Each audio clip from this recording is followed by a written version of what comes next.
Windgate University as they take on the University of Georgia. Bulldogs versus the Bulldogs. Just a moment. Back of the field.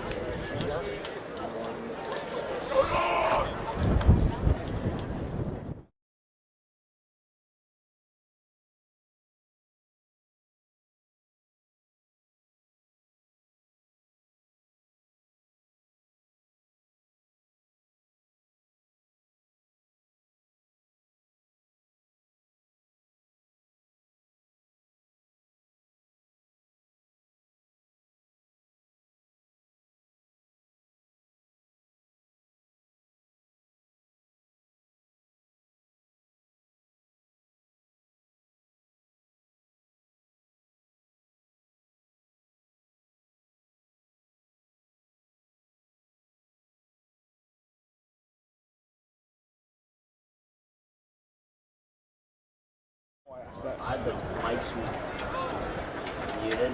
Actually, we still change the logos. Reminder on the sides, if we could have all players behind the second row of the track, please. All players behind the second row of the track.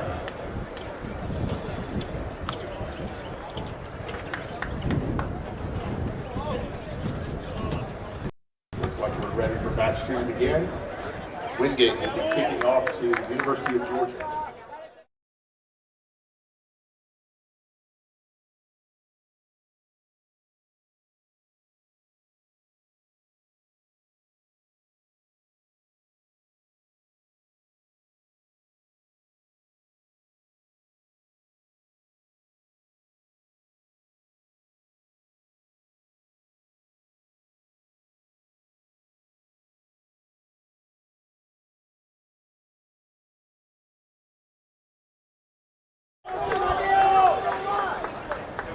Windgate, number 9, in for the try.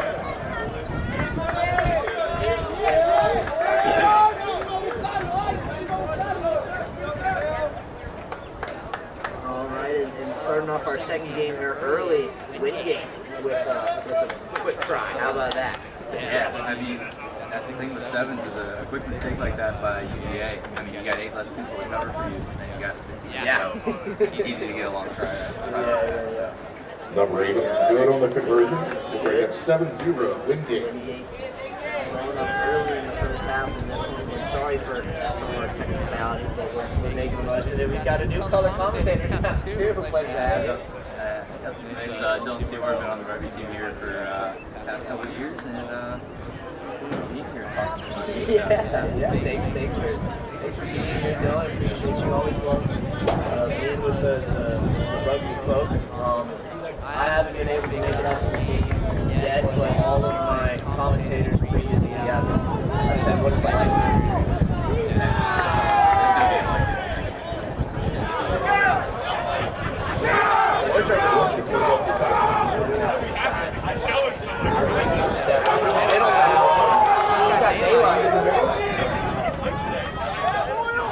What a run from Georgia.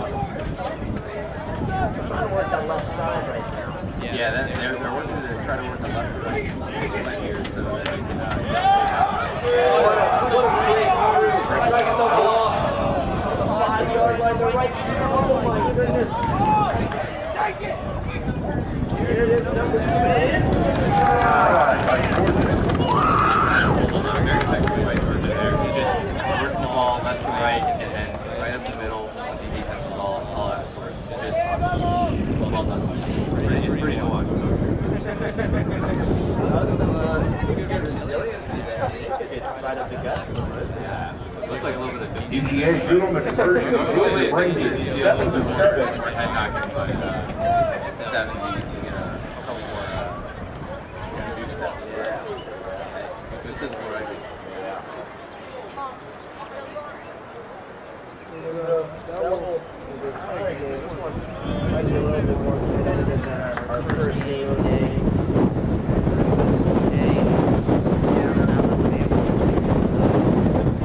We were just playing 14-minute halves, and it seems we were currently at some sort of Georgia put the game to Windgate. Yeah, the weather's been so nice here, and then all of a sudden today it's like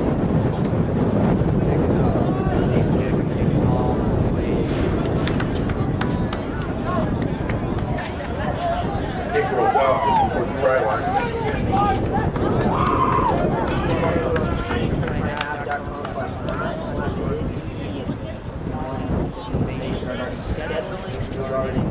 Line out at 5 meter. Line out. That's a big Right now. and I mean, I checked out they did a really good job. They really did. By Windgate.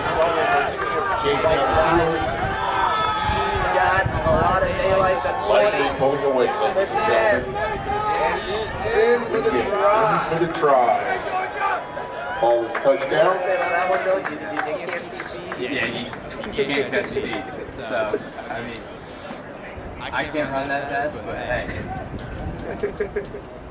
I mean, like I said earlier, you know, all it takes is one little tiny mistake, and I mean, just some incredible athletes that we saw there. Just take advantage of that. Conversion is good. That'll bring Windgate to 14, Georgia 7. Probably ran about 100 Remaining in the first period of play. Some water after that one. So looking at the rest of today's schedule, again, we've got Windgate, Georgia happening right now. After this is a GCSU versus USCB in Developmental. And then we have Auburn B And kick from Windgate going to Georgia.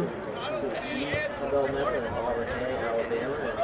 And it's a jam-packed day of rugby. It's going to be a good one. Yeah, Virginia Tech's another team to watch here. They've always been really good. So definitely keep an eye out for Virginia Tech. I didn't make any predictions, but I'd say Virginia Tech and South Carolina are the teams of the day. You're first. My clothes back home, maybe. All pumped out in play. Blacksburg, right? Yeah. Windgate possession. Windgate is trying to sneak one in here. Ball is down in touch. Kind of peeks through there for a second. A good tackle by Georgia to stop the four. Yeah, sevens you live and die by those offloads because I mean they can make everything because you got a guy tackling you, pass it off real quick. Looks like Georgia opting for a scrum. For a long try or Here comes the Georgia will be rolling the ball into play. here. And Georgia in the whites, Windgate in the navy blues. About 40 or so seconds left in this one. Georgia has it. Sends it back there. In their own zone, pretty heavy, but they work it out. Trying to break some tackles here. For a second for Windgate, didn't get the job done. right here. Great there. Georgia is feeling it. Ball goes into touch for Georgia. It's going to be a Windgate line out. Absolute shot. Yeah.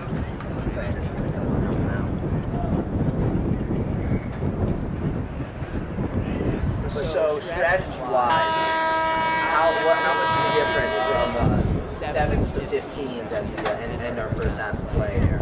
I mean, it's a completely different game. 15s, you're really focused on trying to get everything one step at a time. You're using your big fellas, your forwards to try and work the ball in the middle.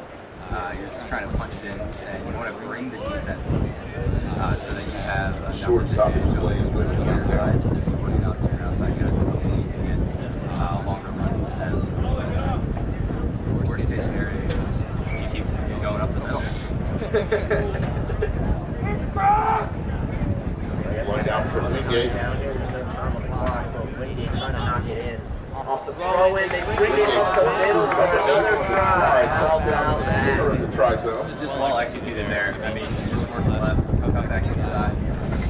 Holes there, just take it, and just score the try right over the middle. Great play off the throw in from Windgate. That will be the end of our first half as Windgate also tries to make a conversion. And then kind of takes the conversion. Right by number 8. Windgate, 19, University of Georgia 7. Bring us to the end of the first half. Ladies and gentlemen, our next match coming up after this will be Georgia College State University against USC Gamecocks. For those interested, the concessions are now open on the far side of the field, to the right-hand corner, and to the window on the across the pitch. Also, a general reminder for our merchandise tent, logos merchandise, which names Memorial Tournament. Yeah, if you would like to donate to the cause and help that, the Eric Elkin Foundation, I'll be on your screen right now. Go ahead and donate there. Anything at all helps. Funds, I was going to say, originally the funds are going to putting up the tournament and whoever's left over for the cancer research, but I believe there's over. I think we might even be higher than that now. Yeah. It's just well done by everybody. Thank you so much. So yeah, that money's going to start coming research as well as Rugby Foundation and Health Foundation. So. Each and every one of you part of this amazing tournament.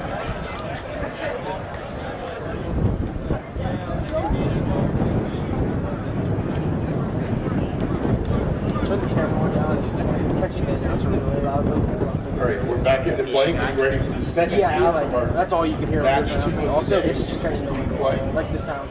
I could barely. Georgia will be kicking off to Windgate. Well, this is one of the audio tracks, so just, I feel like it turns one down. You will be able to hear you a little bit. Okay. There you go, kicking off the second half here. Windgate immediately back in their own end, kicks it forward. This is the first period that you've seen. Number 9, go! Georgia is going to be there for the ruck. Oh. Ruck the ball with the circuit.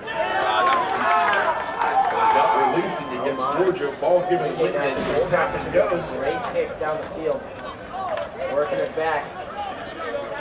Right side, trying to bring up the gut. Great tackle. He's about a meter away.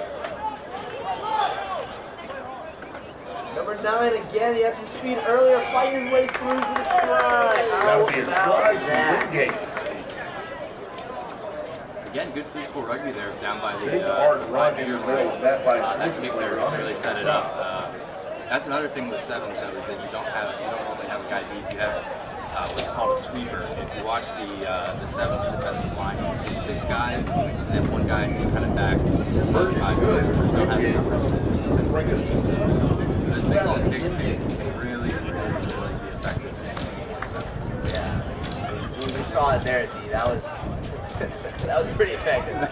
As the Windgate conversion, they go up 26-7 early in the second half. Everybody gets set. If we can find coaches for you, please stay on the second row of the track. Behind the second row of the track, please. A little shooken up, but I'd say he's done his part. Yeah. It also helps if you're Windgate, if you have a guy who's quick. There's fast ones. Yeah, that's it. Kick off to the Bulldogs. I guess they're both Bulldogs. Yeah.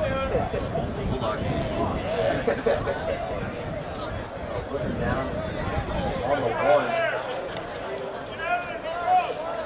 Georgia trying to bubble their way out of this one. Mid-advantage Georgia. We call back for the penalty. What happens, if anything? I didn't come across this in all my research. If you get tackled, Nothing much. It's really rugby is a very interesting game. All of it happens.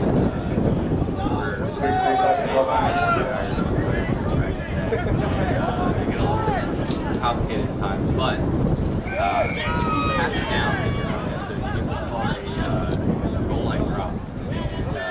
penalty awarded to Sort of like a kickoff, but from the one, or from the goal. Have to go off the penalty. If you just get tackled, it's just nice to get tackled. Like you said, pretty much.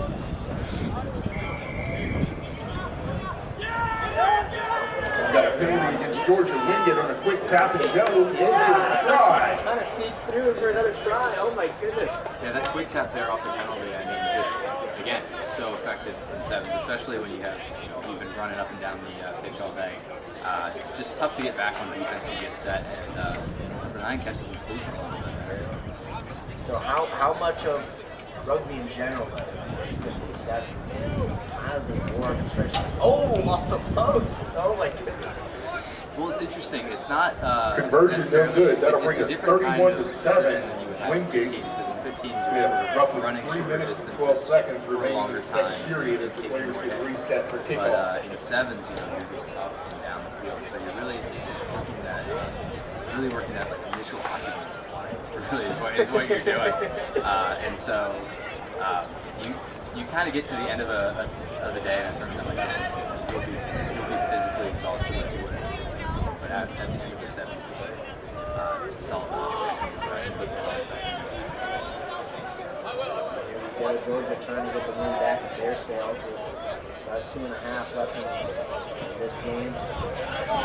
First round of pool play, near side pool B. Georgia takes the left, goes right. Donald work to the sides. The Windgate has numbers. Look at broke the tackle.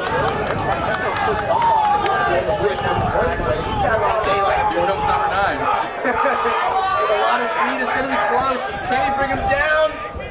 And he's in for the try. In for the try. Yeah, somebody get that guy a water. What a run. I mean, after taking a hit like that and then trying to keep yourself up to be able to break out of that one and take it as far as you did, the two guys absolutely hawking up. Just good running there. I mean, just good running. Makes the conversion. Yeah, he got some wind in his lungs there. And Conversion kick, no good. Conversion. That'll bring us score. Georgia 12, Wingate Tricky 31. angle there, but we've already seen the wind come into play a few times here as well. There's going to be no easy conversions today. Except for the ones right down the middle, but I'm pretty sure Wingate's aware of that, so they'll try to keep him out of the middle. So that brings the total score to Georgia 12, Wingate 31. The first game we're going to beat today. 20 was trying to get his headgear on. Oh, interception! Quick steal by number 11. Yeah, he's at the rock.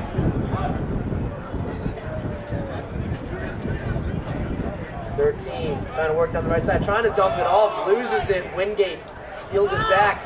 Great tackle from Georgia. what a hit. You're going to call that a knock. If you're There we Georgia, go. We go back to the knock cannot let the ball go. Ball will be awarded to Wingate, not going by Georgia. Point differential and everything in a tournament like this. So you just want to keep the ball in so you can get another quick try. Drum to Keep the Wingate. score a little bit closer so that way later you're not wishing you had. Only a few moments left in this one. There's a mini scrum. Wingate. Again, I think they'll just deflate the ball in this one, but again, point differential matters.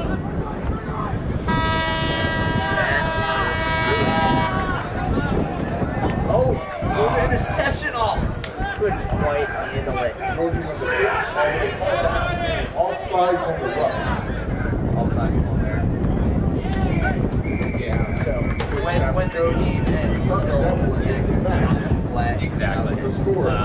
Now there's some exceptions to that, like penalties, but I mean by and large, you're talking kick out of bounds. All right, well, thank you so much. And Windgate wins that one 31 to 12. And we'll be right back for more pool play developmental sevens. GCSU versus USC. Right after this. College and State University, the Bobcats.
Not 10 on the kick. Ball will be awarded to the College and State University, GCSU, the Bobcats.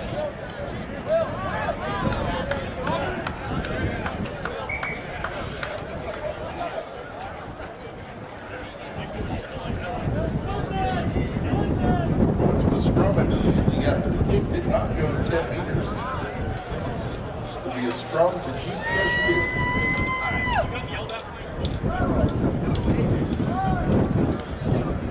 And we are back into this one again. The initial kick there. Gamecocks win the scrum. So, reset. USC on the sideline, quick in this one. Trying to fight for better position, and he's in for the try. Try awarded to the How about Gamecocks. that? Again, this is USC Developmental side, Group C, going up against GCSU. Georgia Coast. Georgia College Georgia College State University. Thank everybody for coming out and supporting this one. I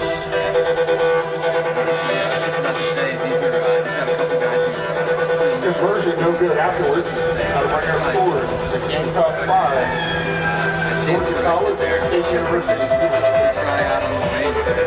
So, Ball comes back and plays. Gamecocks taking off.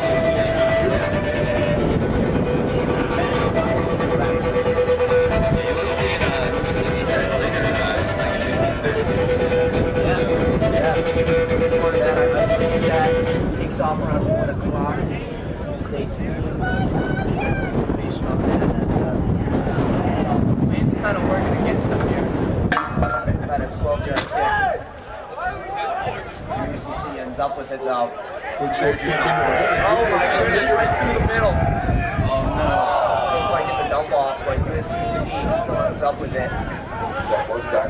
Working out to the wing. Here he is through the defenders and into the middle for another try. And the first conversion there was unsuccessful, but he's trying to set himself up for success here in this one. well, it's interesting. Like I was saying earlier. I mean, 15s is really a game where you're trying to bring people into the middle and then work it to the outside when you get a chance. You don't see that all the time in sevens. You really see a lot of guys that have bigger guys like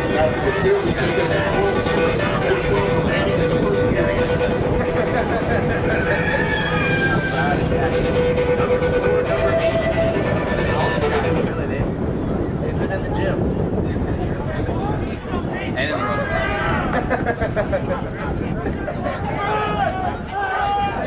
GCSU now. Their first attempt. Ball. Stopped early by USC. They've been good job being the aggressor in this one. They will get rewarded for it.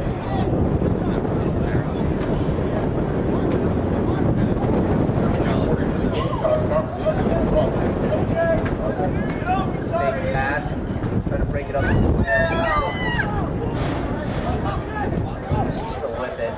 GCSU not excited about the call there. Another break through the middle. Swiss cheese. USC with another one. Great speed, great vision there, and conversion is Quick kick good. for conversion. That'll bring her home. Early, they're about halfway through the first half. 19-0. That was very well executed there off the strong Bobcats from Georgia College and State University. Typically that's a hooker right there. So that guy,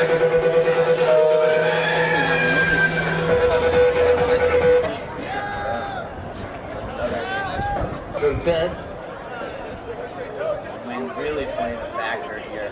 Option given to GCSU. absolutely, they're trying to kick it GCSU will opt for a scrum at the as high as 50. possible to try and allow for a steal there, and just when that wind catches it, it's about 11%. So As Rugby president, Jack Edwards just graced us with his presence. Scrum at the 50. yeah, I mean, huge shout out to Jack This will be a Edwards. GCSU scrum. Honestly, just such a great job with his current team.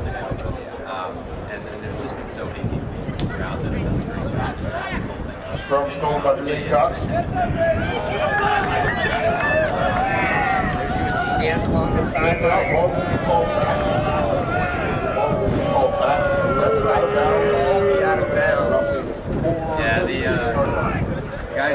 he's originally from Scotland. They don't play much American football there, so the sideline is that's a new thing. Going to line out. Just like the rest of America, it's a foreign concept. Exactly. Scotland's been one of my bucket list items. Yeah, I've heard great things about it. Oh, it's not straight. I know some people who have gone and they absolutely love it. So, Not straight on the line out. Gamecocks call for a scrum. They made it one day.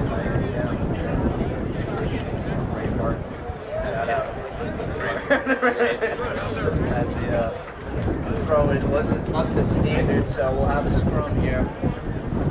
Yeah, that's actually a new law. 2 years ago they put it in, where when you have a line out, Scrum to the Gamecocks. it needs to be down to 1 meter. Yeah. That's brand new. They just patched it. Yeah. Well, because it used to be that, or actually, it used to be that if you didn't contest the line out. Sorry, I messed it up. Yeah, some fancy footwork from number 15. Gamecocks in for another try. Have another one after the first half. Yeah, it used to be that the only way that you could get a not straight ball is if you tested it. But t-shirts. But now the not straight call. Conversion is good. Yeah, really appreciate it. What's your name? Gamecocks. Rugby evolving. not common for sports of such tradition. Yeah, I mean, like I said, a bunch of Irish probably got together. I know what we should do. So.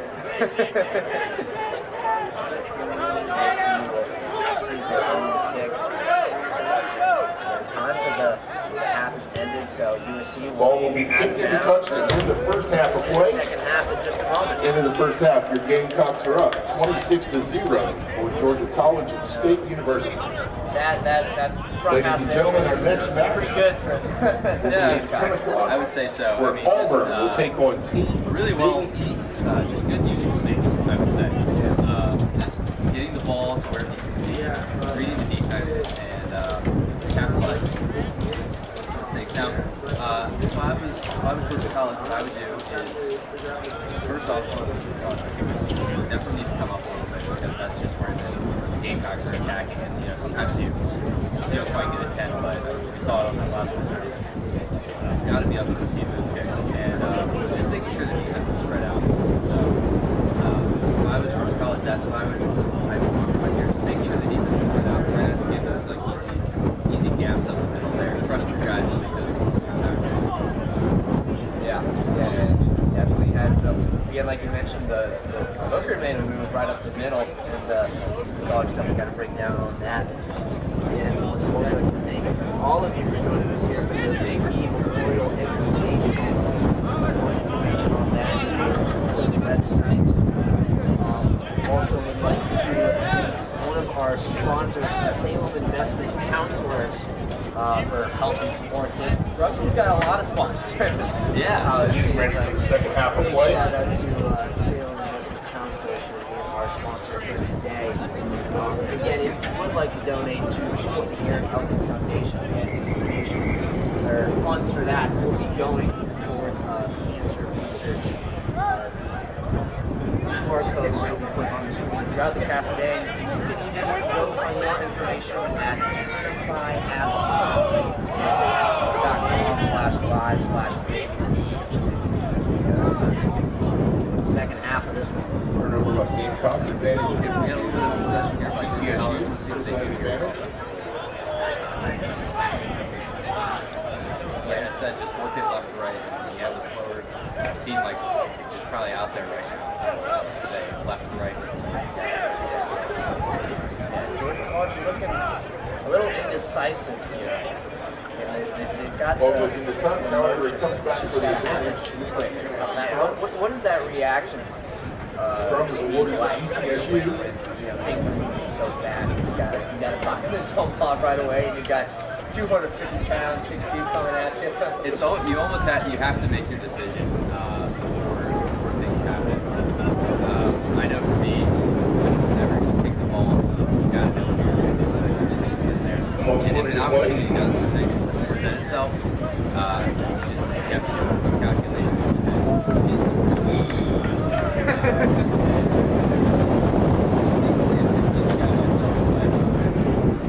So there's less shame in just taking the fight another Sorry. This major Exactly. I'll never ask you what I'm a free ball guy. Forward pass. laws will catch up on A little bit of wind called that ball. That's what we call it here in the USC 12. His name is great. Quarterback, but just great. TV 12, how about it?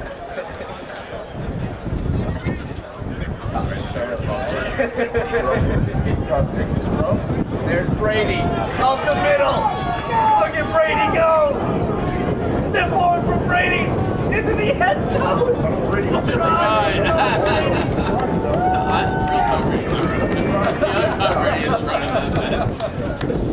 Send him to the Super Bowl.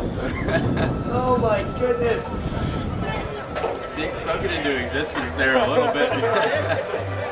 Well, he is the greatest of all time. Hey,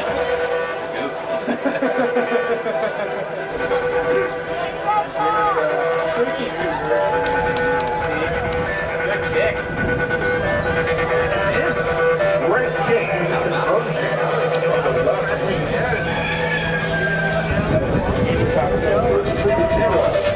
Over the Bobcats.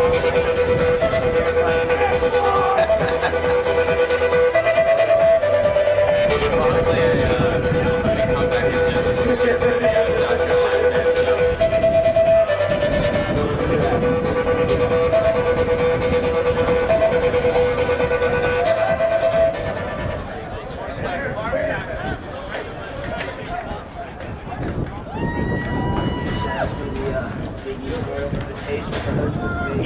Kickoff.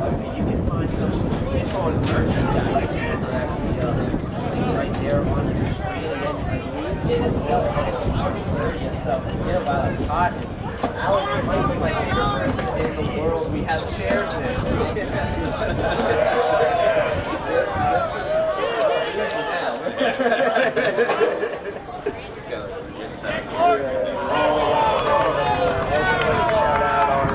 Camera operator Jeffrey. Good chicken, good walk. Good to see South Carolina down. Get to the Super Bowl. On this day and did a great job with SUTV stuff. So thank you, Jeffrey. And you can sit this chair. Good try there by South Carolina. If you missed it, there was a hit that That'll bring the score Gamecocks 40 to the Bobcats.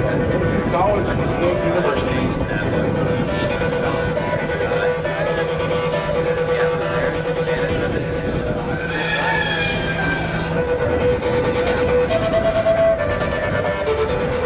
Like we said,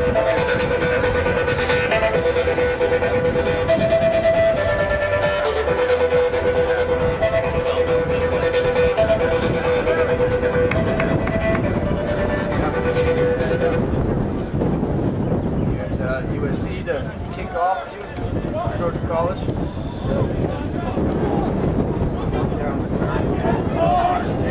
Try to sidestep his way through, but a good wrap up there. Seems like he got some contact on the head, came down. Yes, 3 for South Carolina, 2 for South Carolina.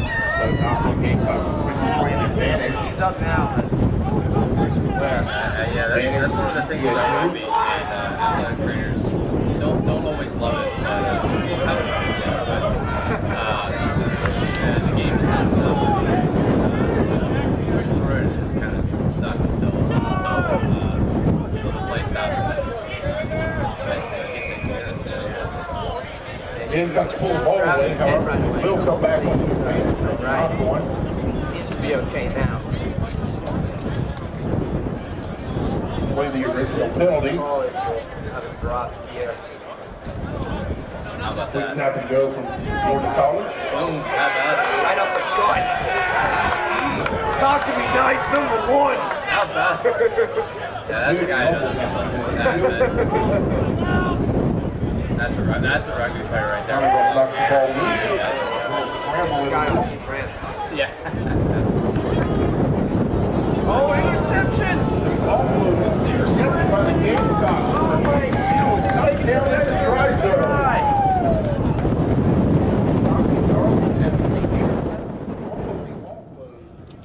Carries it in for a good spot in the middle of the try zone. That's another big guy right there. So that's another what we call it. Russell Hustle. Conversion after is good. And after redone. I tell you what, I 47 for 0. Gamecocks converted all the conversions except one. This match.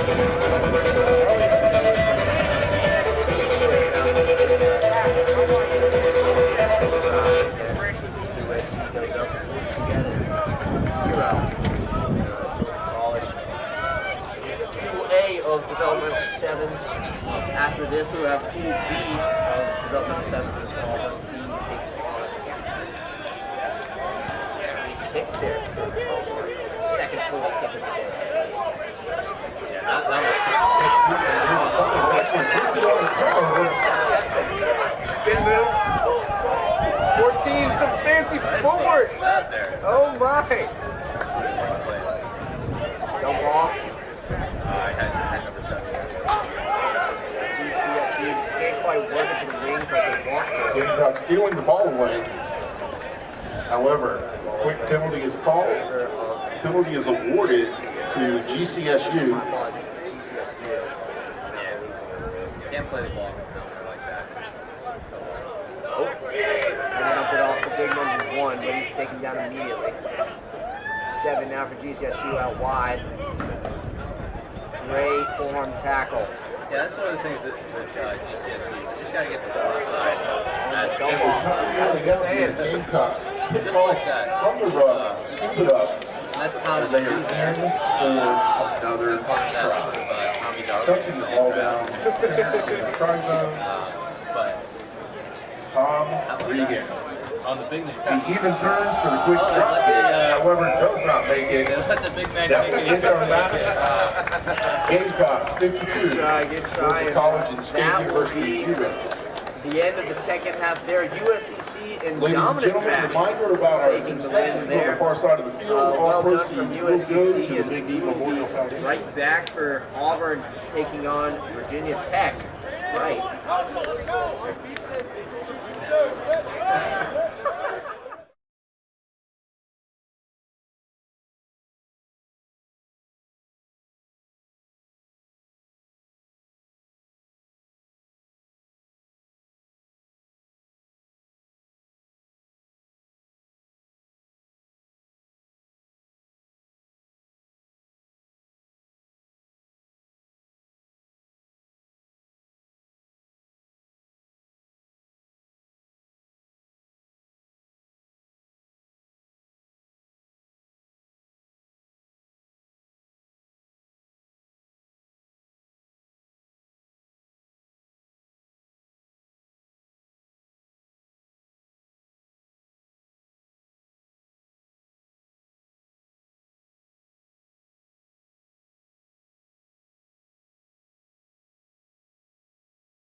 Virginia Tech electing to be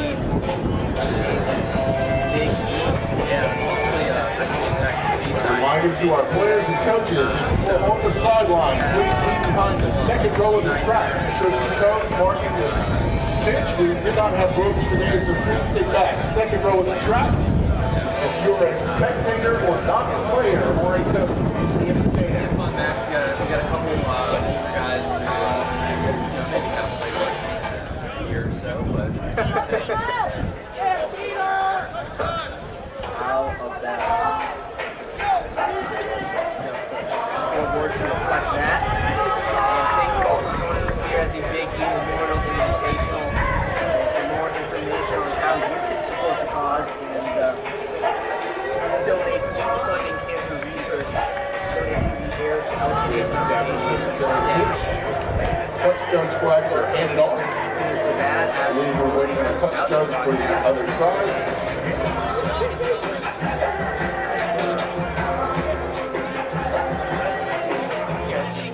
Number 11 from the Gamecocks to the rescue for touch on the far side of the field. while you do that, Talk to me about this. We are about to get on your way. Match number 4, Auburn B-side versus Big E. Grant Howard is out there. He was president of the Athletic Club.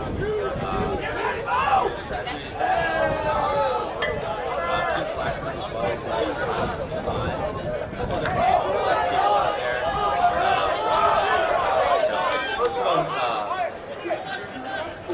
rugby is one of those games that you don't ever really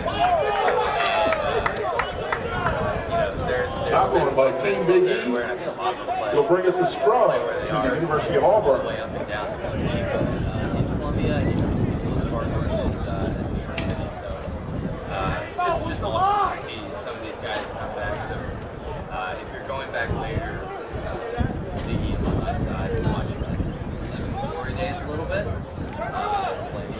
Game comes to the scrum. Quick offload to the wing. The wing with quick reach in.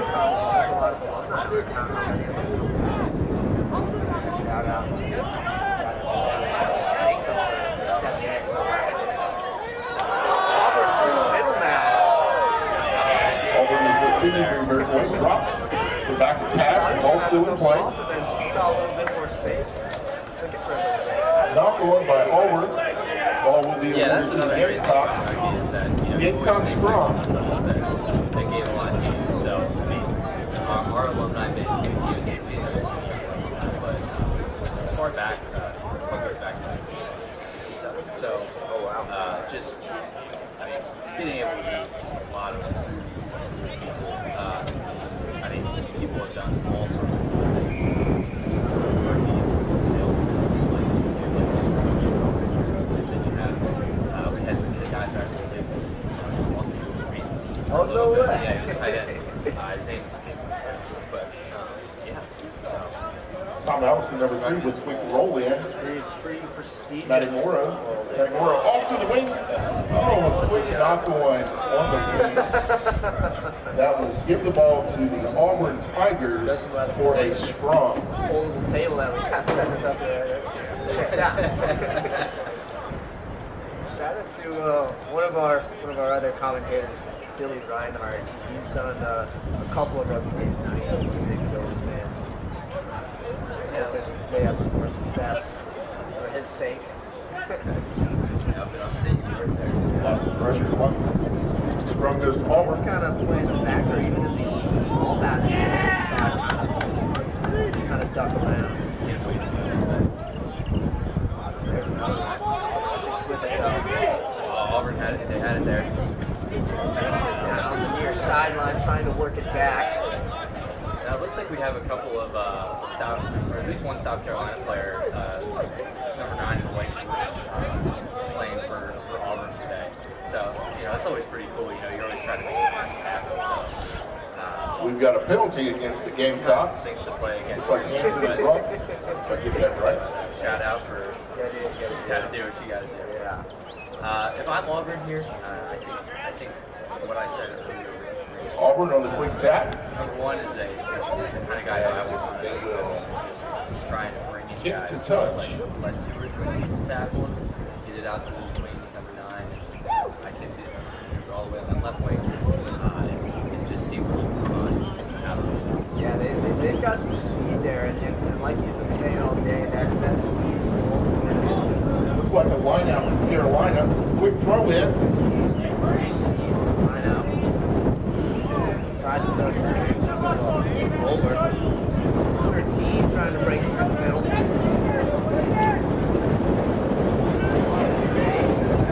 trying to get third. He might get there. The slightest mistake. Auburn is the lead on the ball. It's now calling.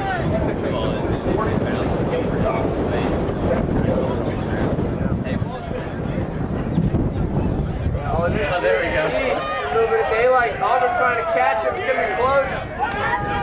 And in for the try. Number 19 from the Gamecocks with a quick break in. Right there. Down. Start to score off this one. Peter Blackburn. Yeah, that's Pete Blackburn there. On the try. President, yeah, there. Some of those guys out there are so tough to No good. long legs, it's just like All of our referees out today, the Surfs are doing a wonderful job calling Always this nice game. to see. Rotation international. Yeah, they are. That's the all We of have them. 5-0. Big E. Over top of Auburn Tigers. There's roughly 2 minutes to play in the first period of this match. Just scan the QR code on your screen now and find more information at the USC Rugby website.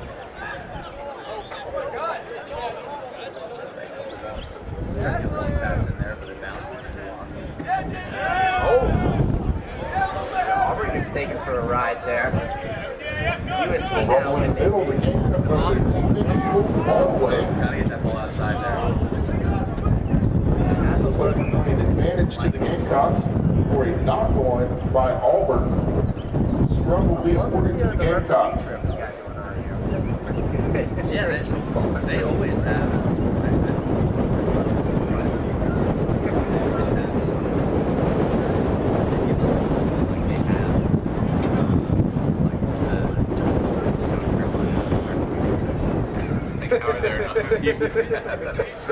But if you want to learn how to referee rugby, Gamecocks scrum for the 7th match. Yeah. Led by number 3, Great quick fake, turn tries in to the take up the middle. middle. Tackle by Auburn. Down by Auburn. USC now out wide. He's got space and for the try. Another one. that's Greg Howard there. Again, another president captain. Number 13, Andrew Mahaffey for the after conversion.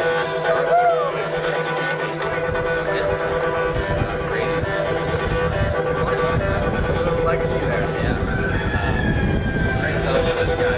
Playing a little bit of time management, putting on the serve and giving the go. As the clock runs down.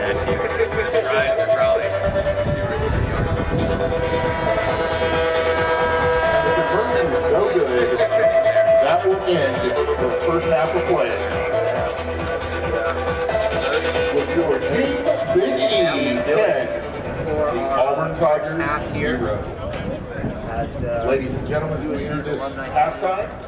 Remind you, the next game up will be match number 5 of the day in the Premier Side 7. War Eagles With Auburn A taking on Alabama. Developmental. I still never really got the Tiger versus War Eagle thing. Yeah. I get it either because I think in some sports they're the Tigers, in some sports they're the War Eagles. Yeah. I mean, there's a few other schools that have that sort of similar. Like honorary. Yeah, we're tiny school.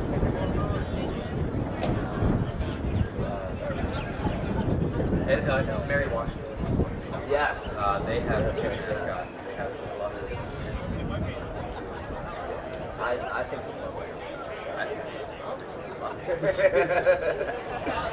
Top of those Virginia schools are either there's some combination of Mary Washington. Ladies and gentlemen, if you haven't checked it out yet, all of these I teams know, have great I know. social media. Instagram, TikTok, Facebook, Yes, we can. YouTube. There's Understand we're streaming live today There's Washington, the high school. at Cox Rugby on Instagram. For the link to our live streaming. Share it with friends and family that were unable to attend. Some Virginia Tech B-side later. Yeah, And like I said earlier, they're going to be a team to watch here. You can also visit www.bigg.com for all It's about a 5-ish hour drive. Yeah, that checks out. I mean, so big shout out to them. If you're a Virginia Tech parent, just a super player watching. Thank you so much for you guys making the trip. Appreciate it. It's all the team.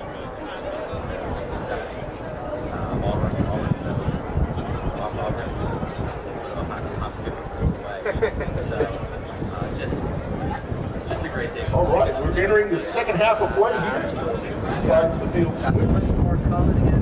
Big with the win. Auburn Set to receive. and against Alabama, a little bit of an Iron Bowl happening here. And then USC B will take on Auburn B. USC C taking on UGA B. We've got cool play games happening. Got a stoppage in play. Looks like a knock on by Auburn. Just didn't hold the pass off the tip of the fingers. It will be a scrum to team. We were gonna come up to that one. It was gonna be a fun little road trip there, but Not to be.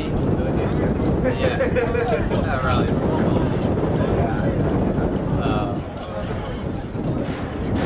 Big E with the scrum.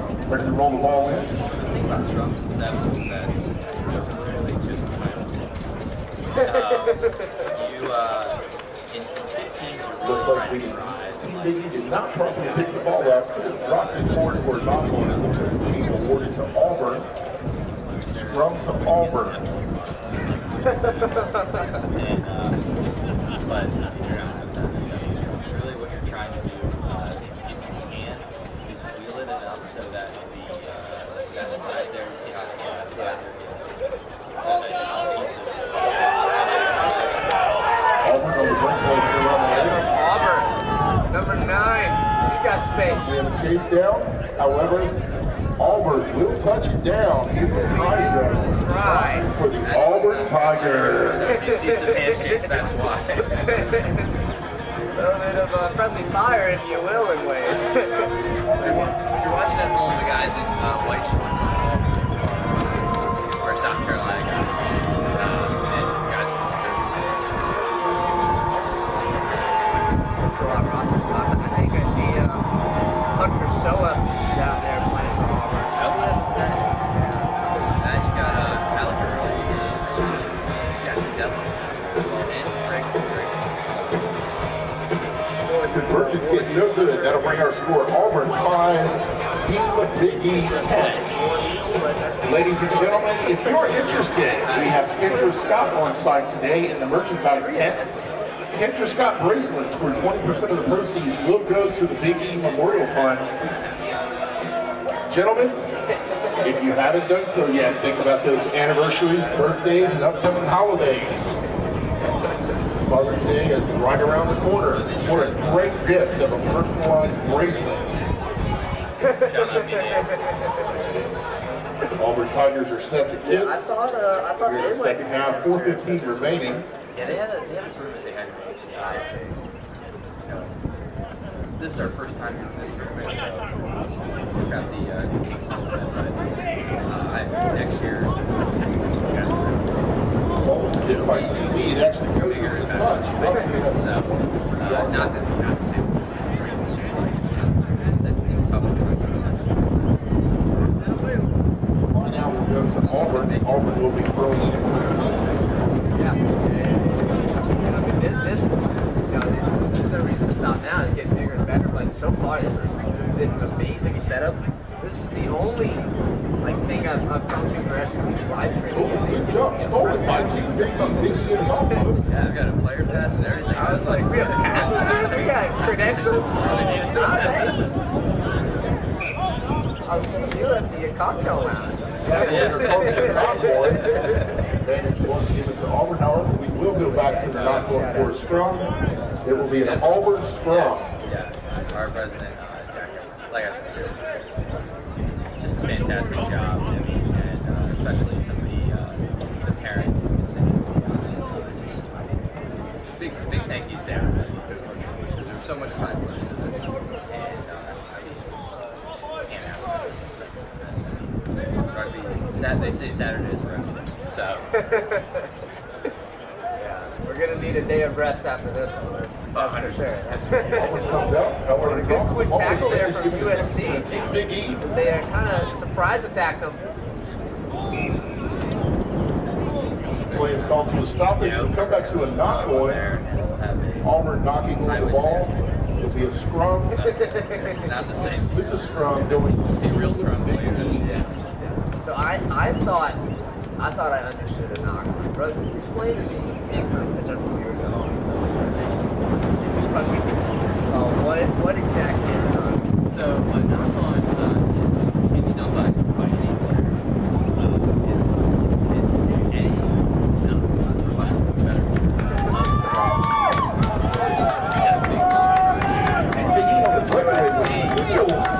Knocking one in. How bad?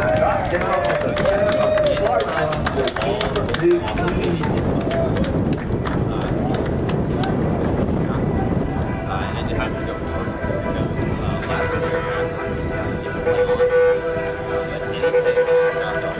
Oh, and the conversion kick right into the upright by looks like a kick from the Buffalo Bills.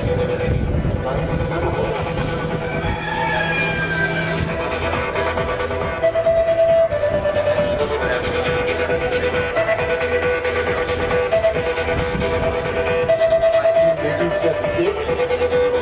They're leading 50-5. One to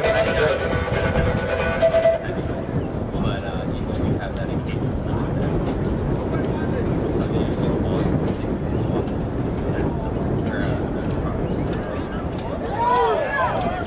Auburn is working their way through. Almost over breakaway. Reset it in the ruck. The ball was stolen from the ruck by number 12. Third here. USC trying to push the agenda. Down on the 20-yard line. One thing to go off the ruck.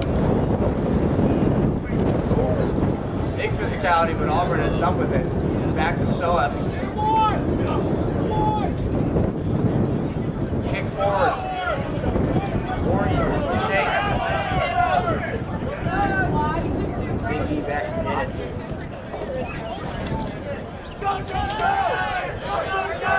Auburn trying to wrap him up, dumps it off. Stiff arm. Big E breaks away, has to back in, and it is in for the line.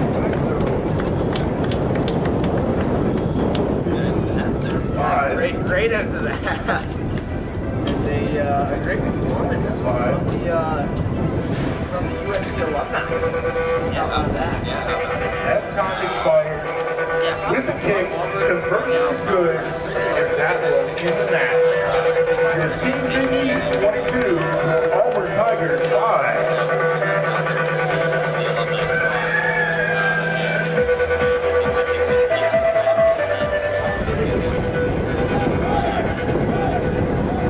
Absolutely. And we will be right back for as Auburn A team takes on Alabama Back to in the our field de facto for match Iron number Bowl. 5 of the We game. go from there, but we will be All the way from right Tuscaloosa, back. the University of Alabama.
on our hands here, but before that, we'd like to thank one of today's sponsors, Salem Investment Counselors, for all your Salem investment Precursors. This counseling. falls Iron Bowl, Alabama and Auburn going head to We've got a head. big one ahead of us here, as Alabama Auburn will take on each other in some sort of an Iron Bowl. Maybe like call it the Steel Bowl. The Steel Bowl, there we go. Better than the real Iron. This is a 10-point matchup. Yeah, expect some physical play here. No, absolutely. Those rivalries that University of South Carolina versus Auburn. So it should be a nice physical matchup. But That's the like I said, moment. 7 still applies. Auburn, So you're Alabama. gonna see some balls getting Alabama will be kicking to Auburn starting 7th match today. Alabama earlier against USC B-side. Just that wing defense just needs to very curious. Yes, we are of the Premier Side Sevens. So both of these organizations' top talents here. The full flag, and we'll have our elimination games starting this afternoon at 2:40. And we are underway. More information about that on our website. Let's have backwards. There's Alabama early this week trying to go to the sides, like you said. But how important is it to kind of time how collapse the middle to when you move to the outside? Alabama has some good time there. Alabama's in the lead. Where y'all from? Just, Scott in the center of the try zone. He's holding the ball, The waiting. way you There we go. is based on when Alabama, try. Roll want tide. to do. You're trying to get a defender to bite on you who's coming in sprint, which allows for somebody else to get over. Conversion is good. That will take Bama Second, 7. that decision. Auburn Just 0. reacting to just getting that ball out. Scoring a try like that. So, quick start to this one. Yeah, exactly what Alabama wanted out of the huddle. Auburn will try to respond. I've always been trying to get up. We saw last time Alabama took it out of zone. Jeffrey, I was better.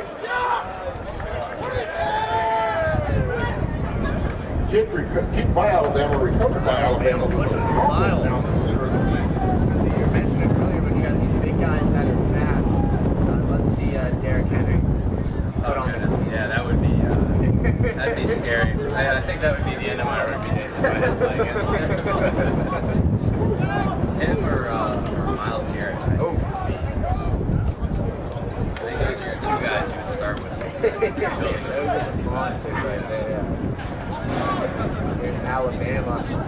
Yeah, they've gotten everything they've wanted so far. They've got numbers on the left. What a great play by Auburn to set them back.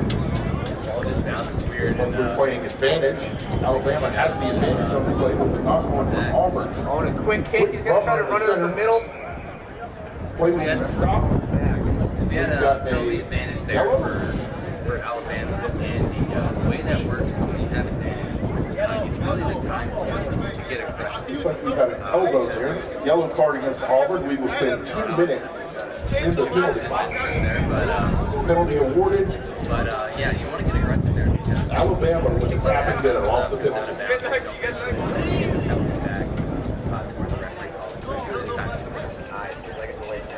Pretty much. Bama's close to the doorstep here. Auburn needs the ball. Auburn was going to take off with the penalty. That was intercepted by Alabama. Quick turn of events. Auburn finally had some momentum going their way, and Alabama took it right back. And Alabama in for another try. Yeah, that was the right idea there. It's just the Alabama player was quite back on the sides yet, and you see what happens there. You want to keep it, gotta keep the ball, gotta keep possession, and if you weren't there, that would have been a great pass. Conversion kick is good.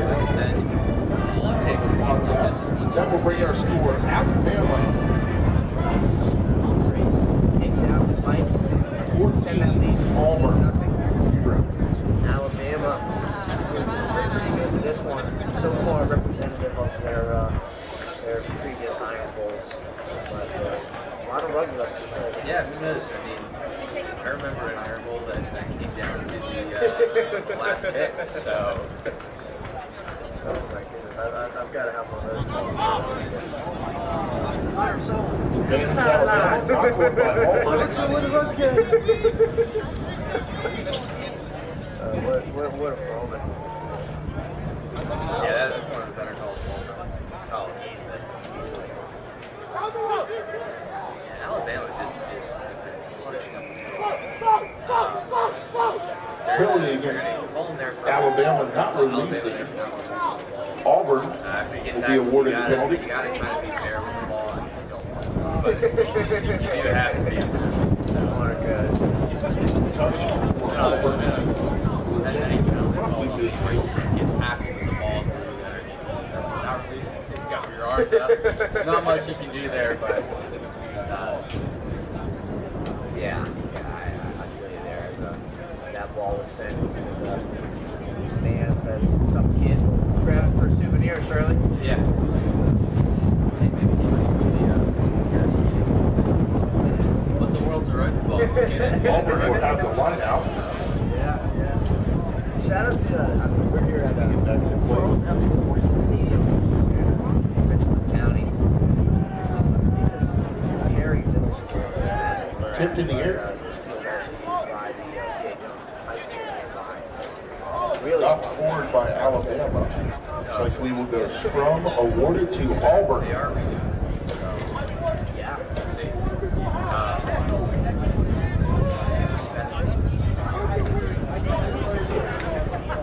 Oh, really? Yeah, I think they played their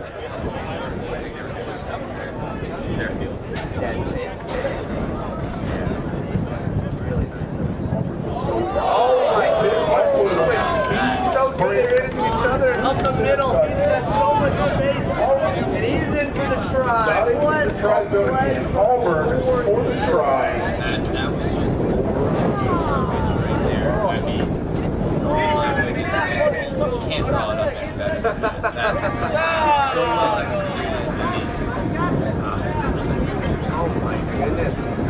I mean, they ran into each other after that. That thing is so good.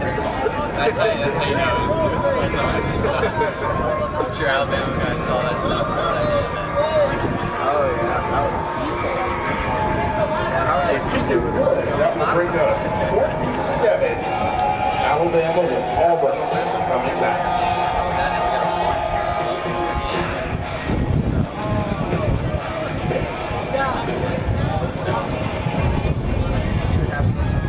See what happened on this kickoff here.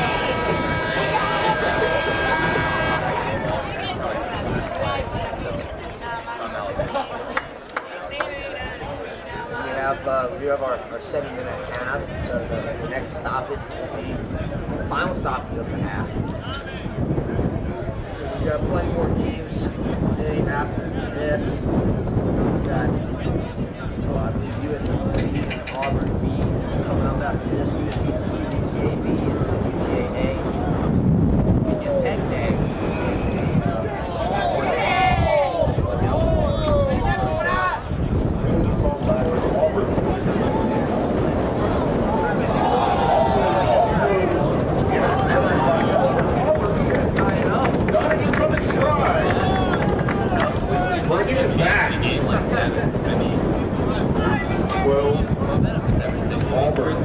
Upcoming conversion. Rugby and basketball. 7 seconds. Seven would be a lot like basketball. It really only takes like one nice big long run to switch it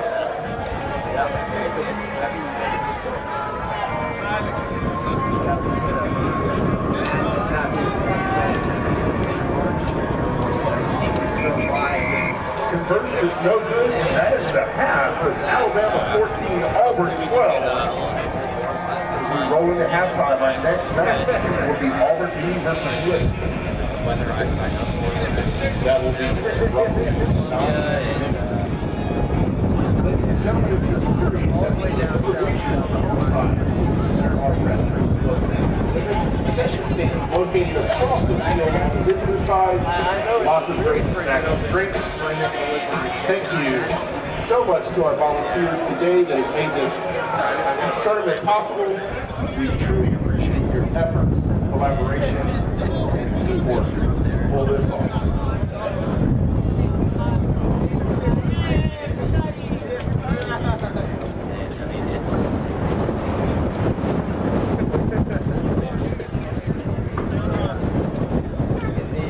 SCTV office on Wednesday, I believe, Wednesday or Thursday.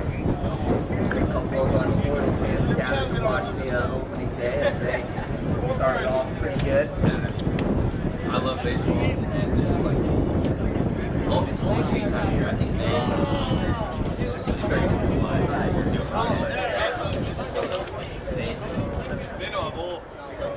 Oh, absolutely. If you haven't been out to Camden Yards, get out to Camden Yards. it is a beautiful stadium. They just got a brand new jumping there.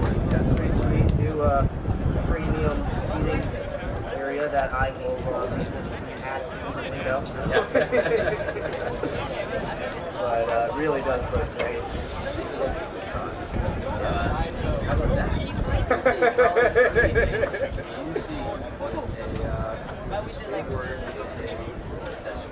Yeah. So, again, like I said, I think everybody comes together.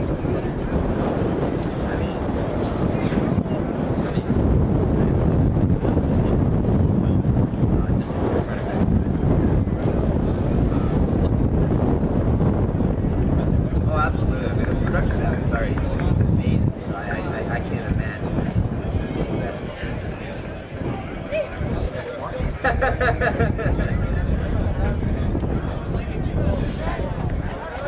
Auburn kicking it over the second half.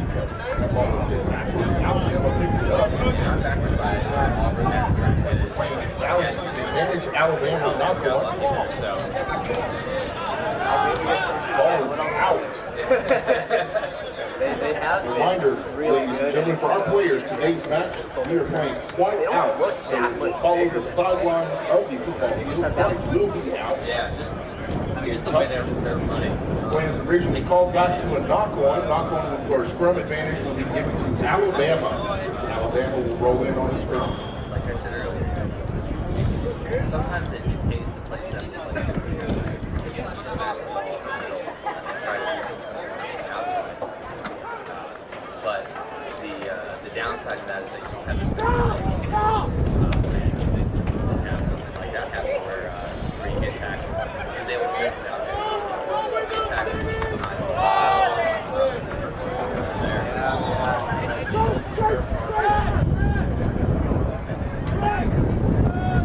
Alabama trying to switch fields here. Comes it off, working back. Auburn doing a good job moving side to side. So their sweeper's going to have to make a move here. Alabama, though, cuts inside. Take off blue. Alabama. Auburn trying to bring him down, but he will be down for one in for the try as he Try rolls awarded across to the Bama. goal line. One of the interesting things But about in a period, you have a guy who's not a double win. it's not over until it's over.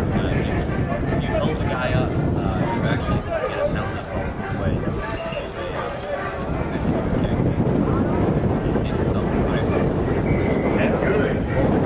That will bring Alabama 21 Auburn as well. Speed tracking back there from Auburn. Now, roughly 5 minutes left in this period of play. Second period of our match. Well, early in the second half. Yet we saw how quick the momentum can change. So Auburn they're definitely not out of this one yet. Yeah, I'd like to see Auburn possess the ball for a little bit longer than they have. Just keep those mistakes to just the difference in this match has been 2 or 3 mistakes by Auburn.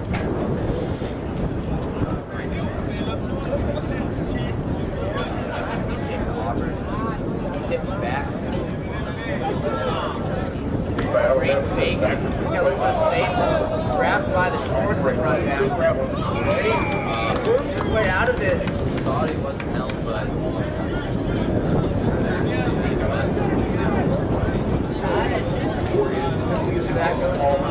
Alabama tap and go off to the wing. Bama on the wing. Lippincott on the left side of the try. So Alabama for the try. You get tackled. You're not technically tackled. You're probably on the ground. So you have a lot of times to kind of like open space and field tackle. And the guy on the ground, action, keep it up. Conversion after is no good. That will bring our score to Alabama 26, Auburn 12. Alabama will be kicking back off to Auburn. And in that scenario, the referee is always right. So Before ball goes to the opponent. Crimson Tide certainly happy about that one as they were able to work it outside for another try. Trying to pull away in this one. still only a 2-score game, so I mean.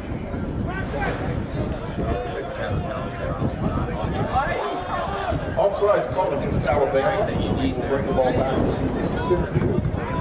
Auburn's got to take care of the ball here. Yeah, no more turnovers for Auburn. That's the ball. And live to fight.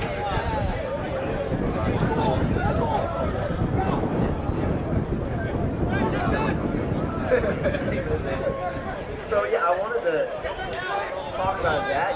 You guys have got some pretty prestigious coaching staff. I know Almost some tackle, knocks the ball loose. Alabama covers on that ball. Tell me a little bit about how the coaches have helped you guys. Off the little hop, the ball goes into touch. Auburn long out.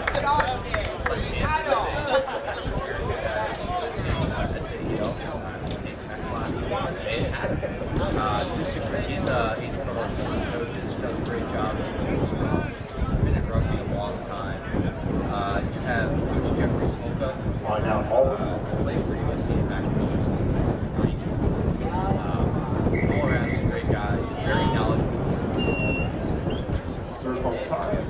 Little explanation on the pitch. Tried a little bit of a tricky line out formation there. Sort of wasn't having it, but it's like we're going to redo it and go again. But yeah, Coach Smolka is just a great guy. Just overall, just a good knowledge of the game. We have our guy, Coach Lloyd. He's our football man, if you will. Auburn clean line out. We're coaching on good, but he's certainly not the enthusiasm. Just gets the guys going. You'll probably hear him at some point. He's a loud guy, just like gets everybody going. And we have younger guy,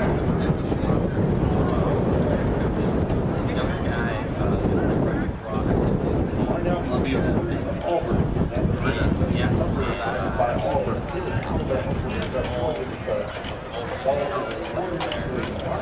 and that they're all under head coach John Roberts. I mean, he's been in rugby since early back in the 90s.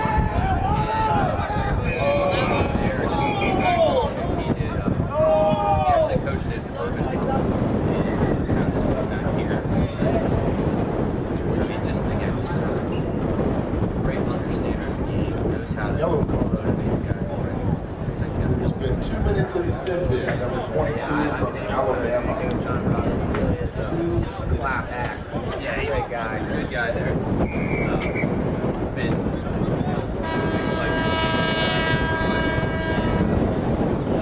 shout out to him.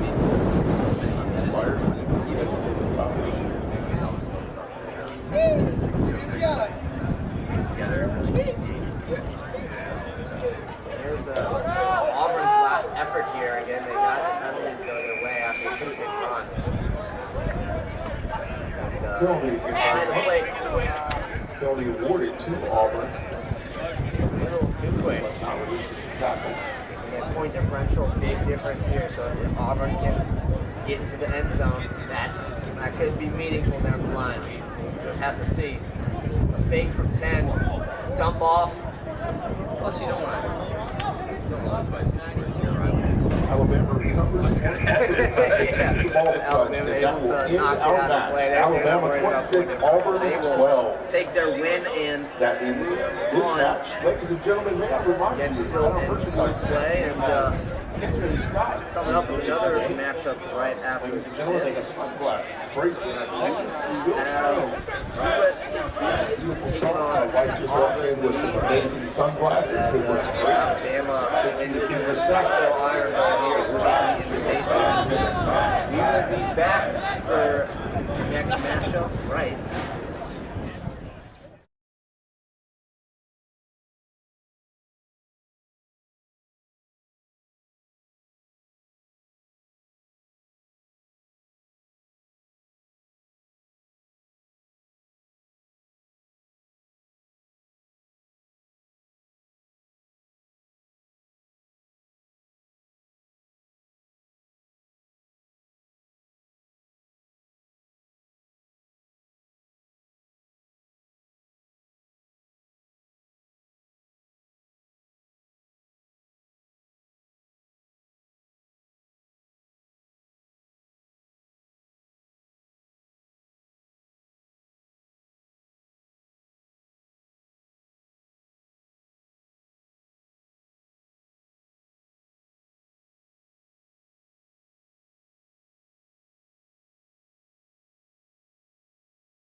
Playing coaches and press only, please.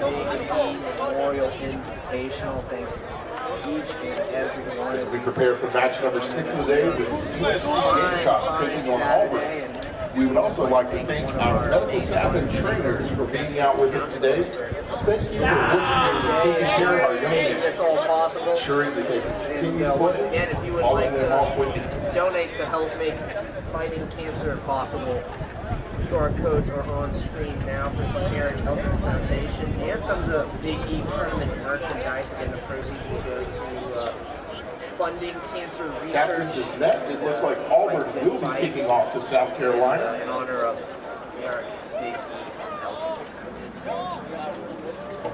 We'll be starting another Pool B in the Developmental Sevens game here as USC B came out to quite the entrance to take on Auburn B. I feel like I'm just like in prime NJ Blues out there.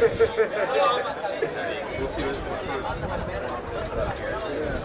Alan Parsons side. The War Eagles kick off. No, I will not be calling the Tigers.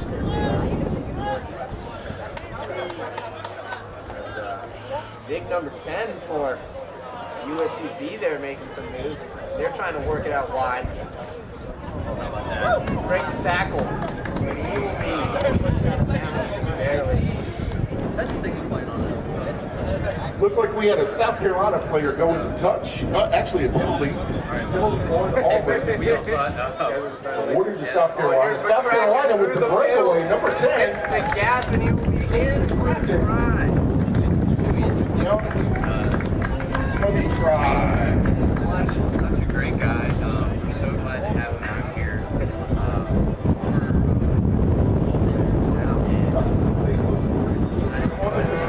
First leaving, they're good buddies with us.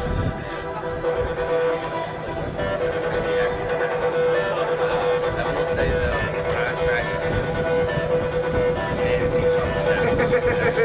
I felt like I was like getting from every single time. Drop kick for the conversion. That will take the Gamecocks to 7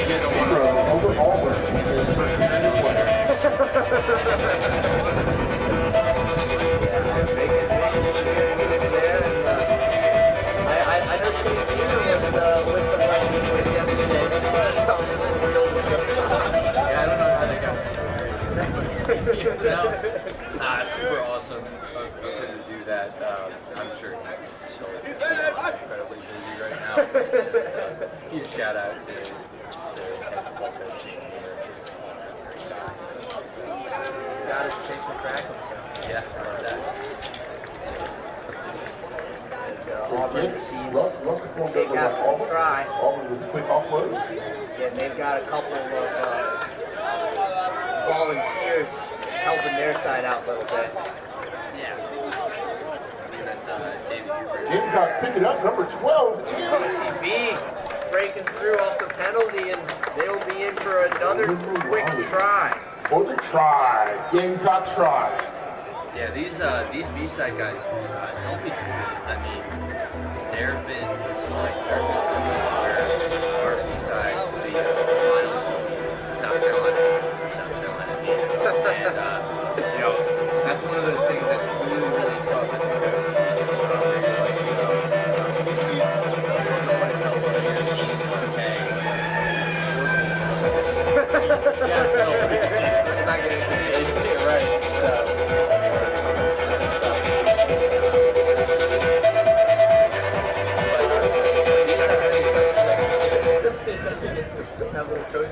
Exactly. But there is still the potential for South Carolina to actually have potentially in elimination. Like could have. Gamecock win the ball back. Why not? Black. Ball's in fair play. Auburn has the ball. Auburn ends up with it on the river, back and forth. Try to kick it. Kick is Wide blocked. into Hunter Smith. Kick from Auburn goes into the chest of Body the on the South Carolina line. player. Rolls out of bounds. It will be a And there's one out no on face mask or Auburn. anything. So you take a kick to the face and you feel yeah, there's been a couple times where I'll take a kick to the face and get all look around for a second. Everything's in the right spot. Yeah. Oh, and a nice little line out there from Auburn. They went over the front man, the back man. But wasn't able South to Carolina takes the ball there. on a swing out to the left side. USC now with it. Gamecocks are in. They're by Jason Crack. Quick offload to number 8. Oh, here it is. They're taking it right up the middle.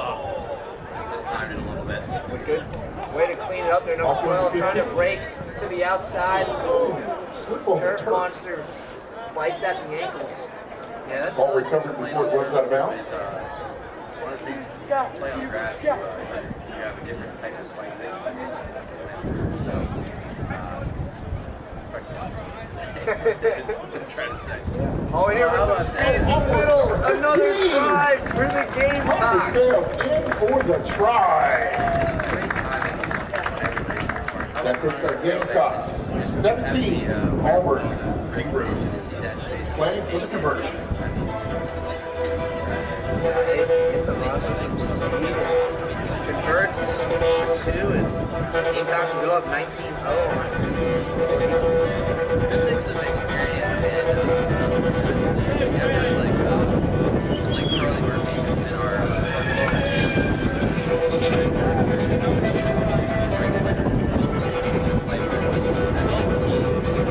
just sees the game so well. He's working on it. You got a guy like Rugby links him up right in this area. He's new to the game, but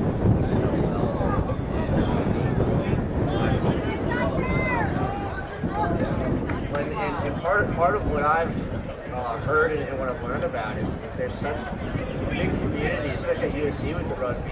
It's very easy to get involved in it. oh yeah, absolutely. I mean, and some of that's just rugby.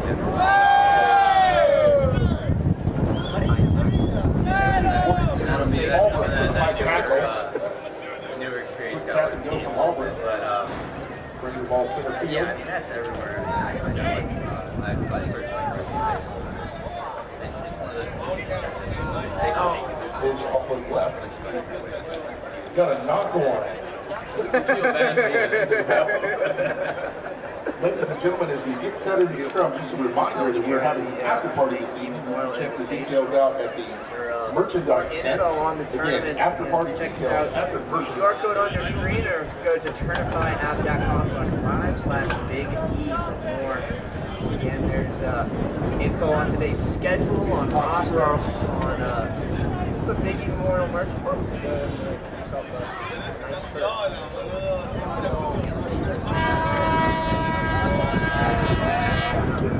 Ball still in play for South Carolina. Time for the first half has run out, so the next stop is going to be the final. Chase McCracken, though, has other ideas as he will take it in for a try with the burst of speed at the end of the first half. Got it down to Do the that center. one.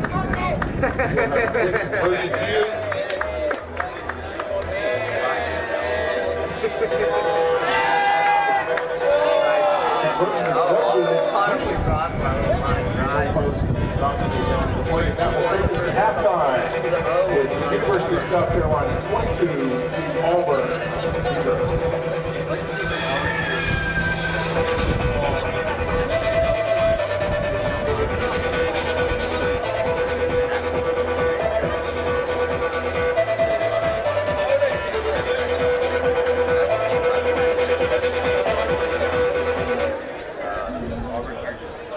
Ladies and gentlemen, reminder about the after party. QR code can be found after game time.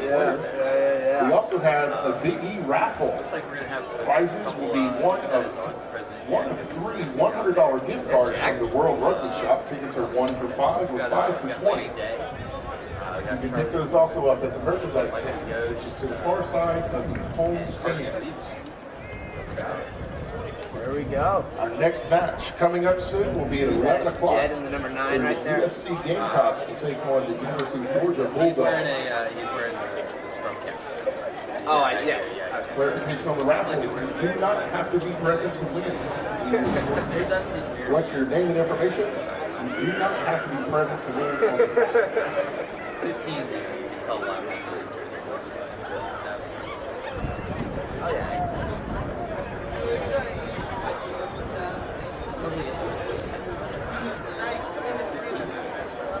Yeah, really looking forward to that. Yeah, I know a lot of things.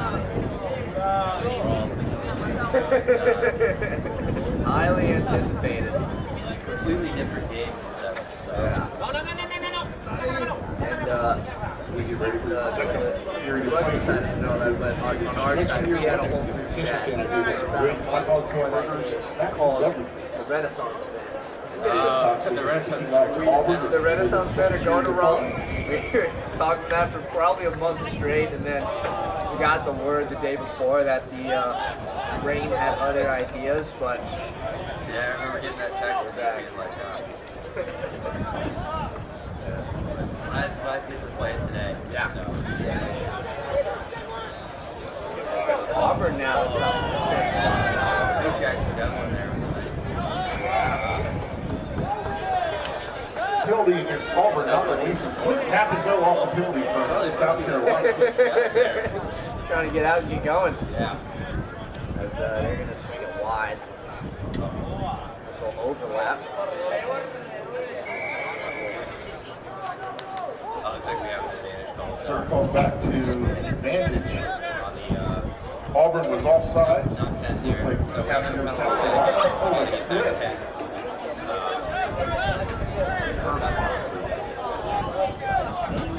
Nice little dump off to Edwards down the sideline, trying to fight for a better position, and he is in for the try. Jack Edwards Jack Edwards on the try for the Gamecocks. Hail to the chief.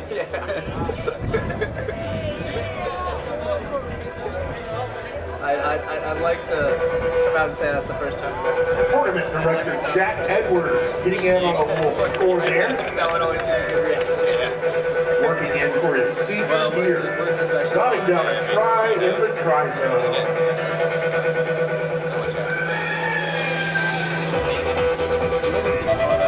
We'd like to say congratulations to all the seniors on all seniors today. wonderful 4 years of rugby. We truly appreciate your effort and participation in the game.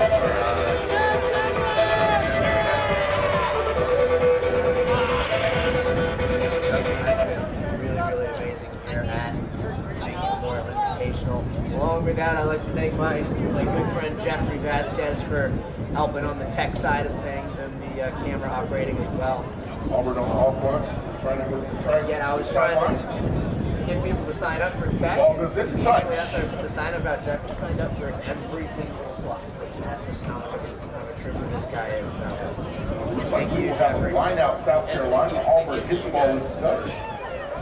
South Carolina will be throwing near the line.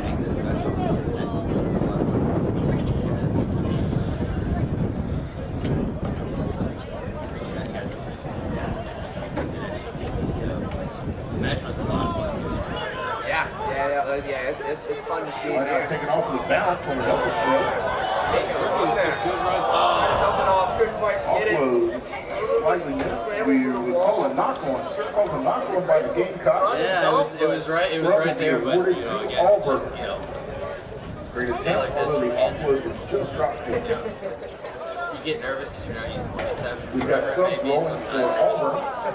That's Some three is entering the match. Didn't want to show it. There we go. They're saying that's our guy to watch for the For Auburn. South Carolina guy. South Carolina guy. You know, we'll be a good, faithful journalist and impartial. But Big scrum, South Carolina we takes get it. together at one point. Yo! USCB. Dot in the try zone. It'll be in for another That'll give us try. another How Gamecock about score. that?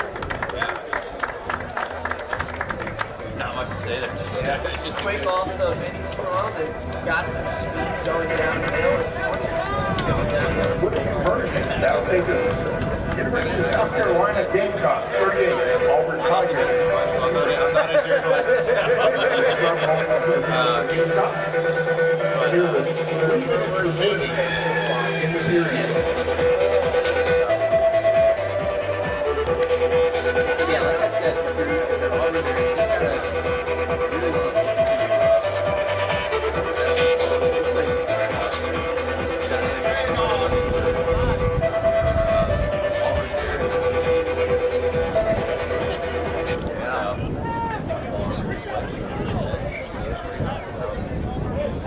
looks like we get to see any quick Charlie Cole carry.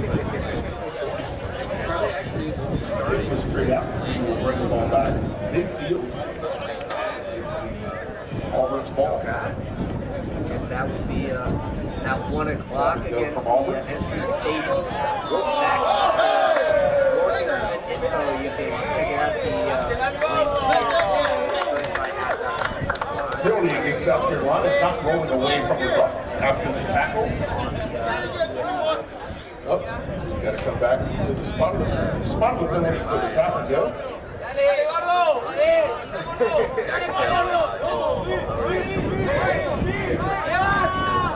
Auburn with the attempt Great tackle there, but not held. So, great chase by South Carolina. South Carolina trying to break out of their own field. But a good wrap up. Auburn trying to get themselves in better position here. Maybe get on the scoreboard. Great defense there. They slipped through. Number 7, Carson, in the breakaway. He's got daylight, but he's not alone. Good hustle there from Auburn, but not quite enough. And USC Try Carolina.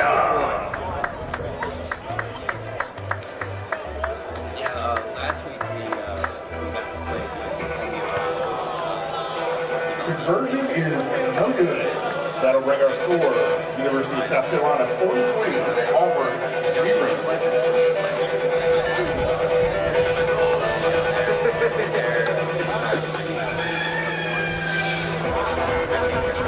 Yeah, he had some turbos there. Rocking the little Karate Kid headband. As Auburn will receive and try to get in the end zone, get some points on the board if they can. A little bit of time left here in the second half. Yeah, I would look to attack that left side. Keep that going. And, Big man.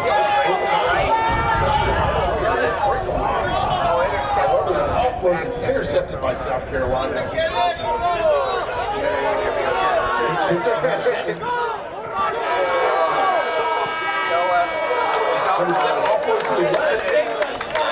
Landon Day, lots of Gamecocks getting touches on this one. Landon Day pins it down in the try zone. Another Gamecock try and time expired. Conversion is good. That'll bring the score. South Carolina Gamecocks 50, Auburn. Yeah, I mean, like I said earlier, it was such a great mix of athletes. A lot of these guys will be coming back next year. I'm excited to see what they can do. Yeah, just a lot of great talent on this team. Our 11 o'clock matchup features University of Georgia coming from Right back for our next match.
South Carolina opened us up in play. We're back in fluid play for Developmental 7's USCC taking on UGA B. And again, I'd like to thank all of you for joining us here at the Big E Memorial Invitational. The three on the roll down the middle of the field. Sander. You're a Surf's Up fan. Cody! Yeah, this match ought to be a lot of fun. Lots of rumble and tumble down the pitch. USCC football solid. Much experience playing sevens. Offload becomes a knock on. Knock on called by the serve. South Carolina does get the ball forward. We will come to a scrum. Scrum will be a mix A lot of these guys Georgia not Bulldogs. as accustomed to 7, so should be able to see some good physicality here. That's what we're looking forward to, right?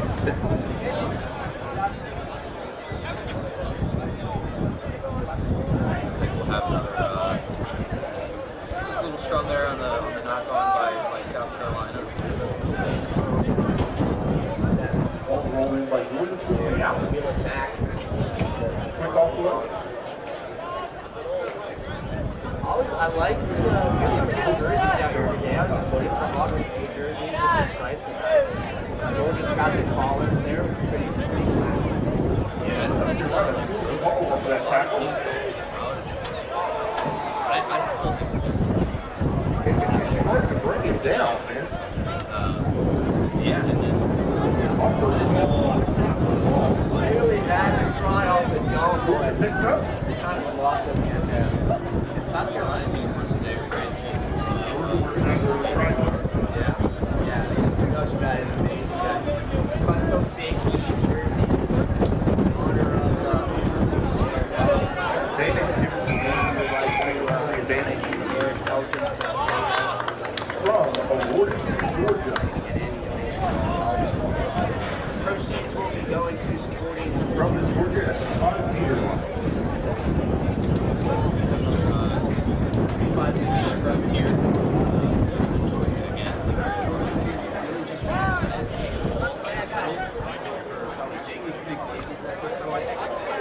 Who brings it out?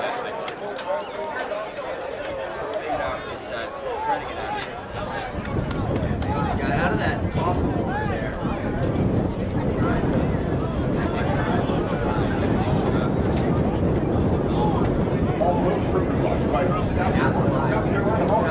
They've got space. He's in for the try. And they were knocking on the door earlier. Finally got Puts through. it down just right up there for the try. But it was a spot so deep for South Carolina working on the conversion. Oh, it's yours.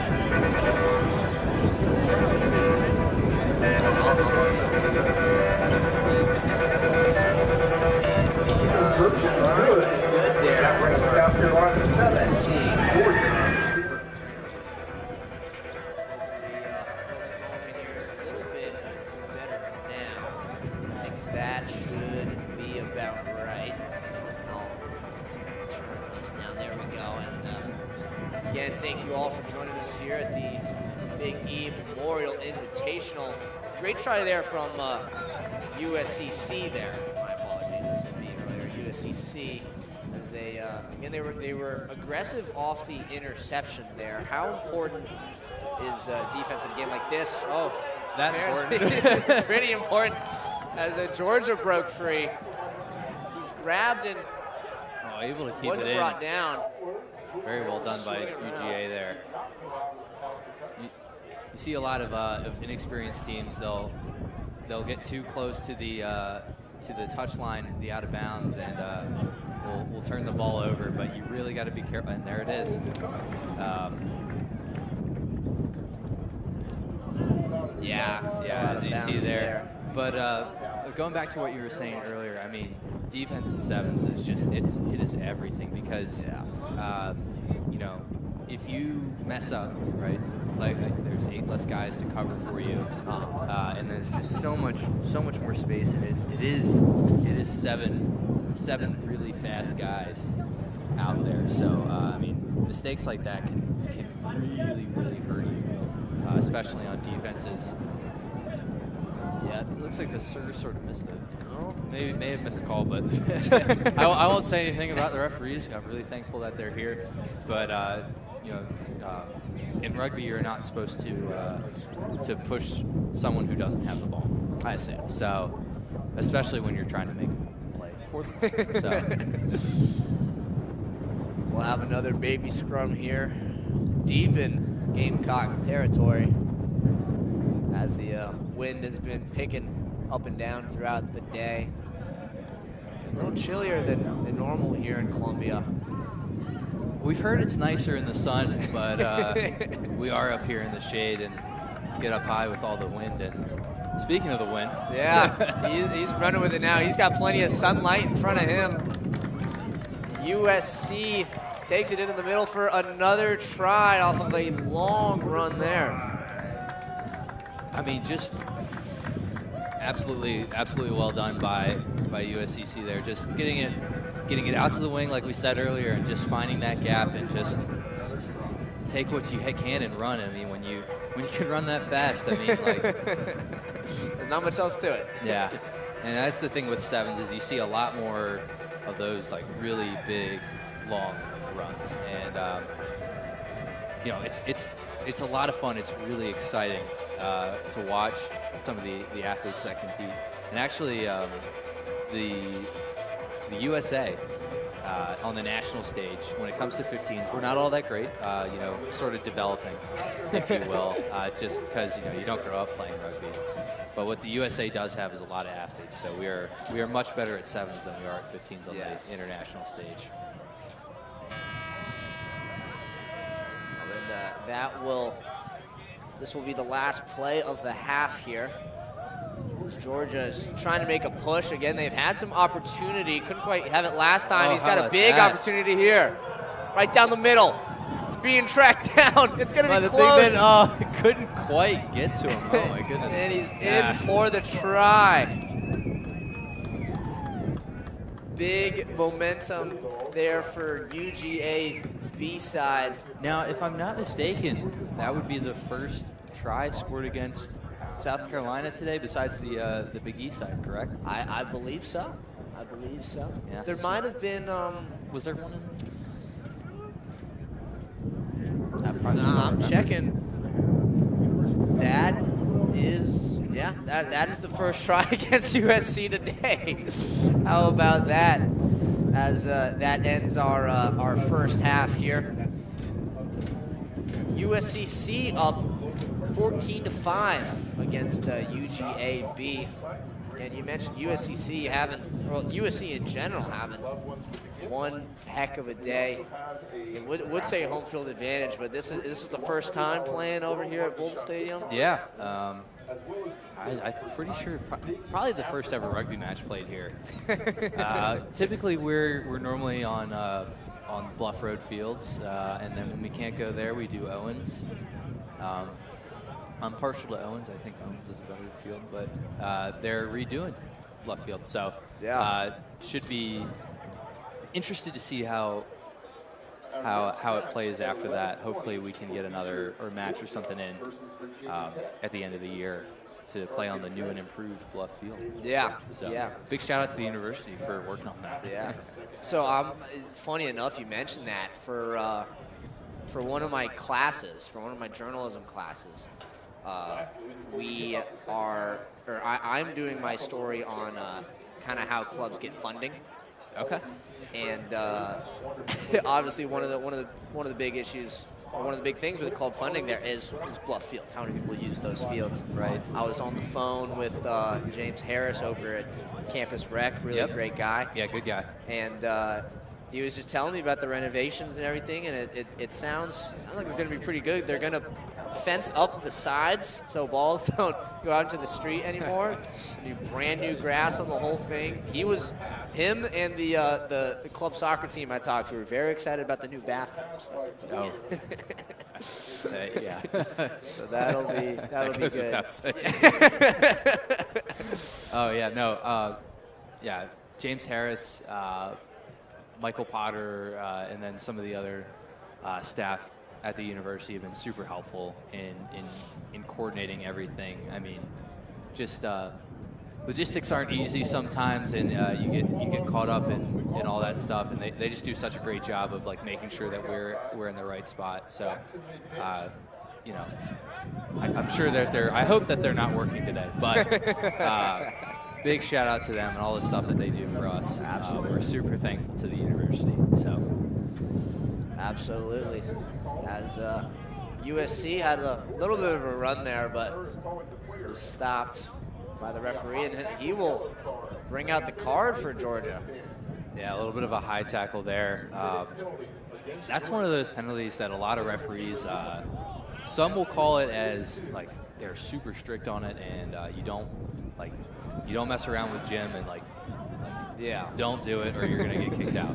And then some sirs will give you a few warnings. You're supposed to get a warning before you get a card, but some sirs are a lot more lenient with it. So. Oh, and there's USC hitting the gap right up the middle. Finding some lenient defense, and they will be in for the try. Yeah, well done by USCC to take advantage of the man down and score there on the power play. Yeah. So is that a rule in 15s as well? The high tackle? The card, I'd never. Yeah, so 15s you actually see a lot more cards, and I actually I got my first ever card this past fall. It was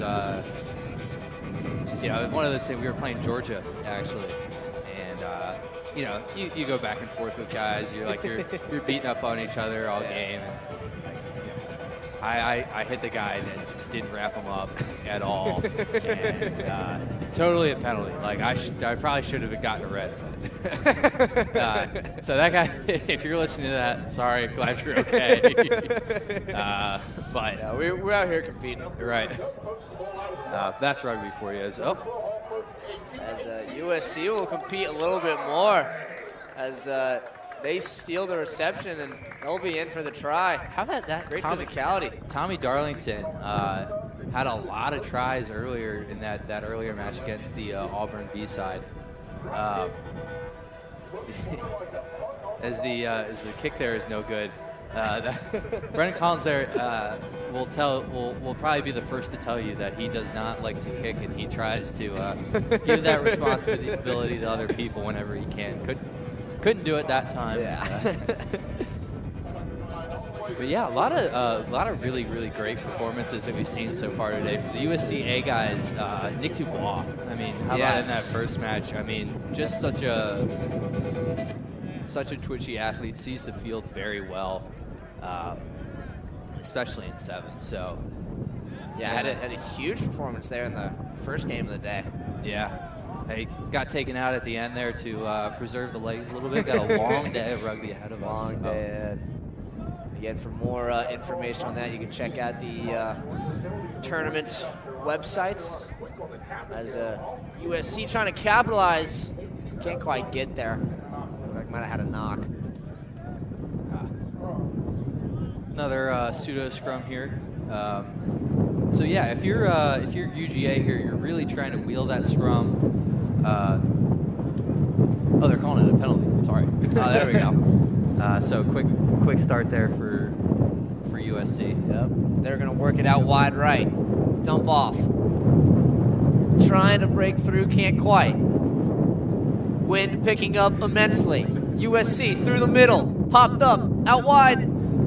Tom Brady! In for the try! Tom Brady. Oh my. How about that? TB12. Yeah, in the middle of a tornado. Yeah. Oh, no, they call it back. They're calling Tom Brady for cheating. I know. The ref's call goes against Tom Brady. Somebody call national news.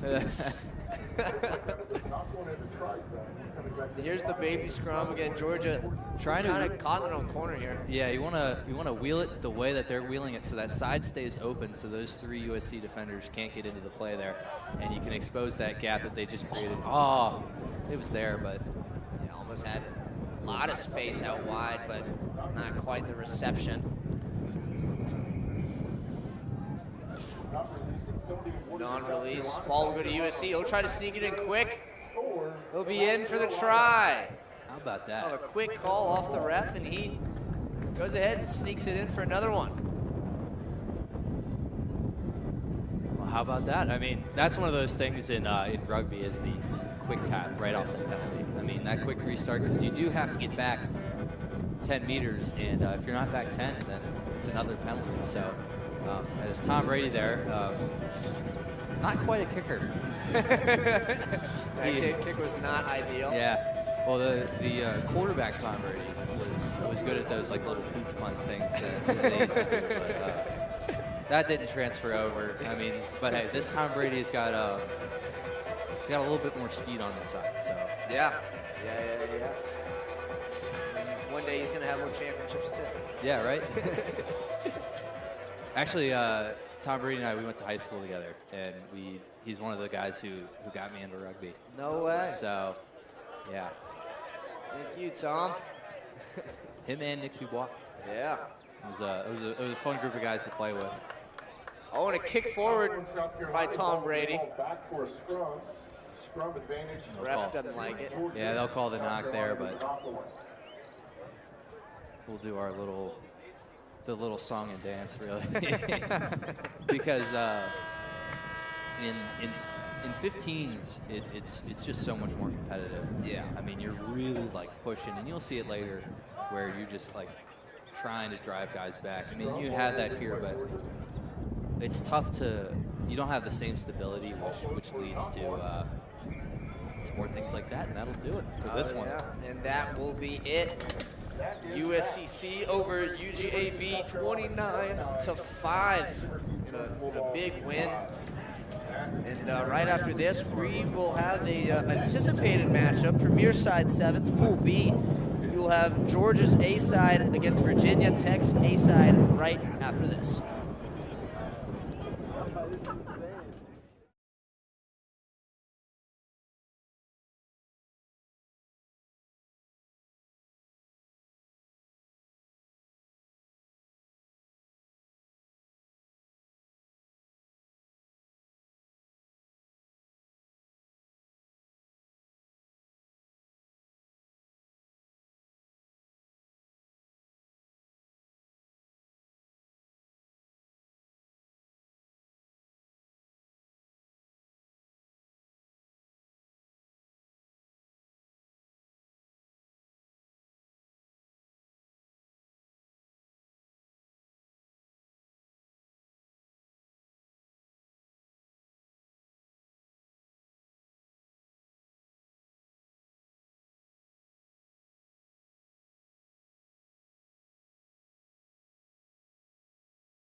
And we are back at the Big E Memorial Invitational. Big matchup here. It's white on white, but Virginia Tech for this half will be on your right side. Georgia will be on your left.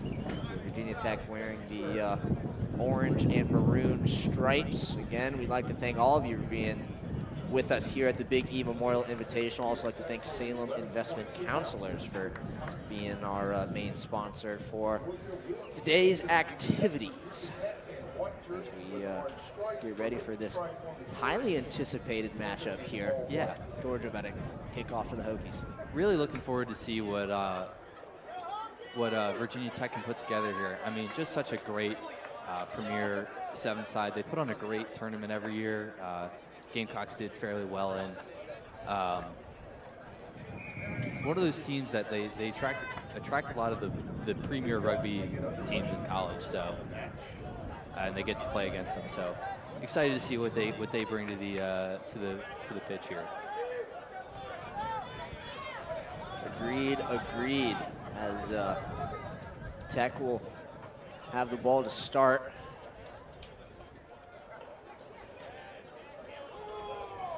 There we go. Working out wide. Again, they're doing their game plan's pretty clear. Get to the edge and get going. Yeah, see where you can attack that space, and Georgia's able to get a nice little steal there, and not quite. Unfortunately, there again it's those little mistakes that can really flip a match like this. I mean, two pretty solid two pretty solid premier teams here. So. Yeah, this could have big implications for our tournament later today. We have elimination games happening. We're in pool play as of right now. And like you mentioned, like to thank all the refs for being here. They've been great. This referee in particular has been a no-nonsense referee. Well, in some hands you wanna keep the game going, but also you gotta call the game right. You gotta rugby's an intense game, and problem that a lot of referees have is if you let the game get out of hand. I mean, it gets messy. Yeah, set the tone. Yeah. Here's Tech with some patience, trying to find the right gap. Nice little dump. He's gonna take it for a ride. That great tackle by Georgia there, though. But Virginia Tech really quick to the ruck there, and that's really what makes them so good is that they're quick to those rucks. And decisiveness and speed has been the biggest difference between a lot of the teams here. Yeah, I mean, it's because in sevens, I mean, if you're off by half a second, I mean, you can get a big gash. And well, you got space over on the left side. A lot of space. Enough space to head to the end zone for a Virginia Tech try as they open up the scoring in this one. Yeah, that was just really, really, really well executed there by Virginia Tech. Able to hit the ball inside or one side to another, find that gap in the middle, just get real quick to those rucks when you do get tackled, and kept the ball the whole way and able to score there. Be really interesting to see them match up with South Carolina today if we get to see it. Yeah, it'll be a good matchup. Absolutely. It'll be a bird on bird. A random bird that no one's heard of versus a random bird that no one's heard of. Yeah. I'm from Virginia. I have plenty of Virginia Tech friends and family friends, and none of them can tell me what a Hokie is. Isn't it? It's like some weird turkey. It's like a turkey adjacent bird or something like that. Yeah, there's some weird condition with it. It's for all things considered. It looks think like of it as a turkey. Well, there you go. There's that penalty that I was talking about earlier. The ball playing man without the ball. Yeah. And, he's going to be sent off for a yellow card. Yeah. So. Aggressive early there from Virginia Tech, and Georgia will try to answer now. Kind of mishandled the overlap. And we'll have another scrum here. Yeah, here we go. Again, for these tournament rules, we've got 2 7-minute halves for each of these pool play games. I believe we will still have 2 7-minute halves for the elimination games later today that will be starting right at 2:20. Correct. Yeah, it'd be interesting to see how Virginia Tech adjusts here, playing a man down. Well, Virginia Tech trying to fight through the tackle there. Looks like going to get pulled out of bounds, and that'll be a turnover. They'll have a line out here. Again, they've been fighting through the tackles a lot today. Just a skinnier field, so than a lot of guys are used to. So you don't have as much space as you'd like, but hey, I mean, this is such a great venue. I mean, yeah, it really is a beautiful venue here at Charles F. Bolden Stadium in Northeast Columbia. And how about that? Just a scrum, but look at Virginia Tech asserting their dominance. Take back what I said earlier about not being able to drive at sevens. I mean, as they're going to be on their back foot here with a man down. So yeah, but Georgia trying to capitalize. They still ended up with the ball even after that aggressive Tech push. And you're seeing some of why they were so talked about so much before the tournament started. They just got so much force behind those legs. Yeah, just one of those like forceful runners. Just it pays dividends in rugby, especially as the day wears on. I mean, sometimes it can be a battle of attrition, especially in those elimination games that we'll have later, where just some of the fresher teams can come out on top because you still have that burst of speed. Yeah. So keep the legs under you, get a little bit of Gatorade in you, some carbs and protein for lunch, Yeah, maybe even a Celsius. Yeah. As Virginia Tech trying to go down the sideline here, they'll be brought out of bounds.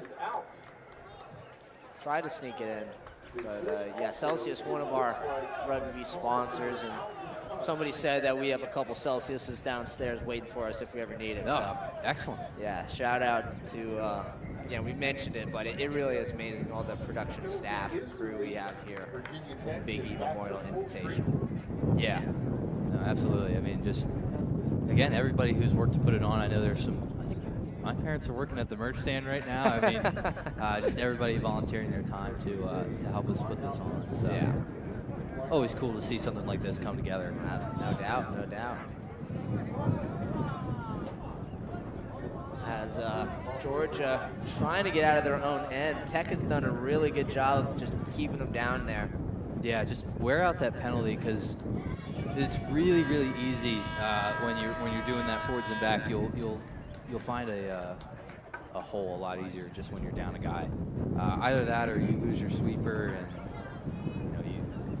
kicking is the way to go. So just play the field as you see it. And looks like that's going to be the end of the first half. It's going to be Virginia Tech 7-0 with I think another minute left on that penalty. So. Yep. We will be back for second half just in a moment there. But so far pretty even. Well, the scoreboard's pretty even, but Virginia Tech has been very dominant so far. Yeah, it's been it's been a lot of fun to watch Virginia Tech go. I mean, Georgia is really holding on here, especially in that like goal line, or I mean, for lack of a better term, red zone defense. Yeah. Just holding on and not denying the scores as necessary, capitalizing on some of those like mistakes that Virginia Tech has made, and not making too many mistakes as to where you're down a whole lot. So where maybe you can pull something off here. Yeah. Hey, I mean, it's only a one-score game, and I was talking up Virginia Tech earlier, but I mean, Georgia's a great team too, and just would love to see just some great rugby. So. Absolutely, we will be right back for second half after just a second.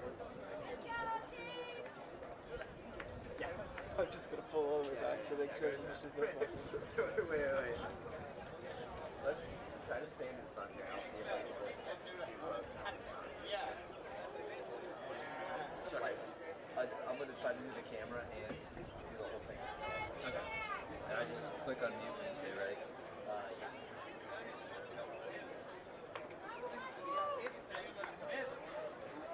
We are ready for second half of play with Virginia Tech kicking to Georgia. All back here for the second half of action. As Tech now on the left side, Georgia on the right side. The jersey matchup really not helping us a whole lot here. No, yeah.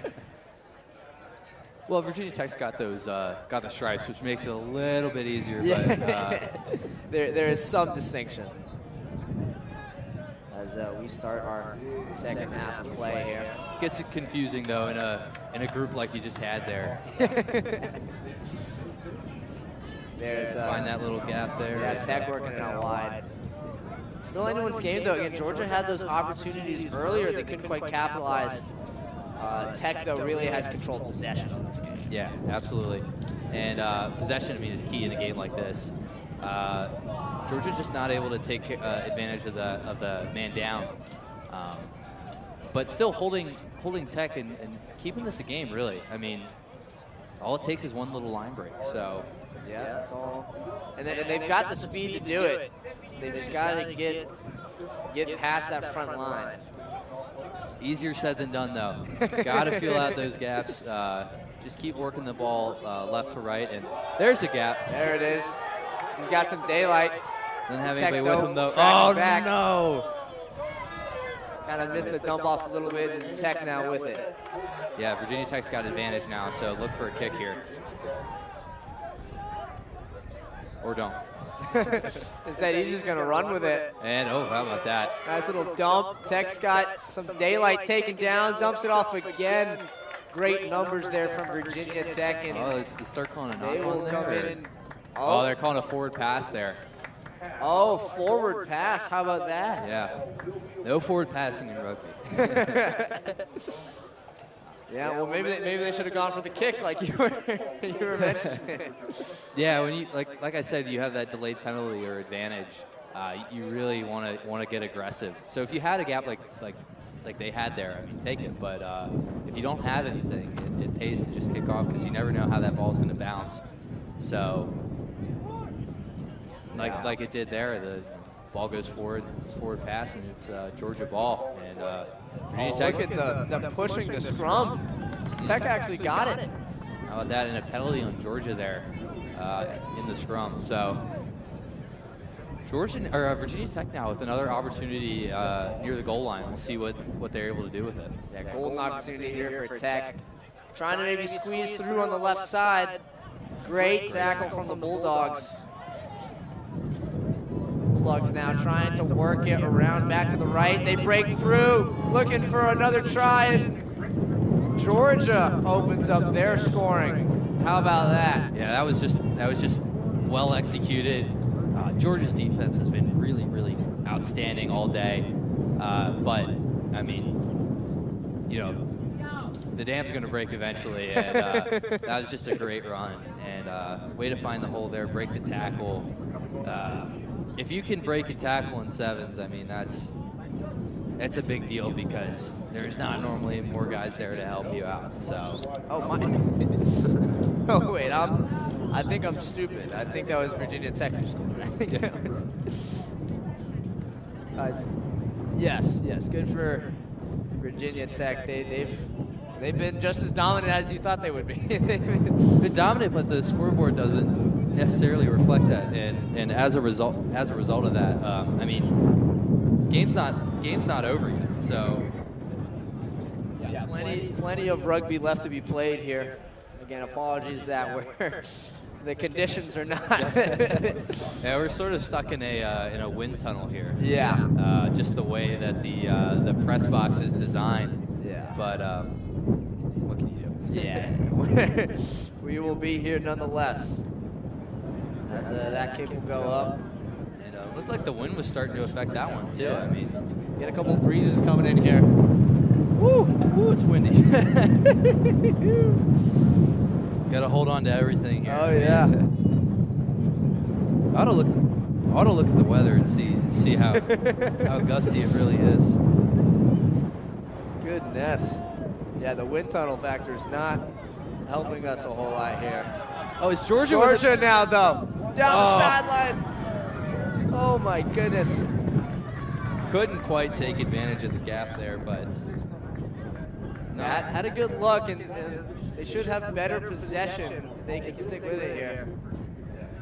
Yeah, I mean, got a little bit of a gonna have a scrum here to VT. We're gonna see what Virginia Tech can do here with that with the ball here. Yeah, and VT has really owned the scrum so far today, and they own another one there. Yeah, it looks like the wind gusts are 30 miles an hour today. Oh my Lord! And we're up high here, so that doesn't make it any better. No, not at all. Here's Georgia though, in the red zone. Oh, big Huge hit.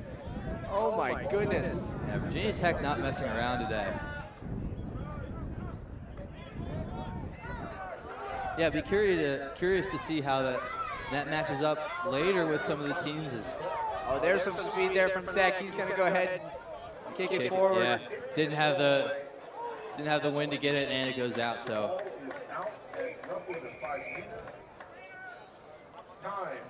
Looks like he pulled something, or maybe a little cramp, but hope he's all right. Got a great athletic training staff here today. Truly. A lot of big shout out to them. I'm a little injured right now myself, and they've done a great job taking care of me and all the other injured folks, and for all the club sports, really. I mean, they just do such a good job. Yeah. I mean, world class. It's such a blessing to have that, especially as a club program. So line out Georgia there. will tip it back towards their side, and they'll be able to get it. Trying to kick it out, but the kick is blocked, and Tech grabs it for another try. How about that? An off the block kick. Hey, I mean, like I said earlier, the oblate spheroid, it bounces in weird ways, and sometimes it bounces your way, and sometimes it doesn't. It didn't bounce for Georgia there, and Virginia Tech's able to take advantage of it off the block kick. So. Yeah, just put themselves in good field possession, and they were able to capitalize on it. Yeah, that's been big in this one. That's one of those things that, especially watching rugby, you're like, oh man, why did he kick it away? And Georgia got the ball. Oh, they were about to score, but sometimes those things pay off later. I mean, rugby's such a game of field position.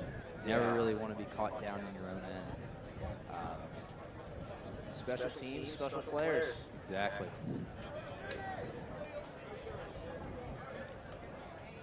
What's it? Bright eyes, clear heart, full eyes. Too long. This is something there. Whatever the saying is. Yeah, and the clock isn't on the scoreboard here at Bolton Stadium, but I believe the second half should be winding down. Tech is up. We'd like to see Georgia here break one. I mean, they've played just such incredible defense. I mean, absolutely something to say. Just couple little things on offense that need to just be tweaked, I would say, and you're in a lot better spot.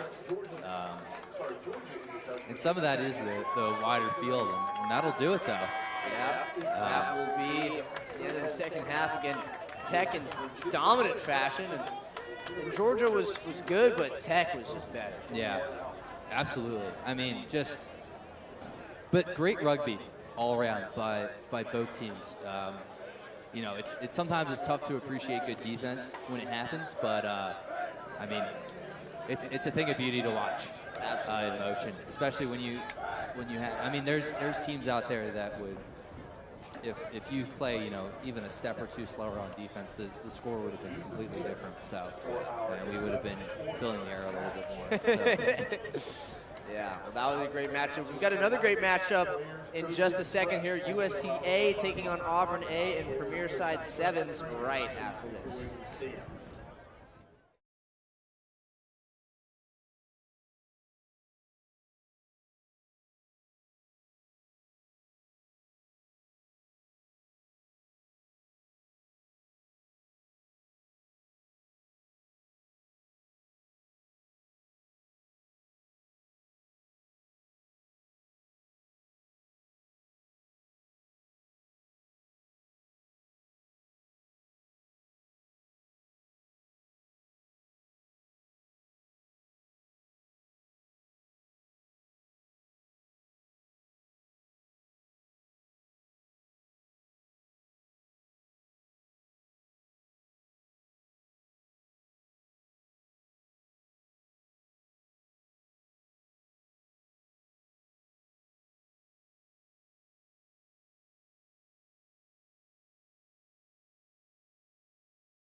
joining us again. We are back at the Big E Memorial Invitational as USC A taking on Auburn A in Premier Side pool play here. Yeah, this ought to be a good match, good gauge to see how the A side's going to look for the rest of the tournament. Two very different sides in Auburn and Alabama, and we saw that in their matchup earlier. Really want to see South Carolina here not do stuff like that. And Auburn breaks free. Yeah. They've got a lot of daylight, a lot of speed, and 5 points to go along with it. Big try there for the War Eagles. Yeah, you got to, defensively, as I've been saying all day, you really have to watch those wings because those are where the gaps get created. The quickest path to the try zone is up the middle, and so you never want to give up a try up the middle, but I mean, as a result, you focus on the middle, forget about the outside, something like that. Put a nice move on and score a long try. So see how South Carolina responds here. Yeah, War Eagles got the start they wanted. Looks like they did convert on the 2-point conversion. Keep it at 5-0. So It's going to be anyone's game here, but that is, I believe, now the second try that's been scored on USC as a whole today. So their defense has been pretty stalwart throughout, but Auburn seems to have found a crack in the armor. yeah, I mean, you really want to, I mean, in sevens especially, I mean, possession is a good defense is a better offense. So look for South Carolina to try and possess the ball a little bit as they try to go up to get it, but not to be. Comes down hard. Yeah, it comes down hard. He's holding his head. I believe Auburn guy tried to lift his guy up to get the ball. You see that a lot in higher levels of rugby, where you try to lift your guy to try and get an advantage on the kickoff. Not often is executed at the collegiate level, so hopefully he's all right there. I mean, it's a tough ball onto the turf, yeah. So again, hope he's all right, but. He got up on his own and walked off after a moment. So again, our athletic training staff here really has been special. So shout out to all of our athletic trainers. Yeah, they do such a good job, especially with head injuries, concussions, and such. I mean, how about that? USC down the right side. They swing it back. Good speed there. Got a lot of good yardage out of that. Way to salvage the ruck. I mean, the pass goes a little awry, but kind of an errant pass backwards. Auburn kicks it down towards the end zone. Yeah, now this is where you want to touch it down. And that's exactly what the Gamecocks will do. Oh, it goes out the back. Okay, that's actually better. So if the kick goes out the back, you'll have a drop kick from the 22, or the spot of the kicker. So it's one of those things, you have like, it was a 22 meter. I don't know. the announcer downstairs got me a little confused. I was like, I swear it's a 22 meter kick. Great form tackle there on Auburn. Just another one. Yeah, South Carolina playing a little angry now. Probably not expecting to go down early. Yeah, a lot more physicality here. And there's they a kick kick there. it forward. And that's great opportunity here. If he can grab it, can't quite. Spin move and he's in. How about that? Great resiliency there from the Gamecocks. Yeah, the ball bounces in weird ways, and it initially looked like it wasn't going to bounce in the Gamecocks' favor, but able to salvage it and score the try. The oblate spheroid. Yes. I used to think it was an oblong spheroid, but I got corrected by my old geometry teacher. It's oblate, not oblong. So shout out. Shout out Ms. Warfield. That brings it, after the missed kick, it's still 5-5. Again, they've both been kind of, just that one big run like you're talking about. Once you get that one bit of space, you're going. USC had a nice opportunity. They got the window, just kicked it down, and were able to get there. Good job keeping it in. really want to see some more physicality from the Gamecocks here. That seemed to really be working for him on that last drive, if you will. It's Pearson Braddock now with a nice big run. Breaks a couple tackles and loses the ball. They're going to call that a penalty on the Gamecocks there. So Auburn's ball now back in their own zone. They're going to go ahead and kick it down. Good kick there by Auburn. So that's what on a lot of the developmental side, a lot of those kicks are just taps to yourself, and then you go and work with it. But I know in the professional and international rugby I've seen, and that right there's a lot more just kicking it down and getting position. Yeah. Is that just a difference in kicking ability? I would say, I mean, sometimes it really depends on where you are. So, I mean, it's really a blessing to be able to kick from that spot there. As you get towards the sidelines, you get a little bit more aggressive with your kicking because you need to keep it out of bounds so that you can have that line out. It looks like we'll have a knock on there. But yeah, as you get like more skilled players, you see a lot more kicks. Understood. Auburn had a nice little line-out play drawn up, but the knock will negate their efforts as they line up for the baby scrum. Yeah, some of the criticisms of modern rugby is that it can often turn into a big game of kick tennis, where you'll have one guy kick it 60 meters, and another guy kicks it, he kicks it 65, and et cetera, et cetera. So, great wrap-up big and tackle there from Auburn. As USC is kind of on the back foot a little bit here. Big spin move there through the middle. You don't often see a lot of spin moves in rugby, but if you can make it work. Feehan tried to work it forward, but not to be there. Spearwood had other ideas. Yeah. That's physics for you, though, right?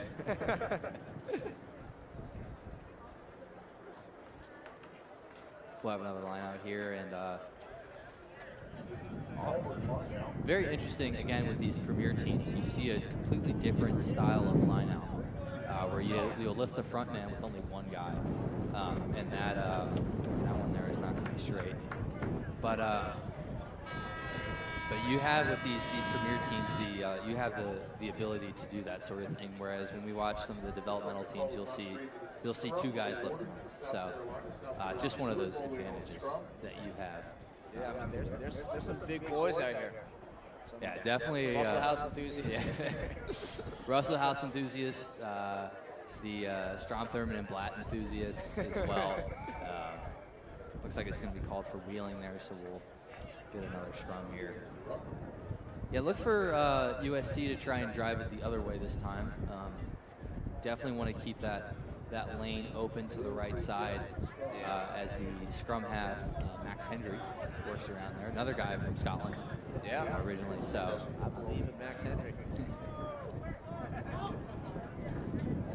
There it is. They get a quick out to the right. Dump to Feehan. Another dump out wide. Goose step kind of misplants the foot. They stick with it though. And again, this will be the last play of the half. Now on the left, he's got a gap and through into the end zone are the Gamecocks for another try at the end of the first half. How about that? I mean, just good ball movement. And the conversion kick's good too. So they take into the half a try lead, and look for the Gamecocks to play with a little bit of a chip on their shoulder. I mean, I don't think that they expected that first half to go that way.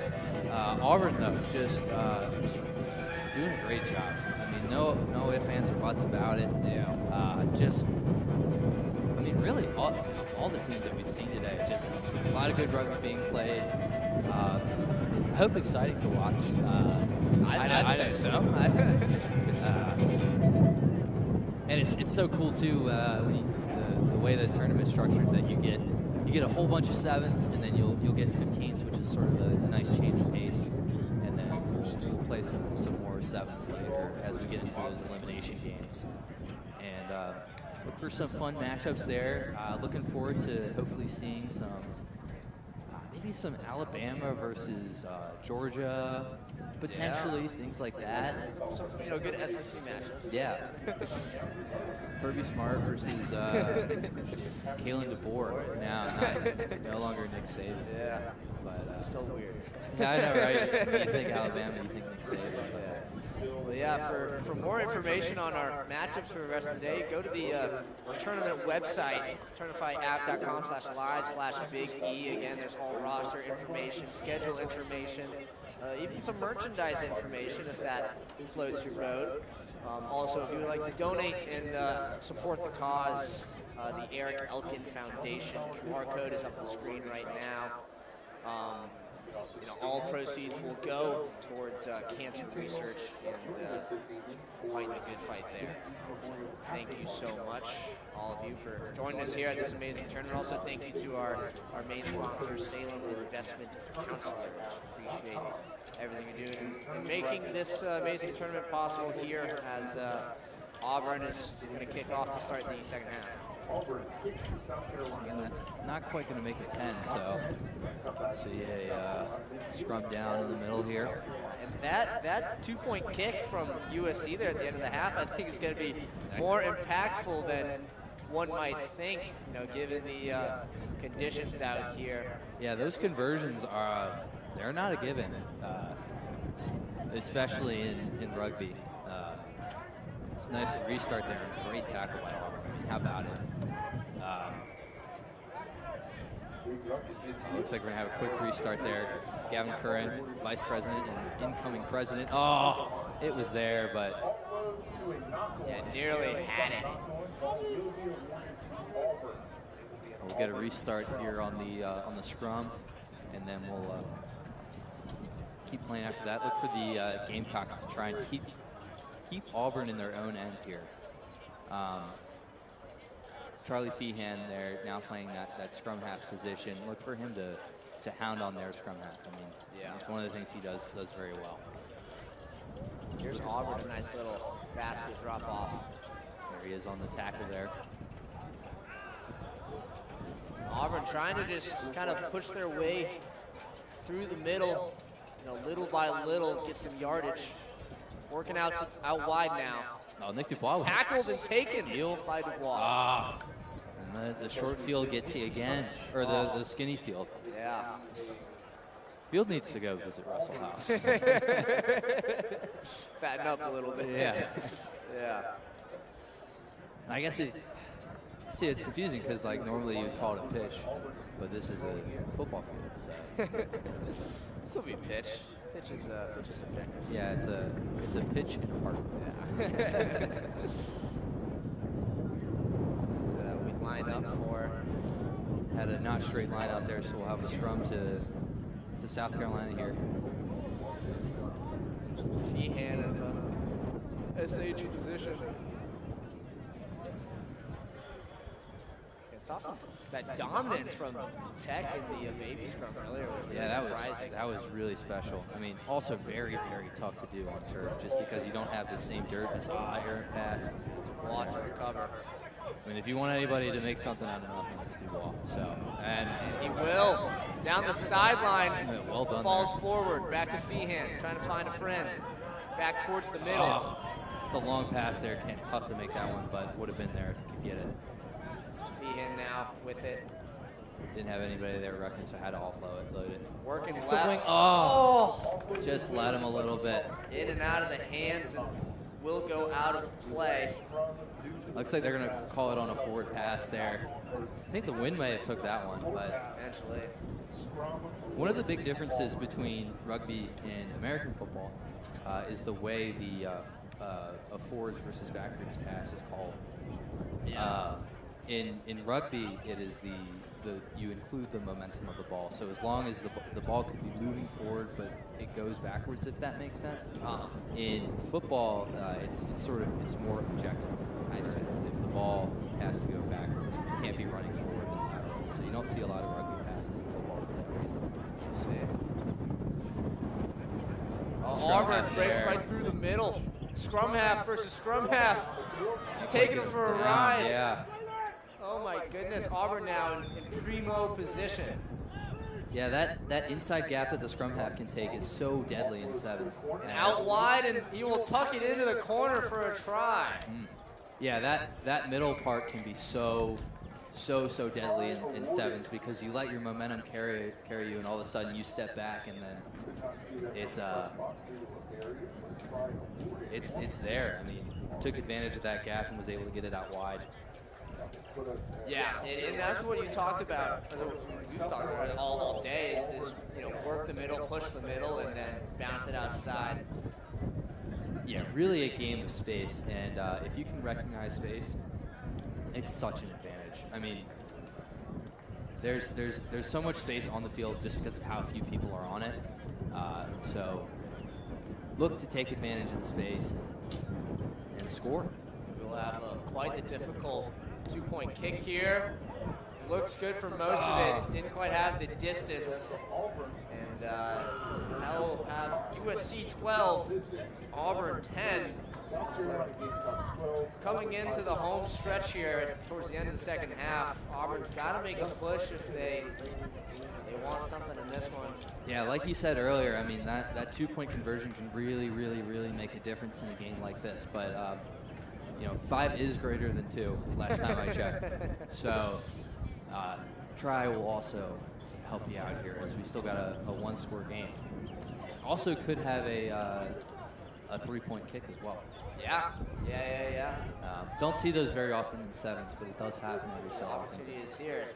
USC is trying to get some insurance points and extend their lead and their point differential as well. Again, this is a Pool A play, and the standings are correct. USC A is at top with 3 points and trying to get some more points in this one, working down the right side. Alabama's right behind them. Auburn's at the bottom of the pool now, so if they could sneak out a win here, that would really make things big for Auburn. What a huge Kareem Abdul-Jabbar pass back. This has like prime Dwayne Wade with the alley-oop. The tomahawk gather. Absolutely well played there by Cole Maney, giving it to Evan Deutsch there, and just looks like he missed the conversion there, and that was just beautifully seen. Like I said, you live and die by those offloads, and when they go well, they go really well, as you saw there. So. Yeah, very well executed there from the Gamecocks to put them up 7. Still a little bit of time in this one. I think we'll have one final play before the end of the game. Yeah, look for Auburn here to try and get a little aggressive. I mean, you're only down a score, so we're gonna get it back at the 50 here. So. Yeah, but this could be huge for Auburn here. Yeah, in terms of point differential, USC A is up by a country mile. But in terms of just win-loss, Auburn could close the gap here. Yeah, tie would be really good for Auburn here, especially with those points. So. Yeah. Although I've got to be honest. I mean, it depends on the tournament how they handle ties. I have to admit I'm not 1,000% sure. So we may find out. Yeah. The penalty goes in favor of the War Eagles as they're about 10 yards in their own territory. Yeah, so you're not going to see Auburn kick the ball out there because obviously they're trying to keep the game going. The reason the game didn't end there is because it was a penalty on South Carolina. So can't end the game on a major penalty by the winning team. So here's Auburn trying to keep it in bounds. Somehow does. Nice little well done work along the sideline. Some speed now through the middle. Errant pass out, and oh my goodness. How about ball that? Bouncing around. And knock on called, and that will be it. Well done by the sir to sort all that out. Yeah, a lot of action there happening at the end in that one. And looks like one of the Auburn players was a little banged up after all the back and forth, but USC comes out with the win, and they will sit atop of Pool A as we move into some more tournament play later on today. That will be more impactful, but coming up next will be Pool A in the developmental side as UGA B takes on Georgia College and State University. We will be right back right after this.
All right, guys. Welcome back here. Super excited to be with you guys today in what I'm going to call the Battle of Blue Ridge, even though neither team is from the Blue Ridge area. The Blue Ridge is in Georgia, so we'll take it. As UGA there is able to capitalize with a quick try. Georgia College and State University will get the kickoff pending the conversion. Yeah, really quick one there, taking advantage of it as I'm trying to get the GCSU logo on the score plug now. Yeah, there's something to be said. I mean, the way the tournament's run, it's been very efficient. Very efficient. which is very tough to execute at a scale like this, but also for us in the booth, it makes things a little difficult with the little bit of downtime in the game. But that's a huge note to the organizers of the tournament. Yeah, so yeah, it's a good problem to have. Yes, yes it is. Yes, it is. Prefer that over sitting here for 20 minutes and just doing nothing. So absolutely. And also shout out to unofficial sponsor, I guess, T-Mobile, for providing the hotspot for the Wi-Fi because we couldn't get on the Wi-Fi here. Yeah. So my phone has been doing overtime, but it's been working pretty good so far. And what else has been working good is this UGA B squad. They got out to a hot one here. Yeah, Georgia College and State University is a bigger squad here, and really it's always fun to watch guys who are supposed to be playing 15s play 7s. So look for a lot of physicality out of Georgia College and State. There's a big difference in the guys who are in the scrum right now and the guys who are not in the scrum. Yeah, their forwards are not to be messed with. Yeah. They A little bit of an early push there. I mean, couldn't even get the ball in. So see here, it's I mean, yeah, things like that in developmental games. I mean, it's just such a different feeling being in that front row compared to 15s. I mean, you don't have nearly the support. So, getting to learn the game a little bit for Georgia College and State University there. Yeah. I believe they're the Bobcats, is what I heard. Okay. So roll Bobcats. Yeah. Yeah. I'm gonna make sure I'm right here. So I'm sorry, Georgia College and State, that I'm not. Yeah. Oh, and here comes UGA. Bulldogs coming right down the middle. Trying to secure possession. They do. Get a pretty good positioning here. Yeah, they've got a big overlap to the left there. Recognized, though, by Georgia College and State. Oh, and right up the middle. Phase it up through the middle for another try. How about that? Yeah, it's the Bulldogs with a score there, right up the middle. So pending the conversion, we'll see. It's a 2-score game here. Georgia College and State University, and it is the Bobcats, and the mascot's name is Thunder the Bobcat. So, Thunder the Bobcat. Thunder the That's a Bobcat. good one. That's So a we good have UGA the Bulldog versus Thunder the Bobcat. Yeah, how about it? What are we on, like, UGA, like 11 now? I think so. I think they just got a new one, if I'm not mistaken. Yeah. I don't like thinking about that too much. I don't like it's like Shambo. No, he retired. Is what it was. yeah, they yeah, retired before. Yeah, Yeah, they have like a place in Cancun they go to. No, seriously, like they retire and they have like because I remember seeing on Instagram one time they have like this like really nice like retirement doghouse for him where he's got the previous UGA is just like chilling. So that's awesome. Georgia's got too much money. Yeah, Sir Big Spur is. he's still living in the coop. Yeah. Well, that's probably where he wants to be be honest with you. So. The kick did not go the distance, and so the Bobcats will have the advantage in the baby scrum. My hope one day is that rugby, sort of takes off, can become an NCAA sport. I would love to watch a game where like Bevo is out. Yeah, how about that? It's been slowly gaining traction. Yeah. In the U.S. I know it's obviously very popular in Europe and specifically in Argentina as well. Yeah, for whatever reason. Some of the South American squads are really very good, and especially those oceanic teams. So like your Australia, your New Zealand's, Fiji, all great squads. South Africa, obviously incredible. Yeah. Nice. Looks like we had a cleat come off and threw it to the side, but he's gonna put it back on. No more Mike Miller. Yeah. And we'll have a scrum advantage, the Bulldogs. Absolutely cannot slap a ball with your cleat. But yeah, I mean, rugby has been growing a lot, especially women's rugby has just some of the exponential growth you've seen. I mean, with Alona Mayer with so that signature moment, really helping to grow the game. And as women's rugby grows, that's sort of that foothold that you want to become an NCAA sport. And then I'm hoping within the next decade we'll see this as an NCAA sport. And then, sadly, I guess student Gamecock television, it won't be. They'll have like. Oh, we'll be big enough by then. Yeah, I hope we'll get so. some streaming rights. We'll get. Yeah. Rugby streaming service. Yeah. SGTV Plus. We'll be on the lookout for it. But no, we used to stream some more NCAA games. As Georgia now with some speed down the left side, it's just running through everybody. How about that? I mean, all the way home to Grandma's house. How about that? Good quick run in there. Going back to Athens. Little stop there looked like Lamar Jackson in high school. But yeah, I mean, like I said earlier, with a game like this, like the Bobcats have a big difference in the type of guys that they have out there, and the way that Georgia's constructed is it's a lot of like quick athletes out there. So I mean, sort of the risk you run with a bigger squad out there, and really looking forward to the Bobcats possessing the ball for a little bit, getting a little bit of physical rugby in there in the second half. So.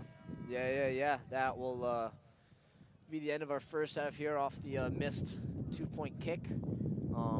They'll have one more play in the half before we start the second half of this one. I believe earlier we saw big number 1 for GCSU really make some moves. He had the beautiful flowing hair and broke it up the middle for a nice little run there a few times. Don't see him out there yet, but they could sure use him. Yeah.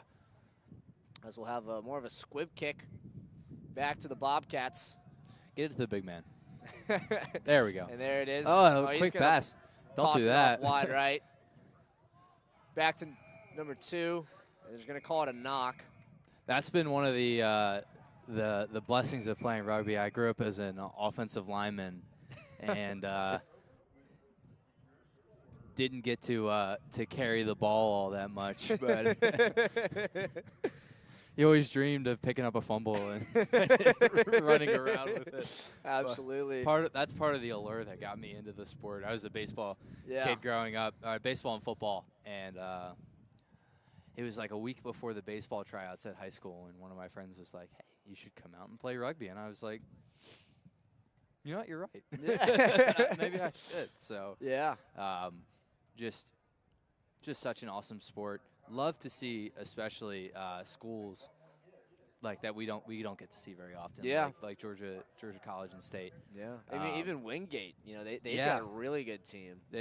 They're really quickly rising. I remember my freshman year, they were like brand new. I believe there was something that went on with their football team, and so a lot of their football guys got to start playing rugby. So a newer program that's really risen fast just because the just some of the quality of athletes here. But you know, we were in a tournament down in Oxford, Mississippi. Yeah. A couple weeks, or actually a month ago now at this point. Time's flying in the spring semester, but got to play like Middle Tennessee State University, and they were just a bunch of athletes, a bunch of like really physical guys. But I mean, it's just so cool to see the game grow, especially at some of these smaller schools and the schools that you just don't get to see all that much as a South Carolina kid. Yeah. You know, who I would have never thought that I would have been that South Carolina would be playing in a tournament against Georgia College and Windgate, but you know, here we are. I mean, just anything's possible. It's just awesome. Yeah. Looks like we're gonna see a big man kick here. Oh, here we go. Maybe some power behind this one. Yeah. And here we go as we start the second half. Again, Georgia got what they wanted in the first half. Oh, how about that? Pick it up and go. The Bobcats try to put a little step on him. It takes two guys to here. get him down. See, that's what I'm talking about. It takes two guys to get you down. You're going to have a little bit of space there off to the right, but there was nobody there to take advantage of it. But got to get quick to that ruck there and knock him on his feet. There it is. There we go. Again, GCSU. Out to the wing and just now There back it is. left. Yeah, GCSU trying to pull defenders to the middle with their with the big guys and then work it out wide. They're going to bring it back to the middle now. Nice little spin move. Dump off. He's got a little bit of space, trying to find a friend. Finds him there. Back to 14, trying to work his way through. Yeah, War of attritioning his way through, out wide right. Keep it in. There you go. Yeah, number 14 there has been running around all day. Oh, and a huge kick. He's going to have to be from running Georgia. here. Number 13 there. Oh, it takes a lucky up. bounce. Yeah. How about that? GCSU on the backtrack trying to slow things down for their guys to get back on D. Georgia now trying to move quick. And a great move from Georgia. Well done there by the Bobcats to stop that. Oh, no. Oh, and he looks like his knee is hurting a little bit. Oh, that's he had pulled something earlier. Georgia now trying to able to keep it stay alive. up, yeah. GCSU, some great aggressive defense here. Yeah, it looks like Georgia's going to have advantage here for a high tackle. Yeah, going to be called here in a second. There we go. Oh, bad timing there because, you know, looked like he was going to have a little bit of a run there. Almost had something.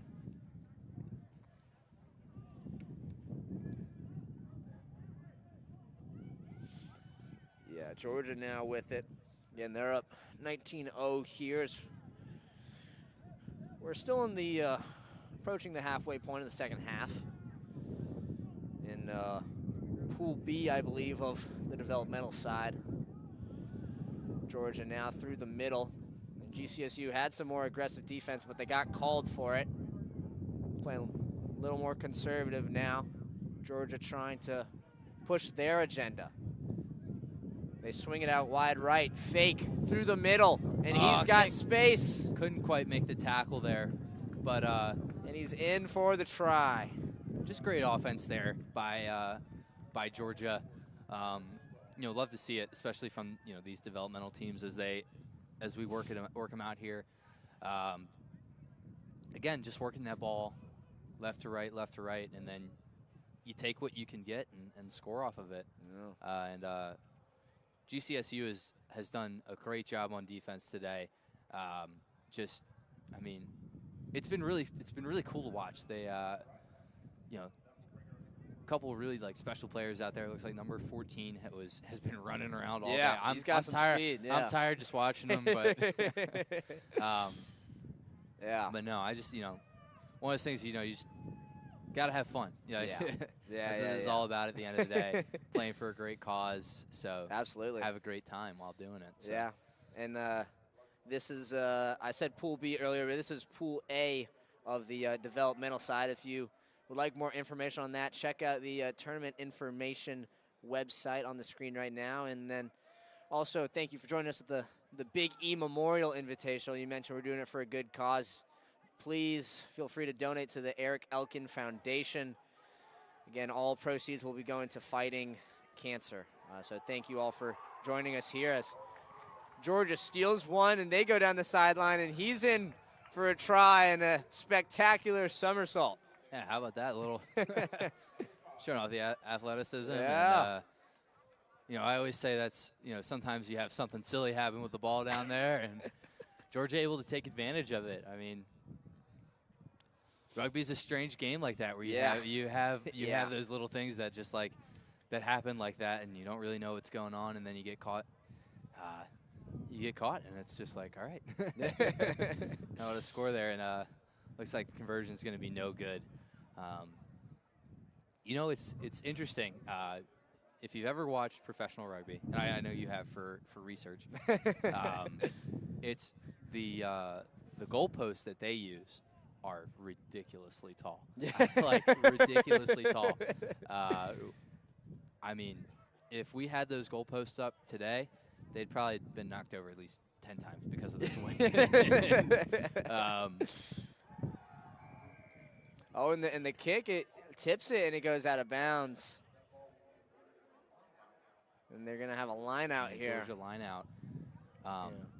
Yeah, so when you have the goalposts that stick in the ground in the front, they go to the front of the try zone, and then when you're using either a football goalpost or ones that have like supports in the back, they have to go in the back of the try zone. So I see. One of those things. Yeah. Actually, somewhat of a niche law is that if you touch it to the goalpost, it is a try. Really? Yeah. How about that? So. All right, here's Georgia now with some speed off of the scrum. He gets wrapped up. Oh. Quick Able take, to and he's take through. advantage of it. Wow. Yeah. And he's in for the try again. Yeah, way to see that gap. I mean, like I said, the quickest way to the try zone is through that A gap, if you will. And it's really, really important to set your defense inside out. But as a result, what do you have open as the wings? So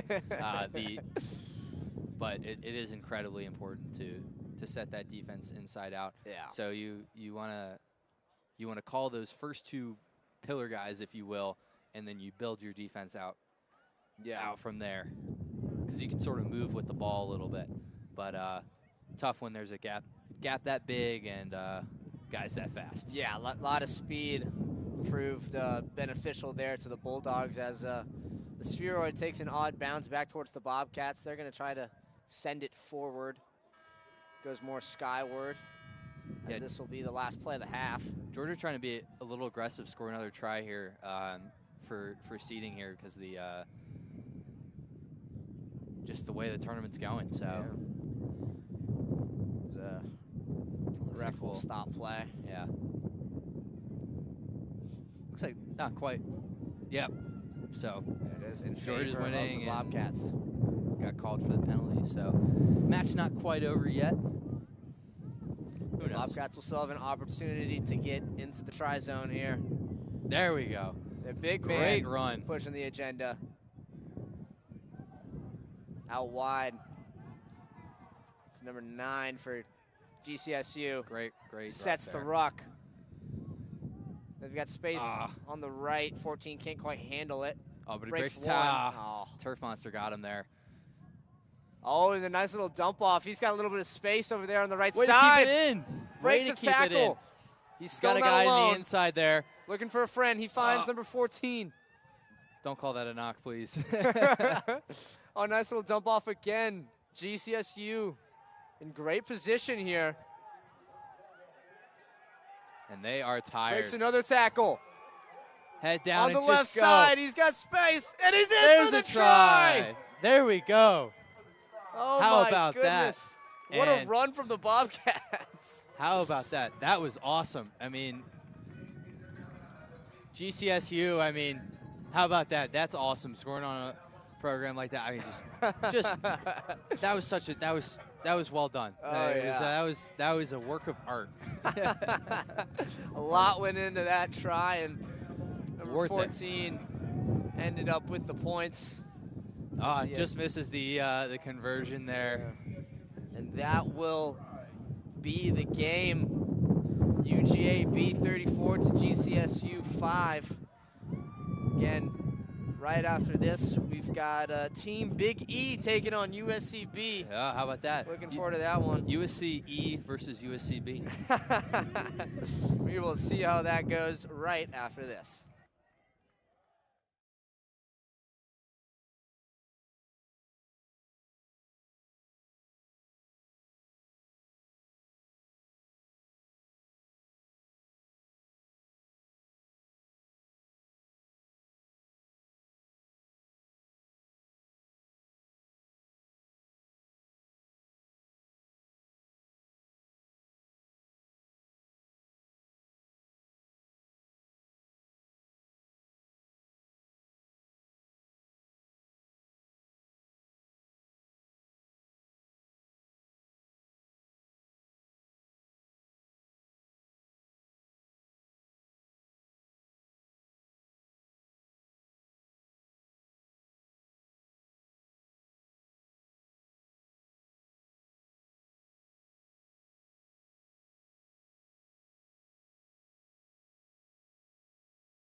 All right, we are back for another one here as we have USC versus USC matchup here. The USC Developmental B squad will be taking on the USC Big E team, who is made up of some alumni and other players. Yeah. This ought to be an interesting matchup because, you know, some of the alumni, they got a little bit of a chip on their shoulder, okay? We play an alumni 15s match, and that's normally pretty back and forth. Some of the older guys trying to prove that to the younger guys that they can still do it, so. Yeah. Yeah. They will not go quiet into that good night. A little Interstellar quote there. Yeah, how about it? I believe that's Big E in the red and USC B in the white. Yeah, correct. As, they almost had something there on the right side, but USC B doing a good job of tracking back and stopping them. Huge stiff arm there. Yeah. JV working it there to get it in. Oh, just barely pushed out of bounds.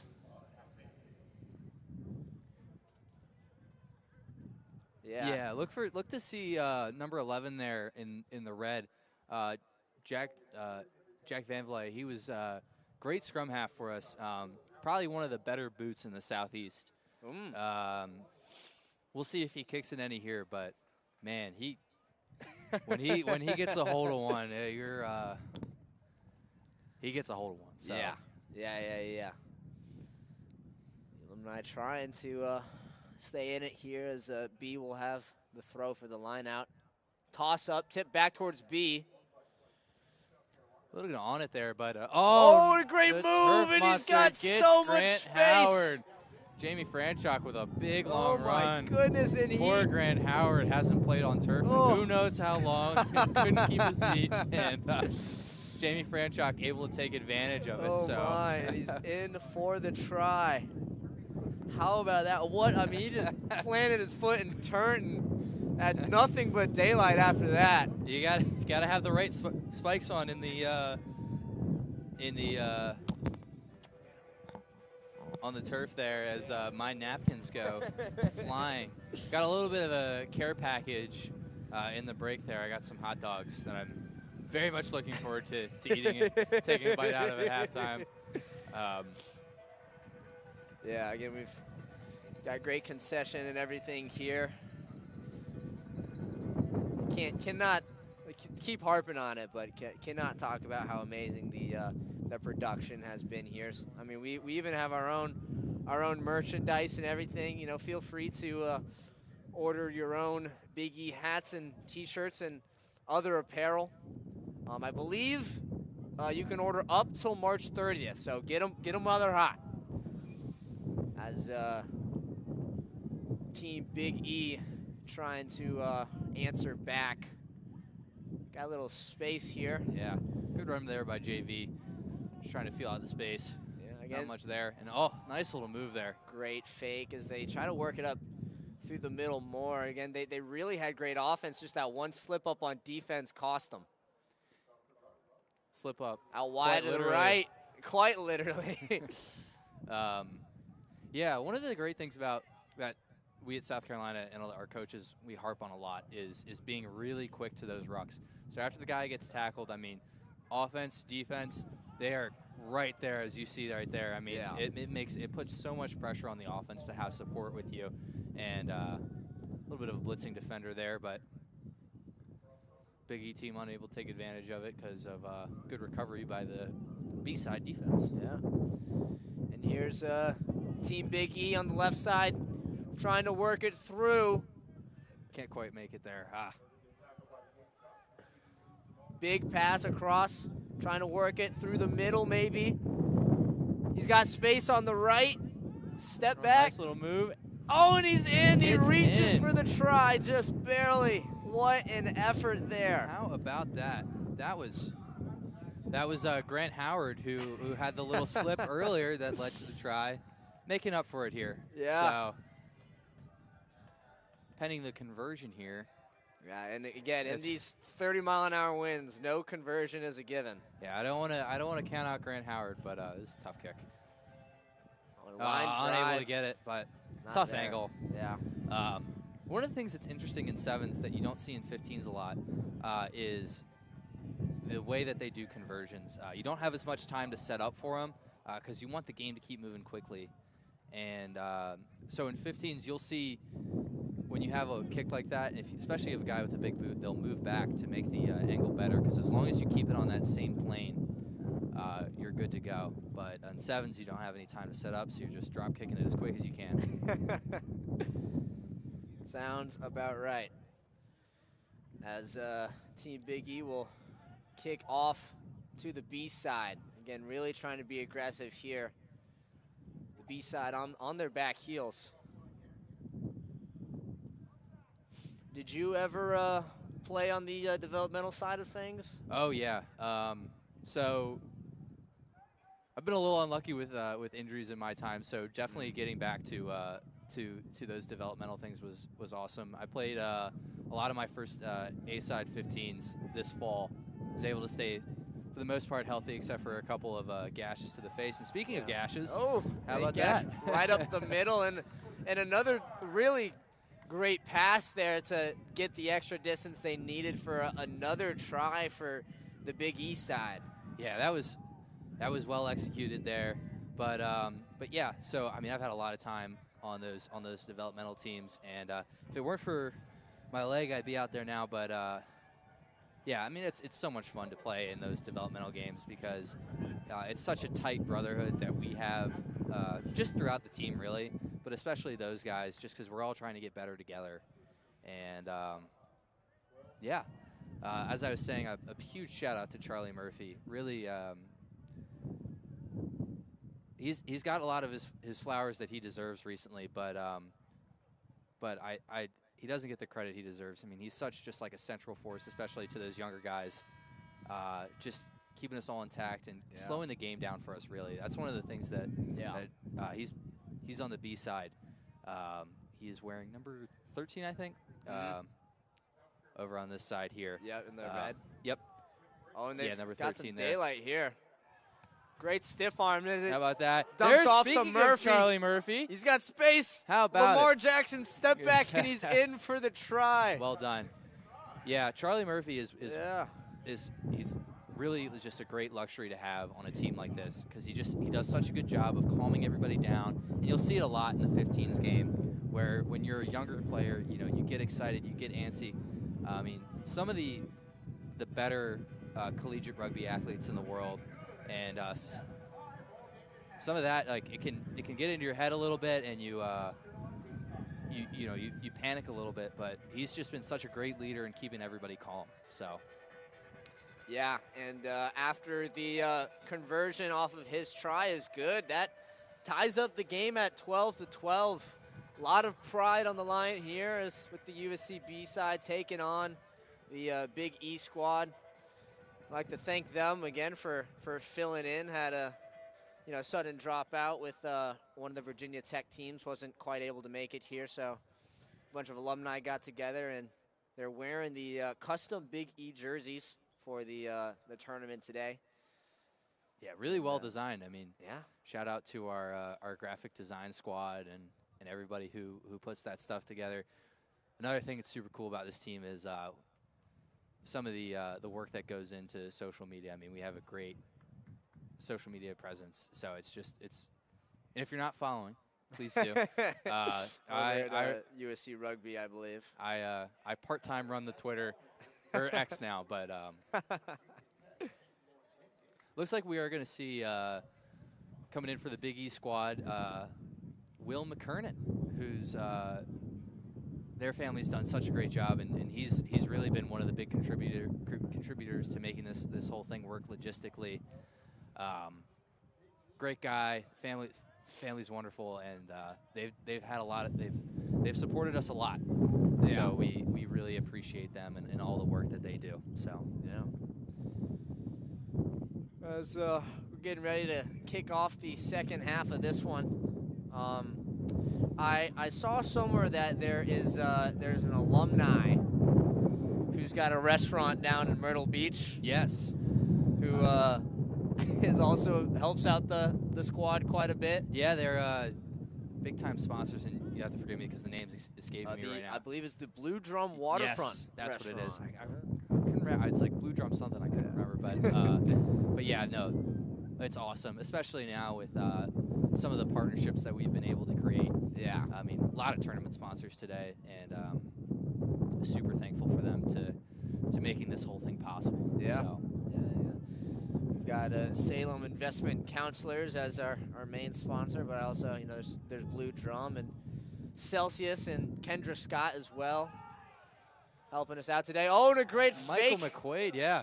Mike McQuaid for USCB opening up the second half in style. How about that? Yeah, they call him Michael Motorcycle. Michael Motorcycle. Yeah, or Moto for short. So he pulled a wheelie there, got some speed on a nice little fake. Yeah, we got a lot of Mikes on the team, and we've got a lot of Charlies on the team. Yeah. And we have, let me think here. We got Charlie Colvin, Charlie Dwyer, Charlie Feehan, Charlie Feelin, and a bunch of other guys I'm sure I'm forgetting. But we have to refer to them all by their last names, because if you just say Charlie, then 5 or 6 guys are going to come running at you. And it wouldn't surprise me if next year we have more Charlies. So. Good strong English name. Maybe that's where part of it. Yeah, As here's the B-side to kick off to Team Big E. And again, we are here at the Big E Memorial Invitational in honor of Eric Big E Elkin, who tragically passed. You can find more information about his story at the university or the USC Rugby website, and you can support the fight against cancer today by donating to the Eric Elkin Foundation. All proceeds will be going to cancer research. Yeah. So thank you very much. We got a line out here. Team Big E working it around. If I'm not mistaken, on Team Big E there, we have a guest appearance from one of our guys, Chris Henkels, who's actually been studying abroad. Oh, wow. So you talk about a long trip. Came across the pond to play in this one. So yeah. Oh, it's Chase McCracken. There's got a big hole, and good luck catching him. There's the explosive speed. Oh, my goodness. Shane Beamer. Somebody call him up. We've got your offense right here. Yeah. How about that? As they're going to hold there for a minute there to eat some of that clock a little bit and wait to score. Is that part of the strategy to kind of? Yeah, you take have it a lot. time I mean, off? it's a little bit of showboating too, but hey, when you're that fast, you can do it. So, off the post. Unfortunately, now we're really looking like USC football over here. Sorry, Shane Beamer, if you're watching. Yeah. Again, if you didn't see it, he was filmed some reels and showed his support the other day, repping the Big E rugby jersey. Yeah, that was super awesome. I mean, just the whole.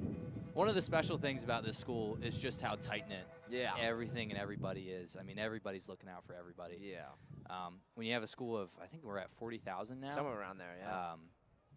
To see the community really rally around us in this way has just been so special. Yeah. So, big shout out especially to Shane Beamer for supporting us, and big shout out to everybody. I mean, club sports, athletic training staff. Oh no, got a yellow card there, a bit of cheddar as they call it. So, yeah, Big E to receive the ball here, trying to work their way through some great dynamic, but it's taken away from the B-side. They're moving with some haste here, trying to move it out wide. How about that? Great form Numbers tackling, but the disadvantage, overlap. able to take advantage of it. Trying to stop him. The reach, and I think he's across the line. Kevin Golden. That is that's Kevin Golden's another. The Golden family is a big family here. We've had Dan Golden for a time. He is a 2024 guy as well. Yep. And then his big brother John was really one of the guys that took this program to the level it's at today. Did a great job organizing before. Our head coach, John Roberts, came in and really was a captain, president, coach, and all the things. And, yeah, we're really thankful for the Golden family. They've given a lot to rugby on and off the pitch. Yeah. So, like I said earlier, rugby is this great community where everybody's working together. It takes a village, as they say. So yeah, and we've got one heck of a village here. As Big E team will try to work their way through here, but some good aggressive defense there from the B-side. Who are some of the guys in the developmental right now that you're looking at to maybe make some impact on the A-side in the fall? Yeah, take a look at Carter Salibi. I mean, he's been on A-side for 15s for a long time, but just such an incredible athlete, really just a big physical runner. Very talented. He plays what we call flanker, and if you're not familiar with flanker, think of it as like an outside linebacker, sort of edge rusher position. But rugby's not just defense, and he's just got great speed. Runs almost like a running back, and you've seen it a couple times here today where he's had a couple big long tries. He's got some sneaky speed. Yeah. Kevin Golden, another guy that I would expect to make a big impact next year. Oh, and there it is. Charlie Murphy with a great Breaking offload. through the tackle, drops it off into the try zone for another 5. I was going to say, and that's Michael Yost with a try. He's a freshman. One of those guys who's really developed a lot. Came in from that DC area. played over at Georgetown Prep. Yeah. Great school. One of my high school rival teams. Such a great program they have over at Georgetown Prep. I mean, they do a really good job there. And happy to have Michael Yost on the team. And I think he's another guy that you can expect to make a big, big leap next year. I mean, really, that and Michael McQuaid motorcycle, as they call him. Yeah, Moto. Yeah, he's all those guys I anticipate to make big impacts next year. And some of these seniors too. I mean, you're like, man, we wish you had it for another year. As a big breakaway. Wish we had him for another year as Team Big E, coast to coast, and he will bring it in for a try, as that will likely end the second half and the game. Good showing there from Team Big E early, but USCB able to battle back and come out on top. Yeah, I think I'm going to pass the headset over now. I've had so much fun in the booth. Thanks for listening. I know I'm not normally a color guy, but I had a lot of fun being up here. Sorry for being a little biased, but no, you are complete, dude. Thank you so much for coming out, Dylan. You have been more of a support than you realize, and hey, listen, if you ever get caught in a boot ever again, which I hope you never do, you're always more than welcome to come back in the booth. And I mean, we'll be back in the fall for covering some more rugby season stuff. So I'll have to come down and support you guys if you guys ever need anything. Let me know.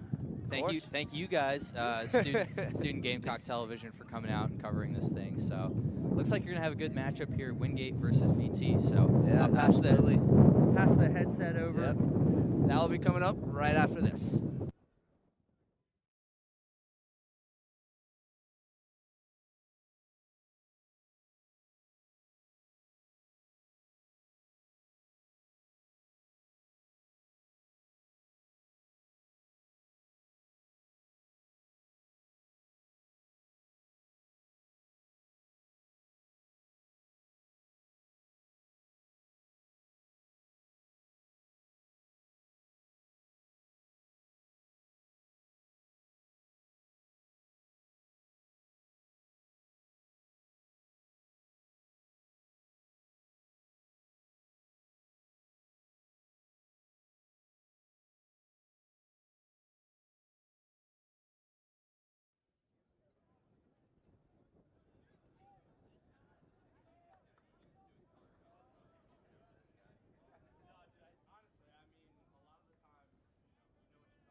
All right, thank you for joining us, and again, shout out to Dylan for spending some time with us. Gave some great insight here. But joining me in the booth now is SGTV legend Calvin DeLude. Calvin, how are you? What can I say, folks? I'm doing fantastic. Super excited to be up here on the booth. As Windgate has a breakaway, off to the races. Nobody's going to catch him right as I hop on. We already have a try for Windgate, and they add 5, making it 5-0 right here at the start.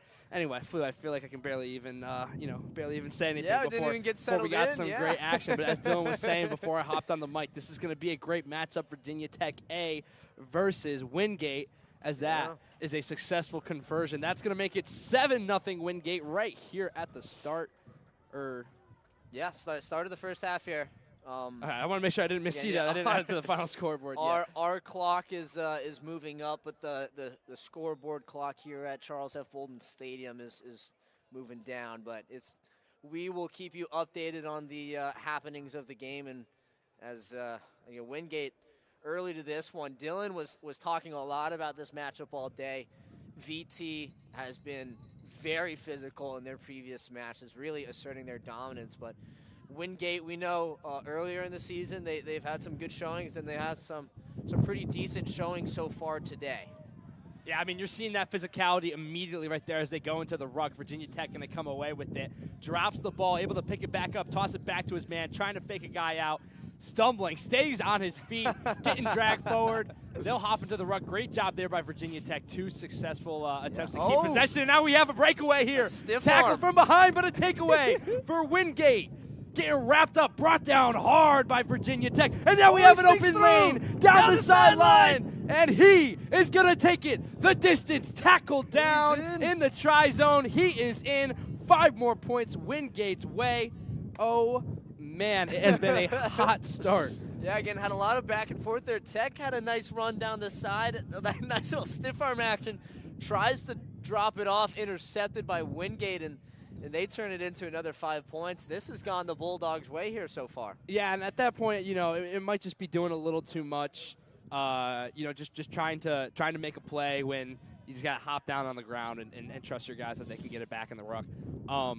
I think I was wrong. I think he missed that first conversion, so I believe the score is 10-0. It looked good from our point of view. We're up here in the press box here, but a great. I mean, it's a great field. I just got here, folks, so I'm just trying to. I'm still taking in the scenery. Absolutely beautiful location. Really excited to be here on the mic with my boy. First time broadcasting with Flugie. So this is a pretty sweet moment. But yeah, Windgate off to a hot start here. You love to see it. Yeah.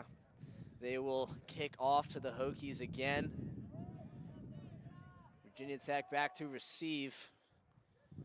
Again, Hokies in the white and orange, stripes, and Windgate in the navy blue. Here we go.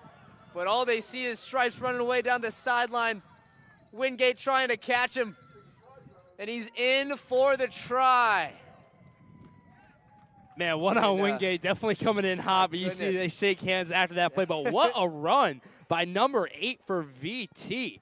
Just breaking down the sideline. Good toe tap in there, able to stay in bounds and able to take it all the way. And now I have seen in the 10 minutes I've been here, this wind has been a big factor in kicking these conversions successfully, as we're going to see number 10 for the Hokies try it here. Drop kick attempt. It is up and I think he's just wide right. Oh, my goodness. Yeah, again, you mentioned it, Calvin. We've had wind gusts up to 30 miles an hour here in Northeast Columbia. That's your weather background right there. So back at Student News at 7. No 2-point is a given here. And we're feeling every mile of that wind up here in the booth here. I'm sure you guys are freezing. I'm sure I'll get there eventually as VT is going to kick it out of bounds here. Yeah, once again, we'd like to thank all of you for joining us here at the Big E Invitational. Again, if you would like to donate to the cause and help support the fight against cancer, scan the QR code on your screen right now. And any donation at all helps. So thank you for all of your support. It is greatly appreciated. I believe they've raised somewhere north of $15,000. Oh, that's absolutely incredible, and such a great cause, honoring a teammate who meant so much to this locker room.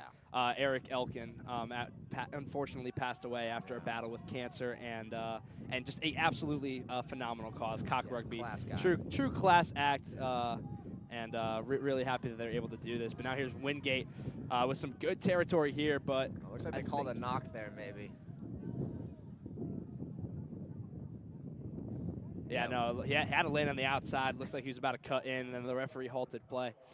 Yeah, he had the window there.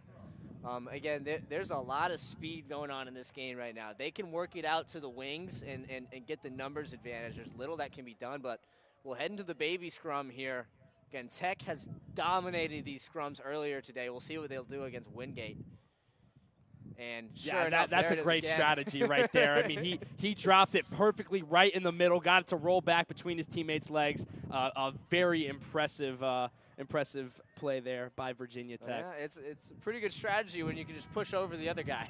Absolutely. I mean, we're talking physicality. We see it right here. Almost stayed up on his feet, back in the ruck. Virginia Tech comes away with it, tosses it back to his man. A big hit there from Windgate, but Virginia Tech still has it. 11 down the field, brought down to the 45. He stays up for a moment.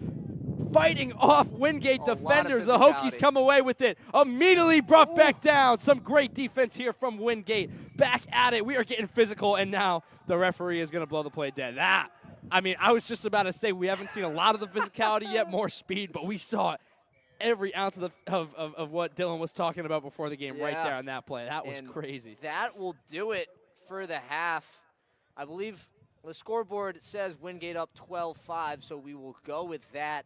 And, yeah, a lot of that physicality that we saw there at the end, Calvin. Okay, again. so I'm pretty sure he did make that first conversion. I'm pretty sure. I think they just forgot to add it. So, because I thought I was right on that call. Again, but, this is Pool B in Premier Side Sevens. The last game of pool play.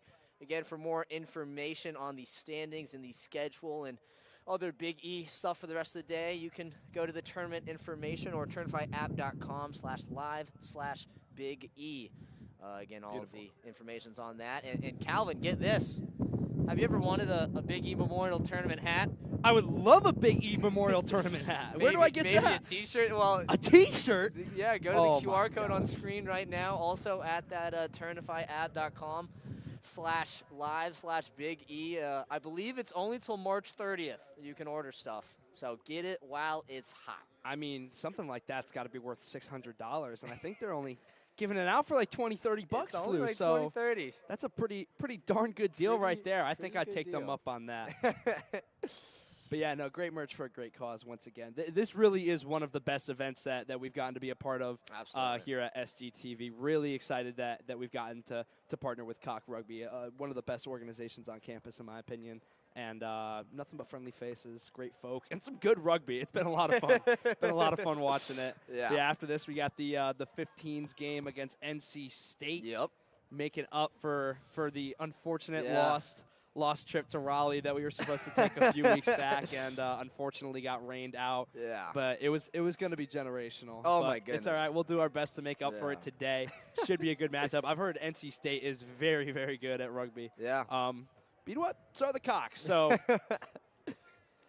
Yeah, I was telling Dylan about how anticipated the Renaissance men going to rugby was. Again, that was the Renaissance. the men. name of our crew going up to Raleigh. And it just all fell apart at the last second, but it's all right. Yeah, and we're back here today. It'll be a nice change of pace from the sevens we've had as Windgate kicks off to start the second half here. A good field there by Virginia Tech. Windgate all over that. Not a lot of room to work here. Now he finds a lane, tries to take it, got multiple men on him, finally falls down, hits the turf. The Hokies get that right back, though. Great play there. Toss it back to his man at the 20, hits him on the outside. And now he's going to be brought down on the sideline there. Virginia Tech going to have to be careful to stay in bounds. They do so successfully, gets it back at about the 15. And they are moving backwards right now. Windgate playing some really good defense. Hits his man on the outside, though. Now he's got to use his speed. A nice cut inside. Stays on his feet. Finally brought down in a takeaway for Windgate. What a play. I believe he was down. I think they're going to blow the play dead. That's a good call by the official. Thought he was still up on his feet, but his knees hit the turf. Windgate's going to keep possession, though, as we have number 8 with a nice toss over the middle. Brought down by the Hokies. 8 gets back with it. Has a man. 7 with a hole. 7 has a lane. 7 brought down just shy of the try zone. He reached for it, and I believe he's in for the try. Okay. I thought he was short by 2 or 3 yards there, but somehow able to stay up. A good call there by the official on the field. Yeah, they didn't secure the tackle, and so he was never fully down. And so to confirm the down, you have to establish position on top and establish the down. And yeah, he kept crawling, and good reach there, and the wind playing a factor in the 2-point there. I mean, it's coming in right as they're about to kick is when it really gets angry. So yeah, it's right from the left side of your screen to the right side, going straight down the field pretty much. Yeah, you can see the flags on the field blowing pretty crazy. It's definitely been a factor so far in this game. But Windgate up big with a 17-5 lead. Looks like we got 7 minutes left in the half here. Yeah, been a very physical game. It has lived up to the expectations as we see a high booming kick here. Windgate gets possession back as we have number 8 with it. Toss it to his man outside. Trying to cut in, but immediately brought down by the Hokies. Yeah, a lot of the strategy for these two teams is just going to be congesting the middle, sucking those defenders in, and then getting out to your backs on the side, because both of these teams, their backs are lightning fast. Yeah, I mean, to when you need speed and there it physicality, is, and we right see it through right the there. middle. Right up the middle. He'll hit the deck. A try for Windgate, and he's taking his sweet time with it, taunting a little bit, enjoying that moment as it's 5 more Windgate's way, and they extend their lead to 3 scores now. Yeah, Bulldogs have been, taking advantage of their speed, and Tech's got a lot of speed as well, but all their speed's on the outside. So when they get that advantage on the inside like they like it, able to gash it up the middle the past 2 times and grab themselves 5 points. Yeah, it looks like Virginia Tech's really trying to utilize the outside, but Windgate's been doing a good job at finding lanes on the inside, getting good support, getting men in their way, and that's really what's been working for them so far, winning the interior of the field. And the conversion there was good, so we have a 24-5 lead. It looked unsuccessful from here, but I'll trust the refs on the field. So, oh, never mind. Yeah, they're gonna take it off. I was right. That was wide left. I don't know. I was just reading the scoreboard on the screen, but to me that was a bad shank. I don't know if you can blame the wind on that one. Yeah, here's Tech now to receive in the middle, sending it wide left. And just once again, Windgate really not letting them get any open lanes. Anytime they're moving with any consistency, it's backwards. So you see a bad ball there, able to get back on top of it for the Hokies, but they're going to have to get in the ruck, keep possession. And I think the referee is going to blow the play dead. No. We have a Virginia Tech man running down the sideline. Did he stay in Stays bounds? A nice in cut bounds. inside. Stays up. 2 for the Hokies. Still on his feet. He's got one more man to beat, and he's brought down inside the 10. Oh, drops it off. Virginia Tech keeps Still it. there. He's in. An amazing play there for the Hokies as he ran the length of the field, broke about 1 million tackles. Yeah, I mean, and dumped it that's off on the doorstep. even if Virginia Tech doesn't win this game, that might be the play of the game right there. An unbelievable play as the conversion is up and good. So 2 more points the Hokies' way. That will help trying to get back into this game. They currently trail by 2 scores now. It is 22-12. Little Enter Sandman playing on the PA speakers here. I'm sure the Hokie fans in attendance will appreciate that. Yeah, man, I got to get to a Virginia Tech game and see that. I've heard it's generational. It's pretty electric. Metallica actually played there last summer. I saw that. And, that's pretty awesome. Yeah, I remember just about everybody and their mother was at that concert. It was electric. You got to be. You got to be. I mean, who made Sandstorm? It's Darude. Darude, yeah, that's what I thought. I mean, I don't know any of his other music, but I can tell you this for certain. If Darude came, I think people would go. Yeah, so the clock on the scoreboard's just wrong. I'm just going to stop looking at it. But yeah, it looks like it's about 7-minute halves, so 14-minute game in total. Again, after this game here, we will have our 15s game as USC takes on NC State. Was rescheduled from the February matchup, I believe. Or no, it was March. I think it was like first weekend of March. Yeah, it was. Yeah. But that 15s game will be after this as Windgate really getting physical inside the hashes here, working to the edge. Yeah, they're just bowling through Virginia Tech right now. They are getting really good at just working downfield, waiting for the open lane, and they're taking the hits in the meantime. So they're doing a great job at that. And the difference between Windgate and Virginia Tech, from what I'm seeing, is when Windgate isn't moving forward, they're not moving backward. And that's just a compliment to their offense and also a compliment to Wingate's defense because they've been so good at that today. And a kick and chase. He's got it. Did he maintain possession? They're going to say yes. Great kick, and they weave through the defense, and he will down it for the try. Yeah, that's just a great play right there. Great instincts. Just kick it and run, and work successfully for him there. 5 more points for Windgate. It doesn't help to be, or it doesn't hurt to have a blazing speed as well. That is also true. Great instincts, and he's pretty darn fast. So Yeah. a big play there for them. It's 27-12. The scoreboard there says 27-10, but I'm like 99% sure they got that conversion that they didn't give them. So, and they've been wrong before. So And I'm just gonna bank on my instincts here. Conversion for Windgate, wide left.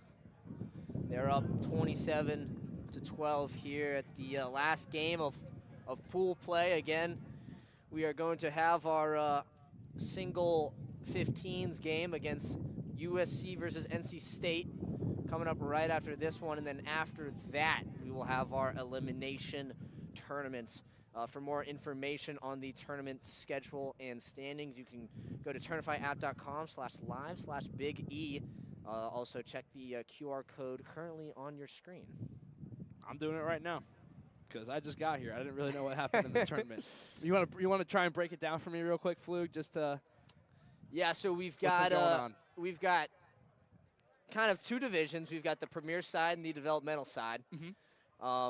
For each of those two divisions, there are two pools. So, Pool A, Pool B. Yes, sir. The bottom team of both of those pools will not move on to the elimination tournament later this afternoon. I believe winner of Pool A will play the 2 seed of Pool B, and the winner of this game, I believe, the winner of Pool B will play the second team in Pool A. There will be a third place match after that, and a championship at the end of the day. Yeah, no, this closer is to 4 o'clock. This is to clinch the 1 seed in Pool B between Windgate and Virginia Tech. So if the game were to end right now, Windgate would be facing Alabama, and Virginia Tech would be facing USCA. So we're set for some great matchups here in the rest of this tournament, as it looks like Windgate inches away from another try, and they get it. Bang. 5 more points for Windgate. It's going to be a difficult kick, an odd angle. He got tackled in the try zone, but adding on to this lead, Windgate doing a great job offensively, really just dominating this game. Yeah, very savvy off of the penalty there to just do a nice little quick drop to himself and one little pass, and they were able to weave through the Virginia Tech defense as the, again, kick will be errant once more. And I believe that will be the half and the game now. Windgate takes the victory over Virginia Tech, 32-12, a great showing for Windgate. But I will say, do not sell out on this Virginia Tech team yet. They have a lot to prove, and we will see that later today in the tournament.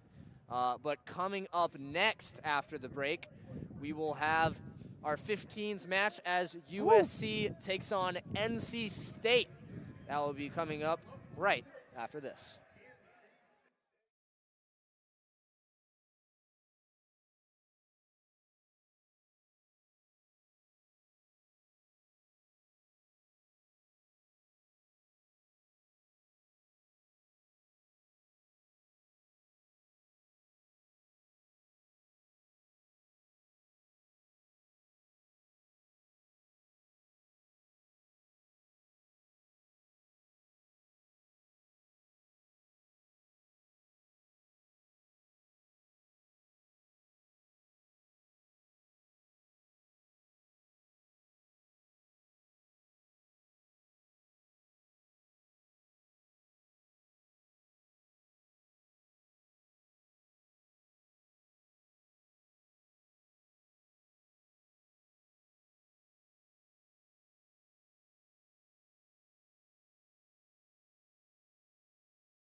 Ladies and gentlemen, welcome back. I'm Calvin Dooley, joined by Avery Strauss today. We have a great matchup for you in the middle of the Big E tournament, a 15s match, a makeup from one earlier in the month between NC State and USC. It's going to be a great one today. Ava, how are we feeling? I'm feeling great. I'm here a little bit early, and I'm glad I am. I get to start off my day with our fellow Gamecocks. This is a great day, great weather. It's a little cold up here, sheltered by this roof. Our viewers can't see, but other than that, like you guys said, the wind is coming from about the left, so the Gamecocks are going to have to battle that wind throughout the day today. But other than that, I hope to see a great match.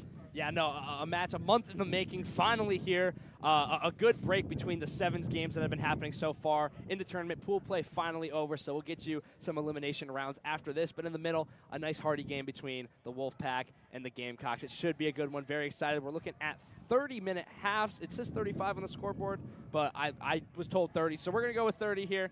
Should be a great matchup. We got the starting lineup for the South Carolina Gamecocks. At 1, we have Charlie Colvin. 2, Nick Clark. 3, Landon Day. 4, Charlie Gorman. 5, Abram Keener. 6, Alexander Toglia. 7, Will Mahaffey. 8, A.J. DeAngelis. 9, Ryan Felk. 10, Charlie Murphy, the captain of this squad. 11, Mason Flax. 12, Grant Rulin. 13, Jamie Franchok. 14, Michael Yost. And 15, Hunter Smith. We got a number of reserves as well. Tried to find NC State's roster, couldn't peek it, so we're going to do our best to say what we can here. Either way, going to be a great matchup here today. Very excited to bring it to you folks at home. Thanks for sticking with us in the Big E tournament.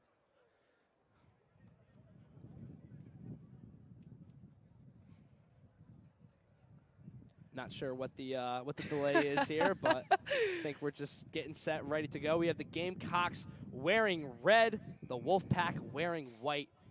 Yes, they did a great job with the jerseys for this tournament. I was just about to say they got the new threads on. Big E labeled right on the front in support of Eric. Great teammate, great team in general. I was talking to President Jack Edwards along with Coach Beamer this past week, and he really mentioned that this whole team really is just a big brotherhood, and in support of Big E, they're very excited to be playing today. Yeah, it is a beautiful thing. Talking about Shane Beamer, I mean, they Right? got that dude to make like 5 TikToks for their social media. I mean, I feel bad for Shane. He's got his daughter making him do TikToks Right. with him. He's got the football team. I mean, that guy is all over TikTok and Instagram. So I'll give him a lot of credit as we see NC State here in the Ruck. And they got some big guys on that team. It's definitely, I'd say, a size differential in favor of the Wolfpack, but we're going to see. It's not about the size of the dog in the fight. Strong tackle on the left side of the field out towards the wing. Yeah, Wolfpacks keep possession. I mean, they're lining up in an I formation, just trying to power their way down. Back here in the Ruck, a very interesting formation we're seeing here from the Wolfpack, all kind of gathering towards the middle with only a few guys near the actual ball itself. I will say compared to last game, Calvin, this is already starting off the bat a lot more aggressive, a lot more rucks right off the start of the first half. Yeah, no, definitely a difference between the 15s and the 7s match. But Gamecocks doing a great job defensively as the wind kind of messed up that throw. Wolfpack really not able to get any consistent motion going forward. Kind of been halted at this 25, 20-yard line for the past few minutes here. We see another strong tackle there. Out of the Ruck, Wolfpack keep possession, but the Gamecocks are just swarming them. Nowhere to go, brought down to the turf. South Carolina fighting for it, and I think the Wolfpack are going to come away with it. The referee will blow play dead, and we will see what the call is. I think it's on South Carolina, so I believe, it looks like the Wolfpack are about to kick it. They do out of bounds at about the 28-yard line. So not the deepest kick we've seen, but obviously we've been talking the wind is a big factor here today. Right, in terms of NC State, they have a little bit of the upper hand going the opposite direction for this kick. Then we're going to see a line out from NC State coming up.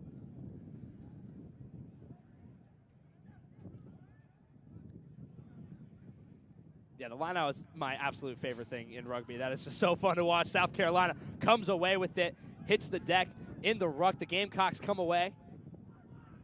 And a big tackle there for NC State. They'll fall back on top of it. I think early on you're seeing the difference offensively. Gamecocks have a lot more players in the actual play, where the Wolfpack try to stay off ball and leave a lot of open options for their team. But yeah, been a very physical game so far. Really not a lot of motion from either side, but a nice carry there on the outside, brought down at the 20. This Right game's really back been into the held ruck. right in the 20-yard line. Hopefully the Gamecocks can come out of this rug. Yeah, I mean, they have prime real estate right now. Not a lot of room left till the try zone, but a nice play there by the Wolfpack to send them back a bit. Gamecocks keep with it. A huge hit in the middle of the field, and the referee will blow the play dead. I mean, he got rocked there. That was Charlie Murphy taking the hit.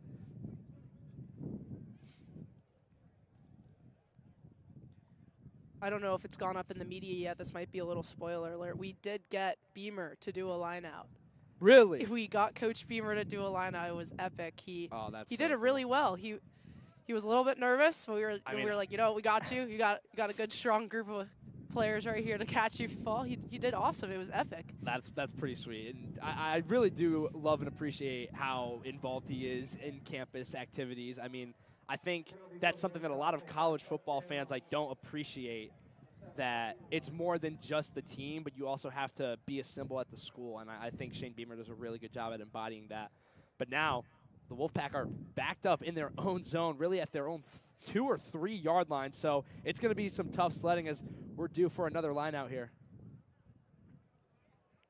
The Gamecocks get it right at the 5 yard line. They're just going to hunker down, bury their way through. Is he in?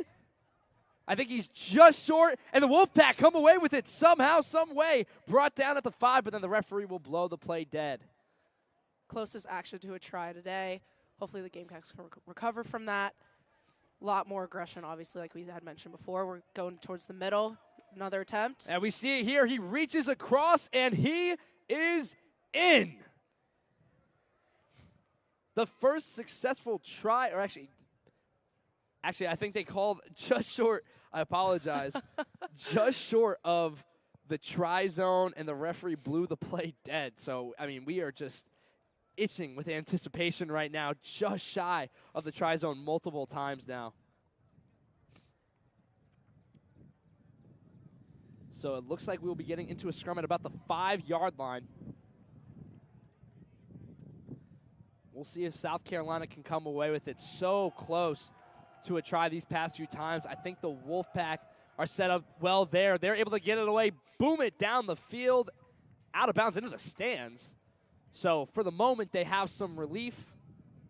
That was a big play for the Wolfpack with South Carolina knocking on the door for a try and able to get it away for a moment. And now we'll head up into another line out.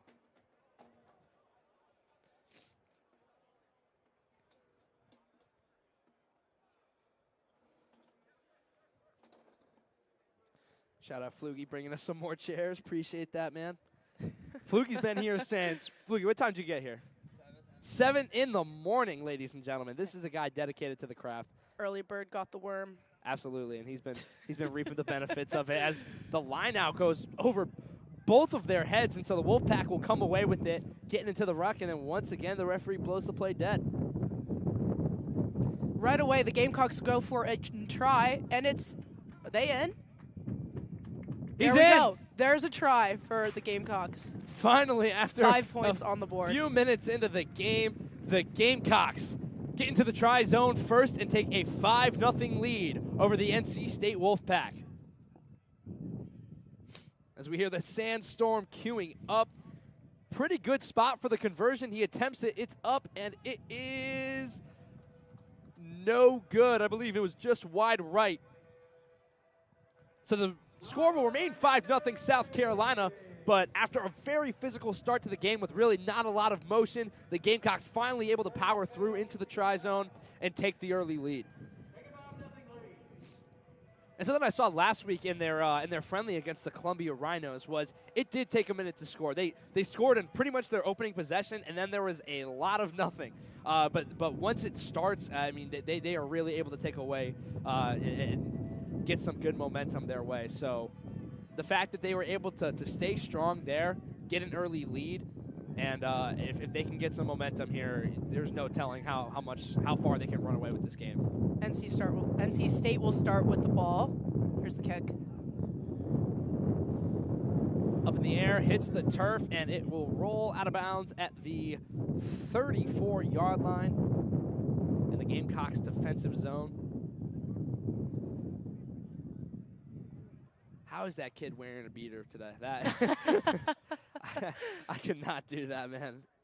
Now it looks like we have another call. Referee been very active so far in this game. You know, we're talking long days. I'm sure this is a long day for the officiating crew as well. So maybe we'll be seeing some more stuff be let up in the later games, but still about halfway through the day. So they'll be calling stuff as we're looking for another line out here, trying to keep the wind out of your ears at home, folks. But the Gamecocks with a nice tip there, come away with it. Hits his man on the outside, trying to cut upfield, and he is brought down back into the ruck. Gamecocks digging for it, and they will come out with the ball. Looking to go back to work offensively, immediately brought down again by the Wolfpack. Very physical defensive game so far, but down the lane, open. He's got room, shakes the man off. He's still going to the 30, the 25, brought down at the 20, hits the deck, getting into the ruck. Can the Gamecocks keep some consistent momentum here? Has his man, flips it towards the middle, looking for some room, has his man on the outside, hits his wing, some room. He's at the 10, the 5, and he is just shy of the try zone. Into the ruck, the Gamecocks have it. Is he able to get in? I think he's just shy again, back in the ruck. They get it, trying to bull their way in. Whistle blown by the judge. I will say, Calvin, that was the most motion we've seen so far throughout this half. Absolutely. Yeah. Great motion by the Gamecocks, getting open, getting out, Yeah, straight down the field, almost a try. They're right there every time, right there. Absolutely. A great carry by the captain, Charlie Murphy. Just had a lane, took it, but a great kick by NC State. That's going to go back to about the 39-yard line in their own defensive side of the field. But, I mean, they were right there at the 1-yard line trying to knock it in, and so they get some breathing room now. We'll go back to work, and it's been a very impressive defensive game so far as we work deeper into this first half here. We've been talking about the aggression of the rugby teams we've been watching today. Speaking of rugby, have you seen the Irish rugby player deciding between us and a few other schools for football? I did not see that. No, that is pretty crazy. I'd have to double check on his name. He's a 300-pound, 6'7" O-line, but played rugby whole life. I mean, God From knows Ireland. we need O-line right now, so got to get Lenore some help. And Gonna have a ruck on the right side of the field here at the 30. but a great play there by the Gamecocks, able to get on top of it. They Back. come away with the ball. Possession right back USC's way, and they are just resilient. Flips it to his man in the middle. Down, tackled at about the 24-yard line, back into the ruck, coming away with it. And NC State really doing a good job at not letting them get a lot of room, but Landon Day with a nice carry there. Now we're on the outside over to Hunter Smith. Smith is brought down. We're going back into the ruck. NC State being very physical here. South Carolina comes away with it. Michael Yost had it for a moment. He's brought down hard. Gamecocks still with it. Have motion on the outside. It is Abram Keener. Flips it to his man, Nick Clark. Clark gets brought down. We're going into a ruck here. They're at the 15-yard line. Flips it to Landon Day. Day over to Charlie Murphy, and the referee will blow the play dead. Some great motion there by South Carolina. Didn't result in much, but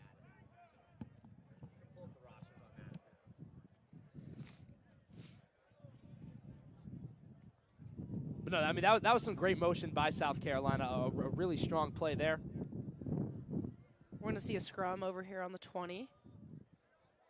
All right, and it looks like we do have NC State's roster, so I was wrong, which is pretty sweet. We don't have numbers, though, so not really sure what to do about that. If they were in order, I would just assume 1 through 15, but they are not. So we're just going to keep going by number here, folks. We apologize to any Wolfpack loyal fans checking in today. So NC State with some good defense here, but a nice carry for South Carolina. They're at the 15, hits his man on the outside. Able to keep it in, a really nice play there, but now going to be blown dead, maybe touched out of bounds. Strong play by Hunter Smith on the far side of the field that was about to trickle out and able to keep it in for a moment.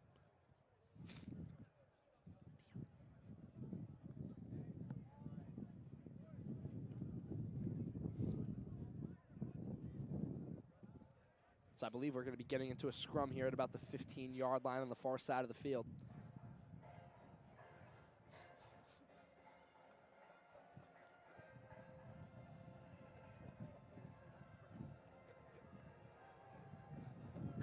We're getting a cock scrum here. You can hear it from the sidelines. If you guys hear Flugie laughing, the team likes to scream cock scrum every scrum. I mean, it's pretty awesome. It is awesome. They're supporting their team. Absolutely. A bad Tackled pass there out and of a bounds. great tackle from number 14, Michael Yost.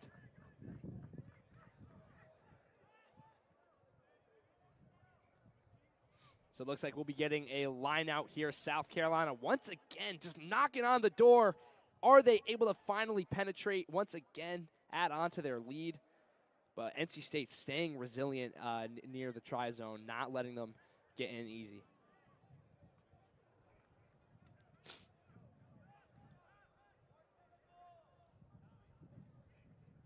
Calvin, after working so far most of today, if you played rugby, what position do you think you'd partake in? Left out. I could not play rugby. I could see you as a back. You know, Sure. You're probably the only one. not big enough to be prop, but Sure. Yeah. Sure. I'll play back. Why not? I'll play back and tear my ACL very first play. I can't imagine me doing well for very long. NC State takes the ball out from the line out. Taken down at the 10, roughly the 10. Gamecocks being very physical in that ruck there, but NC State comes away with it, immediately brought down by 2 Gamecocks. And they're getting darn close to being in their own try zone here. A good kick, but it's blocked by the Gamecocks. Are they able to get it back? No, NC State has it. And let's see what the call is, because once again, the referee blows the play dead. Looks like it's going to be a knock. South Carolina has it, and South Carolina has another try. Charlie Murphy. The captain, Charlie Murphy, adding 5 more for South Carolina, and they lead 10-0. The conversion is up. It is good. 7 points for South Carolina. They lead 12-0 here.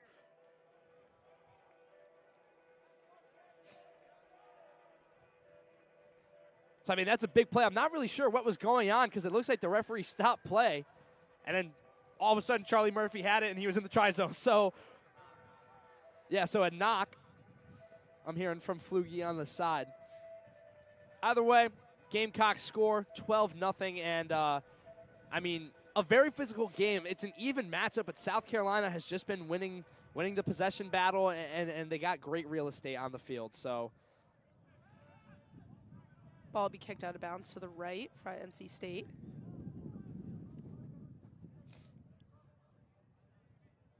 Will this be a redo? What are we doing? yeah, I think they're going to Right, okay. might be hopping into a scrum here.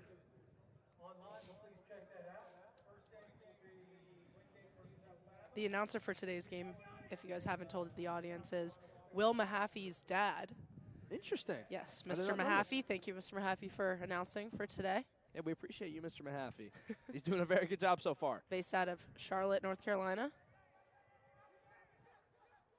Gamecocks able to get the ball out of the scrum, toss it back to his man at the 45-yard line, has a lane on the outside, lays down the shoulder, able to stay up. A nice move there, cuts back in, and he is brought down past the 45-yard line at about the 42. Ball on the ground for a moment. NC State kicks it, and now the referee will blow the play dead once again.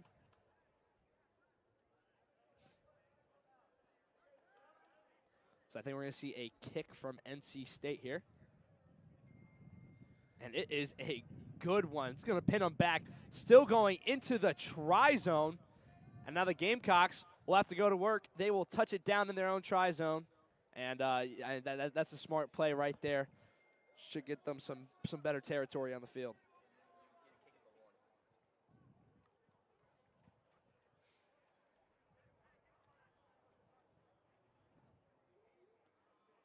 So once again, folks, we appreciate you for joining us here today at the Big E Memorial Invitational, a wonderful event that the Cock Rugby team is putting on. Right now, we're in the 15s match in the middle of the day to break up all the 7s games we've seen. A makeup from a game earlier this month. NC State, it was originally supposed to be in Raleigh, but generous enough to come down here, make up for the game, and be part of a wonderful event here for the Gamecock Rugby squad. If you guys see on your screen now, there will be a QR code to help support Big E and the team and awareness towards this cause. If you want to donate or show any support, feel free to scan that QR code. We're going to have a scrum. No, I think, yeah. I was going to say, what? Yeah, not sure what that's about, but they'll kick it away. The win coming in at the worst possible time. But a good job there by the Gamecocks. They come away with it. A little bit of a kick and go from number 2, Nick Clark. Yeah, that was a fantastic play by Clark. Able to get in there, wreak havoc, get that ball back for South Carolina when NC State really would have been in a great spot to potentially get into the try zone for the first time today. And a nice play on the outside there. I believe that was Jamie Franchuk. Flips to his man, fakes it. Now has a lane up the middle, shakes off 2 men, brought down at the 40. Some good running there for South Carolina. Back into the ruck. NC State all over that, but the Gamecocks come away with it, immediately brought back down. We'll go into another ruck, pushing forward. I mean, this game is just so fun. I mean, we got a drop kick from the Gamecocks. Like you were saying, about to say at least, I think, Calvin, that yes, this game has been quite entertaining. A lot of aggression, a lot of movement from the Gamecocks and NC State. They've both been doing a really good job finding openings to get out and down the field for tries. NC State's been falling a little bit behind in that aggression so far. I think the Gamecocks are taking over on that. Yeah, we're seeing a big substitution for South Carolina. A lot of players checking in, a lot of players checking out. And that's going to be helpful for them continuing this momentum, outplaying NC State.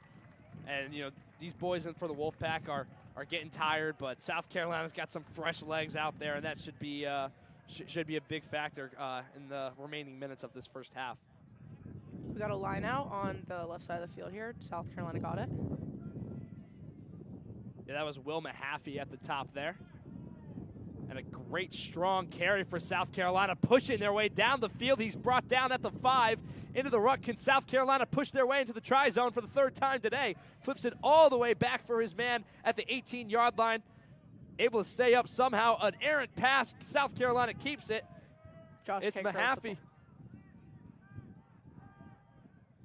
Back into the ruck. NC State has been very physical in that ruck. You see number 4 getting in there down and dirty a lot of the time there for NC State, but a good carry for South Carolina up to the 10-yard line. Gamecocks get it back, just trying to bowl their way in. That's number 4, Charlie Gorman, and Gorman will take it all the way to the 2.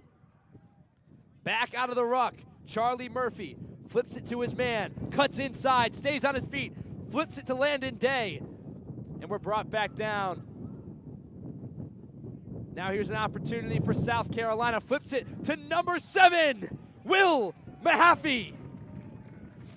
5 more points for South Carolina. They're back in the try zone for the 3rd time today. This conversion might be a little bit more tricky. It's on. Yeah, it is taking a significant over to the left. up. Crazy wind. I'm sure you guys could hear through the mic covers. Yeah, we apologize to the folks at home. I know this is not audibly appealing, but I promise you it's better than standing in it.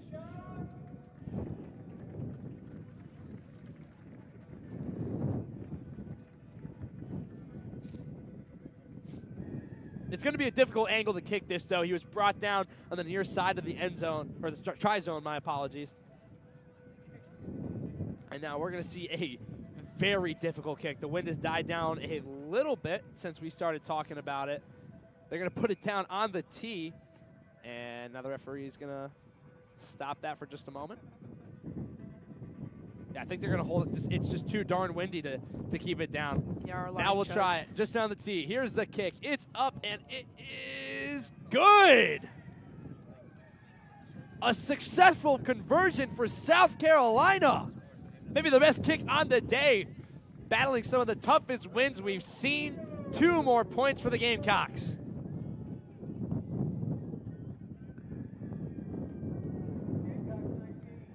You almost wish you were running around on the field in the sun, don't you, Calvin? Oh, I mean, I wouldn't mind running around being in the sun as might long need to as break a sweat soon. I'll just stay out of the play, kind of hang in the back.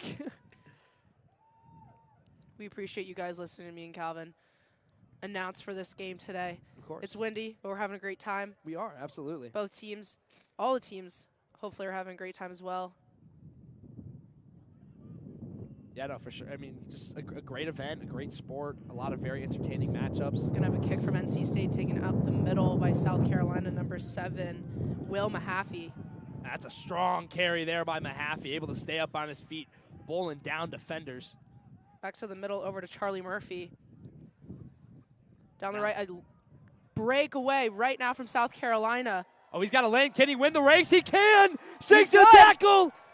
And he is in the try zone! A Gamecock try, 5 more points. What a play! Try performed. Hunter Smith reps Big E right on his chest after scoring.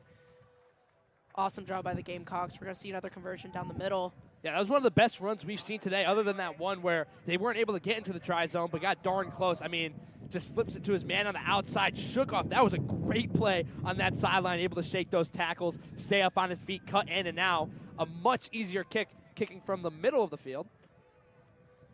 And doesn't matter, messes up the drop kick. It's all good. No conversion for South Carolina, but the lead is 24-0 here in the first half between the Gamecocks and the Wolfpack.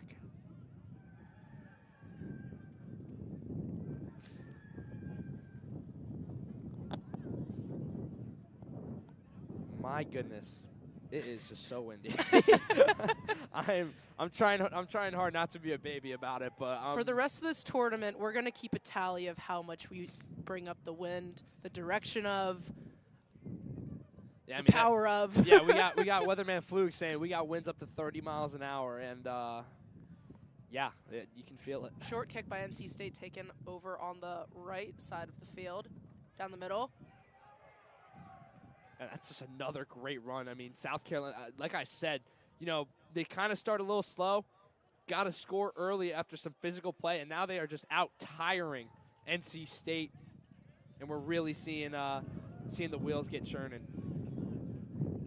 I agree. I definitely think that getting back into the game for South Carolina today, you definitely see they're getting a lot more comfortable playing NC State as of right now. They are powering through as soon as the kick goes off, bam, avoiding every ruck they can. Scored almost seconds after the last kick. It's going to be a line out. Yeah, and I think a big reason for that is, Flugie, if you want to help me out with this shot, take a peek at the NC State sideline right here. See all the guys on there? And then go ahead and take a peek over at the Gamecock sideline. I mean, it is just deep. They have a lot of players, a lot of fresh legs to hop in. You can see the difference right there on your screen, folks. I mean, South Carolina, they've got numbers, and NC State, they are playing a great game. The score does not reflect how close of a game this actually has been, but it's been a huge reason why South Carolina has been able to outplay and outpace NC State as they come out of the line out with it, but I think they're going to call a bad throw in there. A bit too far to the right. Talking the other day with Ford's captain Charlie, he said they have 70, I believe, boys on the Gamecocks roster, and he said overall rugby's such an inclusive sport. It's such a great environment that they take everybody that they can who wants to learn the sport or has been playing for as long as they can remember. NC State will take the ball, passing it through the middle. Once again, Gamecocks just all over that. NC State really cannot get downfield. Back in the ruck, NC State taking their time with it, immediately tosses it in, and he is immediately wrapped up and taken down. Oh, and now the ball is loose. South Carolina comes away with it. And the play is blown dead. Never mind. Almost recovered by Grant Rulin. Yeah, it looks like it was going to be a great play. Not sure what the call on the field is. And I believe we're getting into a scrum, ladies and gentlemen.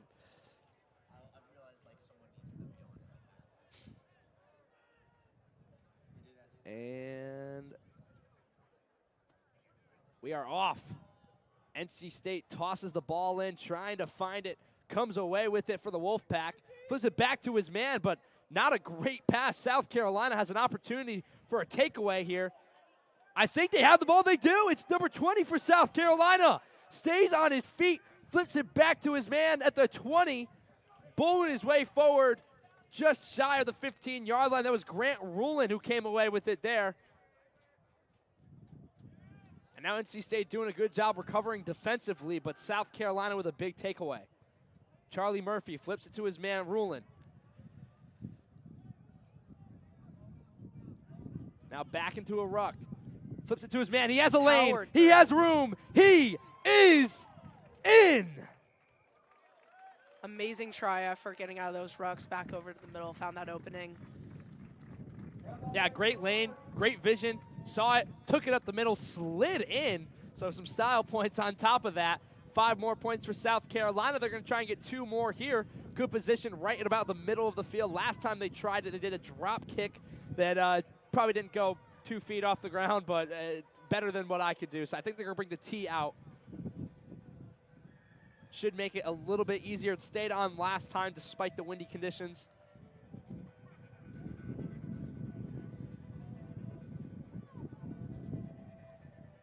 And this is to make it 31-0. The kick is up. The kick is through. 31-0 South Carolina. As we near the final minutes of this first half, the Gamecocks dominating in every fashion. Conversion completed by Mike Distilio. Yeah, he's been the kicker for most of South Carolina's conversions today. And he's been doing a pretty darn good job considering the conditions. He made a really nice kick when he was basically on the 10, the number 10 on the field, and has been pretty consistent since. So a good job by him. Able to knock on some extra points for the Gamecocks. NC State with the kick to start off, Grant Rulin. There's Charlie Murphy in the middle of the field, flips to the outside. And big tackle big, from strong NC State. Tackle. Oh my goodness. Randy Orton would be proud.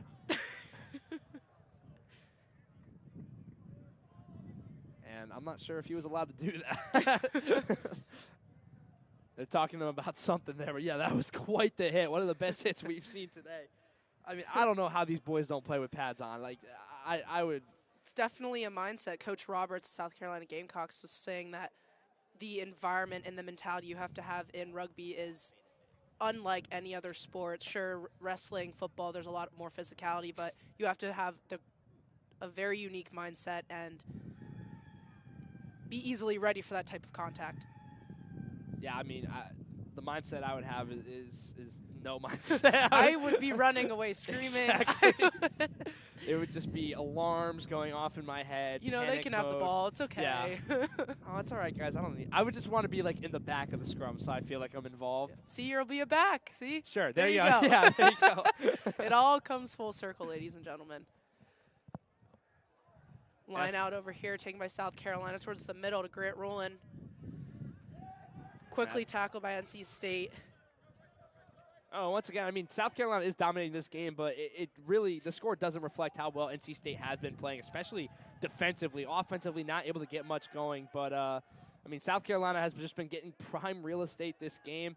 And Speaking as soon of as prime I real say estate, that, here is off with he's going. He's definitely getting this try. Yeah, nobody's going to touch him There's there. a try for the Gamecocks. That was Charlie Gorman on the breakaway there. 5 more points for South Carolina, 36-0. I mean, that's announcer's jinx. I apologize, NC State. I was just hyping up your defense a little too much there. But a great play by Charlie Gorman in South Carolina on that one to make it 36-0. And we still have a 2-point conversion pending. Not the best angle. He's about at the right hash. Tries to drop kick it, and oh no. He's laughing it off. And that's all you can do is laugh. Difficult conditions. Drop kicking has not been very successful today for pretty much any team, whether we're talking the sevens games, this game. It has not been easy.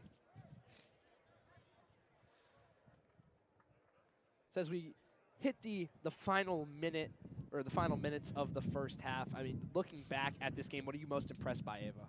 I'm honestly extremely impressed by the aggression from both teams. I feel like NC State, even with, like we said, their limited roster, the guys out there, they're really pushing forth. That being said, South Carolina, even more so, has had double that aggression.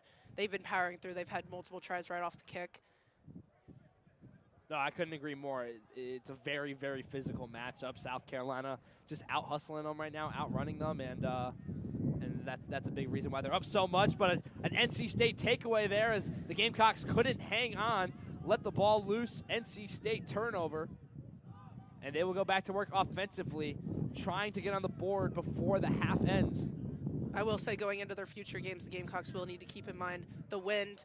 If they get put on this opposite side of the field, that might be a better advantage for their conversions. But other than that, Mike DeCilio has been doing a pretty decent job at maintaining a good conversion record for this game so far. But games ahead, definitely have to keep that wind in mind. Absolutely. And the drop kicks, of course. Absolutely. The drop kicks have not been very successful We might need to today. put those on the bench for now. I would just stick with the stick with the cone. Yeah, stick with the cone. It's been working out. Not sure. Someone was waving to somebody on the field there, but we're going to hop into a scrum here, heading into the final seconds.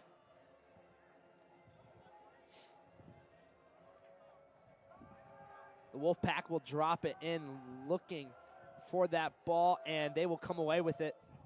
A big hit there by South Carolina to close out the first half. Absolute dominance. Oh, never mind. That's just the horn. We're still going. That's on me. Yeah, that's okay. I mean, still, that was a great hit. I just heard the horn and assume I'm eager to go into the sun for a minute. So the Wolfpack working their way down the field. Still going here, but another great hit by the Gamecocks back into the ruck.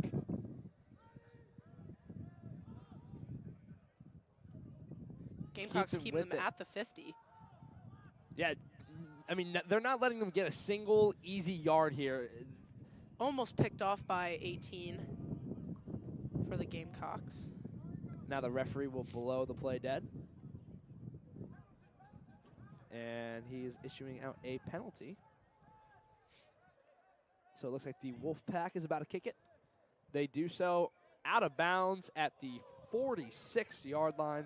That'll be a line out. I think he hit somebody. One of the players on the field outwardly just said, "I'm so sorry."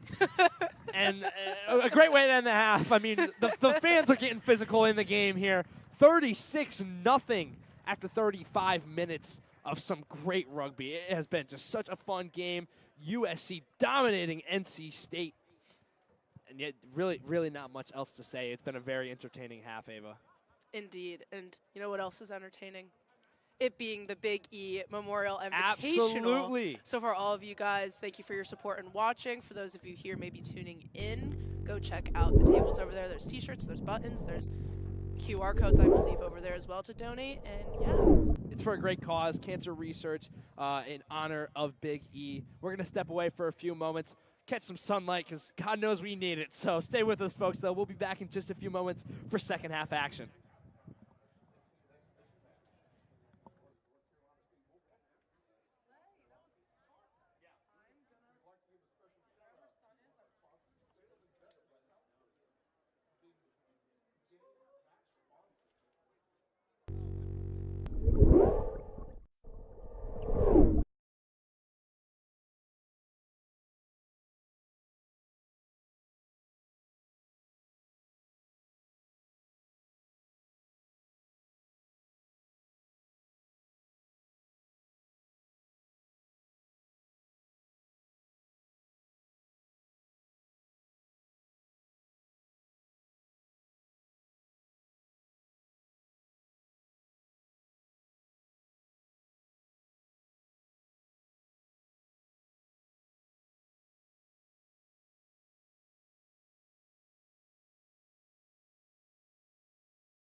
Thanks for sticking with us, folks, here at SGTV.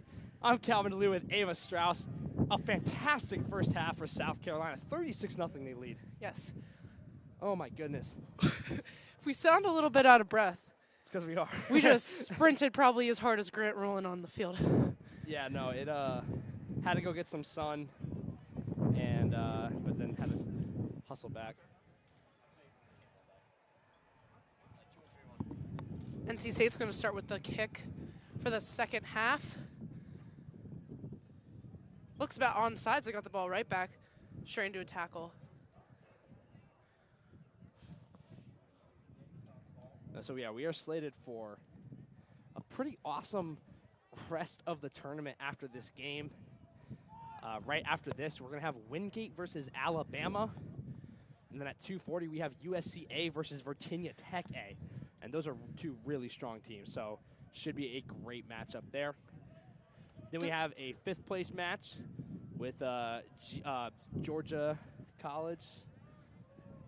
To start off this half, if you look at your screen now, we have the tournament information QR code and the Eric Elkin Foundation QR code as well. If you feel free to scan that in support of Eric, in support of the team, in support of cancer research, feel free to scan that. Yeah, please do. It's a great cause. A lot of great work getting done for it.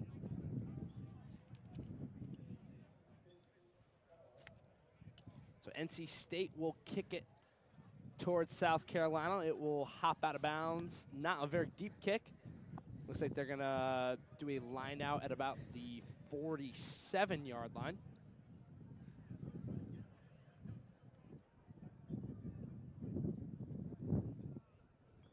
So if you're just joining us, it was a very physical first half, and don't let the scoreboard reflect how NC State is as a team. They are a very good team defensively, just South Carolina have been relentless on both sides, and just have taken advantage of the opportunities they've had. Good throw there for NC State. It hits the turf, but they're able to keep possession. Tackled down there at exactly the 50-yard line in the ruck. The Wolfpack come away with it, and once again swarmed by a whole flock of Cocks. And now the Gamecocks come away with it, flips it to his man, cuts inside, a nice run there. He's still up, bowling his way forward to the 35-yard line. Gamecocks getting in the ruck, trying to keep this momentum going. Flips it to his man. He bobbles it. It's loose. It's on the ground. Gamecocks come away with it. And I think they are going to, not sure what the call is, but looks like he hit the deck with the ball. So I think the momentum of the first half, definitely for sure for the Gamecocks, was aggressive, but a lot more fluidity with passing, a lot more fluidity with seeing where the openings were. A little bit of anxiety coming into this second half. I think they're anxious to keep the ball rolling, for lack of a better word. We're going to see a scrum here. And so NC State tosses it in at the bottom of the scrum. They come away with it. Looks like he was going to kick for a second, flips it back to his man. The ball is loose on the ground. And he is tackled at about the 27-yard line. NC State still with it. Bowling their way forward, back into the ruck. Flips it back to his man. Bobble, not a great job from either side keeping the ball in their hands. It's been, I know the wind is a factor when they're passing it, but a lot of bobbles we're seeing difficult converging. Wolfpack getting real backed up here. Thought he had to land for a second. Somehow able to stay up. What a play. Rolled off the back of Charlie Gorman. Yeah, that's the most interesting thing I think I've seen in this total game so far. Yeah, I mean, it's just some freak athleticism for sure. These guys are just, I mean, I don't even know how you could play this sport. It is, I mean, it's fun. I mean, the mentality and agility and strength you need to have in total for this type of game is just absurd. A lot of prop to both NC State and the Gamecocks throughout this game. So that kick sails out of bounds at the 16-yard line. Quick sub in and out for the Gamecocks. Yeah, we're seeing some fresh legs head in once again, nearing the 23-minute mark in the half.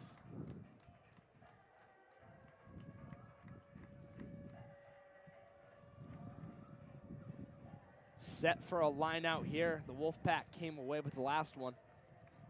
Have their own man tossing it in.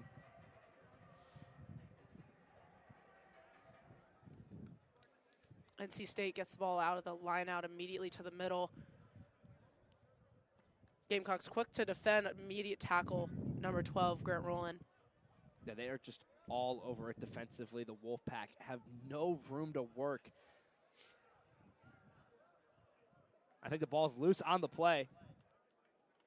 Can't see who fell on top of it. The referee blows the play dead. And we will see another kick for NC State.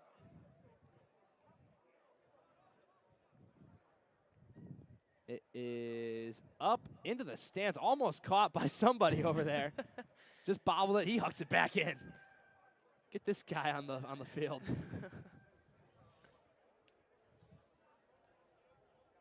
Looks like they downed it at about the 14-yard line. We're going to see another line out. NC State has gotten their last two.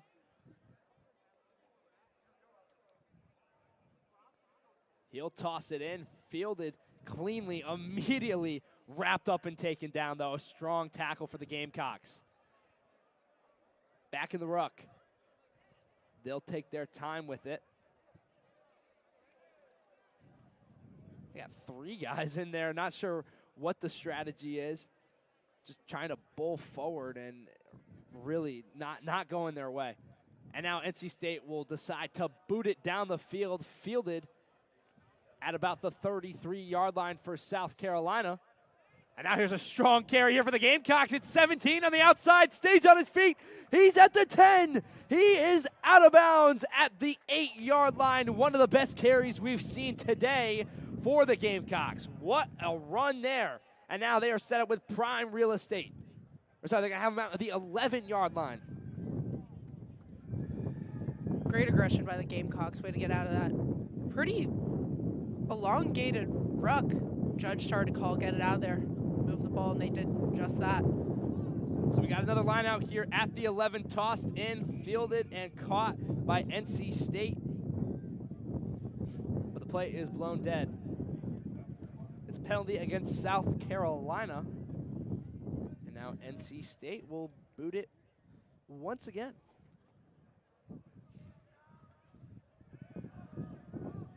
This kick rolls just past the 45 at about the 46, fielded, tossed to his man on the outside. A nice move there, cuts back in, trying to find a lane. He's brought down at the 40. Gamecocks getting in the ruck. They come away with it, immediately met by a pack of Wolves. Stays up, works up to about the 36-yard line, hits their man on the outside. And a nice flip there, keeps it in bounds. He rolls forward up to the 32. And there's just so much running for not a lot of gain. This NC State defense is relentless, but South Carolina have been able to take advantage when they can find a lane. And I think that's the difference. Both these offenses playing similarly, trying to bowl through and hoping something breaks loose, as we're seeing that here. A nice flip there to 19 after a good run by 12. He's up past the 15-yard line. But as I was saying, the Wolfpack, they're hoping that something will break free, but South Carolina's not letting anything break free, hoping that being physical will lead to open lanes, and it has not worked out for them since. Of course, North Carolina also, you can tell, they're resorting to, they're grabbing jerseys, they're anything they can to keep that aggression, and South Carolina's just not letting them have it. They'll be out. It sounds like it was caught this time. It'll be a line out. Over by the 35, it looks.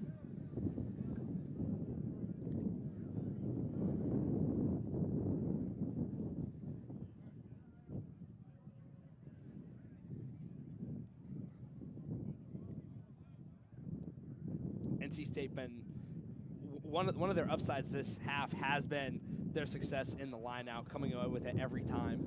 As you see, they come away with it once again there, but now they're just going backwards.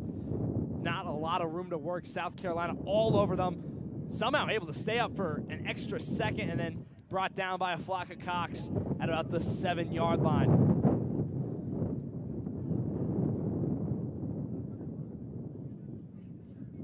Correct me if I'm wrong, Calvin. This is a middle school stadium? That's what I'm seeing. I mean, This is nicer than any middle school stadium. I I've reflect ever on been my to. high school, and this is an extremely impressive middle school. So sorry for the mics. Extremely that impressive is middle terrible. school field to have. No, I totally agree with you. I mean, my high school field. I mean, it was no cheap field, but I mean, it's nothing compared to Oh, this. of This is course. just a wonderful facility. Really fortunate that we've been able to use this, been able to be up here in the booth. Maybe in the future invest in some windows on the side, but just for our sake. But To save your ears and ours.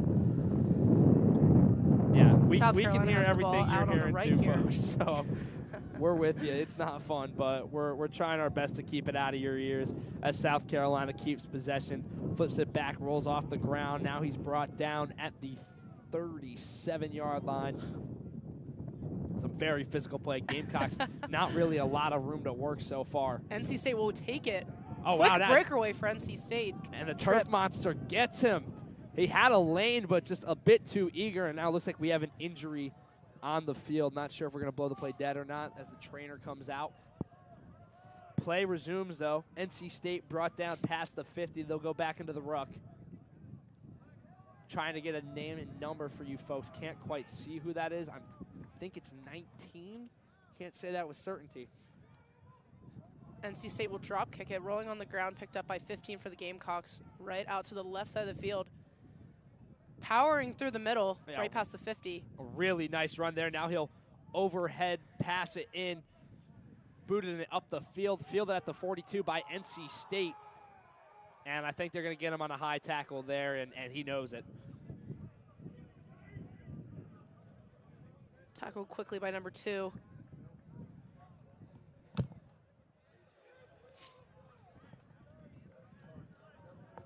Now, from what I remember playing sports on turf, getting tackled or falling on turf is not fun. Our South Carolina Gamecocks typically play on a grass field.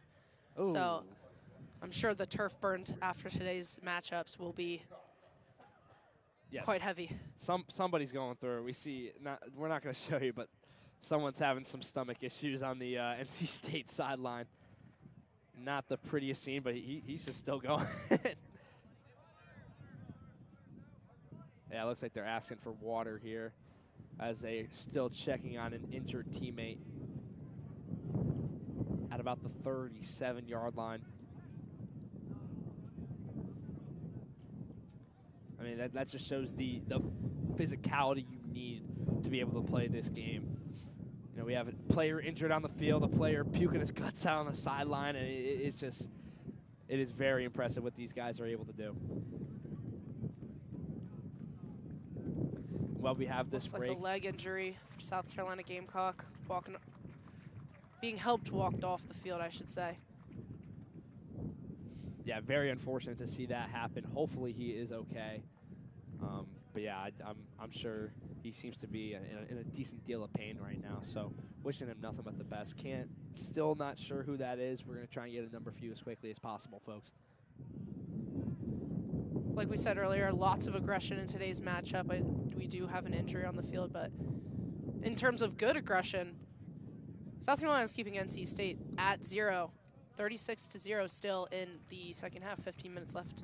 Yeah, we are halfway through this half, but also talking 36-0 was the score at halftime. So NC State been taking a big step up defensively, not letting the Gamecocks get into the try zone.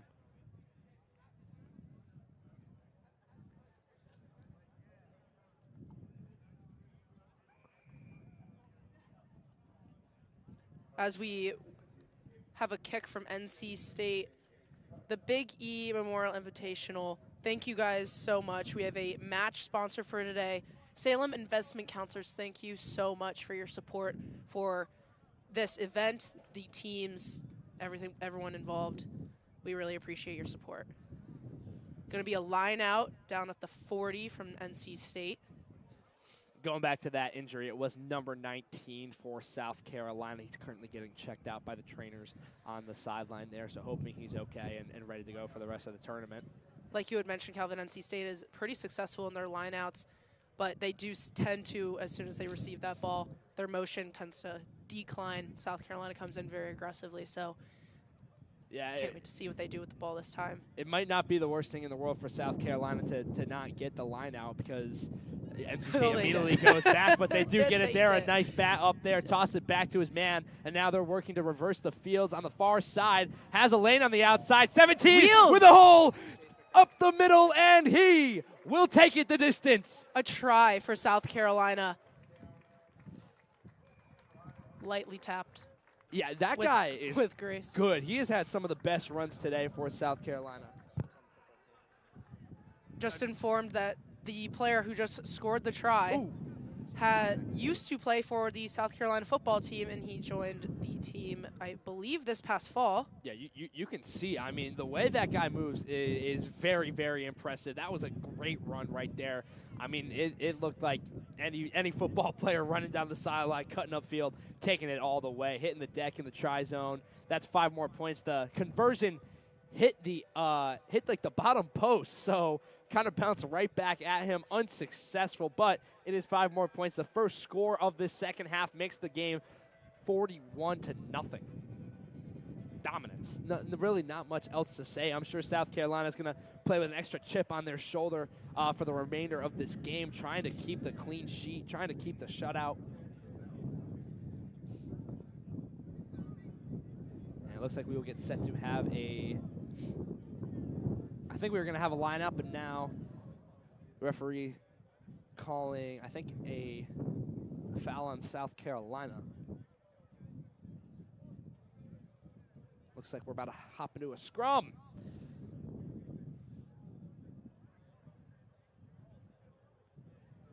So while the scoreboard doesn't reflect it, we've been seeing some good plays by South Carolina, but NC State has done a really good job at coming out of the scrum with the ball and coming out of lineouts with the ball. We've seen it a lot today. They've been really good. The only problem is once they get it, they only go backwards. So no real consistency moving forward today, and that's just a credit to how good the Gamecocks have been defensively. And, of course, as I say that, South Carolina comes away with it. And they will Kicked off by drop South kick it, Carolina. chopping its way down the field. NC State tries to kick of their own. It is blocked and knocked out of bounds at the 26-yard line. We got a line out from NC State. Their last line out was their first failed line out of the second half. They've been very successful with it in these last 30 minutes.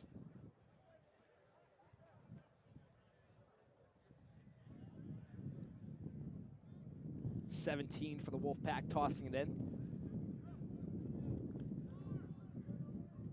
They get set. Here's the overhand toss. It goes over his man, bounces off a player on the field available for the Gamecocks. And now I think they're going to say bad pass from the Wolfpack.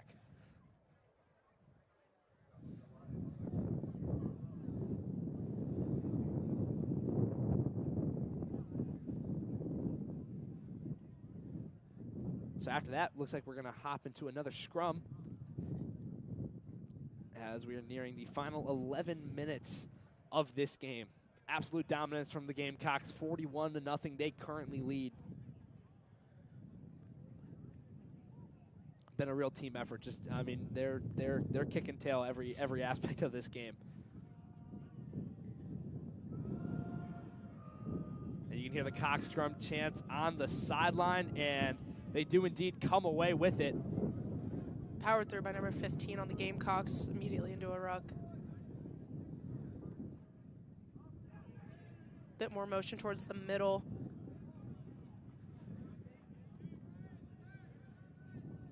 That good carry here has got a few Gamecocks to help him. Toss to 17 on the sideline, looking for Stiff another arm. try. Powers his way in.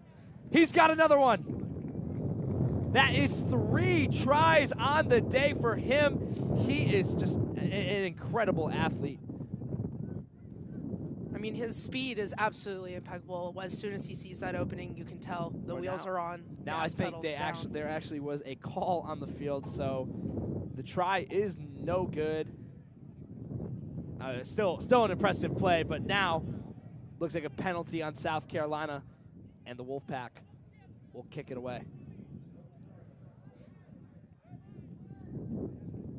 So what would have been a really nice play washed away, unfortunately, due to a call from the official. So the Wolfpack will boot it. And a nice play there for NC State. One of their best runs of the day, their biggest opportunity to score. Got a man on his tail, flips it back into 17. He's brought down by 3. They're past the 25. The Gamecocks come away with it, though. Great run by NC State, but picked off immediately by the Gamecocks. They will not let them score today. Yeah, that was their best offensive play of the day, and they immediately get possession right back. And now we see a big run here. He's up to the 35. In the ruck, the Gamecocks come out with it, and they will boot it all the way down the field, trickling past the 30, past the 25, and fielded by NC State at the 19-yard line. Bobbled it a bit, keeps possession, brought down at the 20.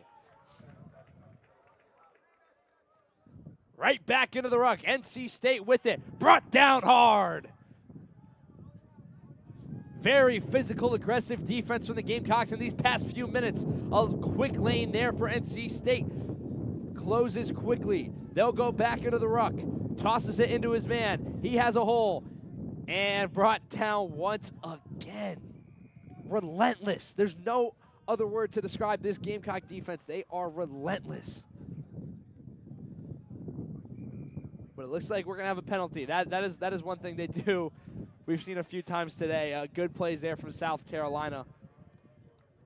Called back from penalties. So we're going to see another Wolfpack kick. And it really has been the difference in this second half, setting up field position, because for that first half, I mean, they were within the 20 and the try zone for pretty much the entirety of the first 30 minutes of the game. Of course.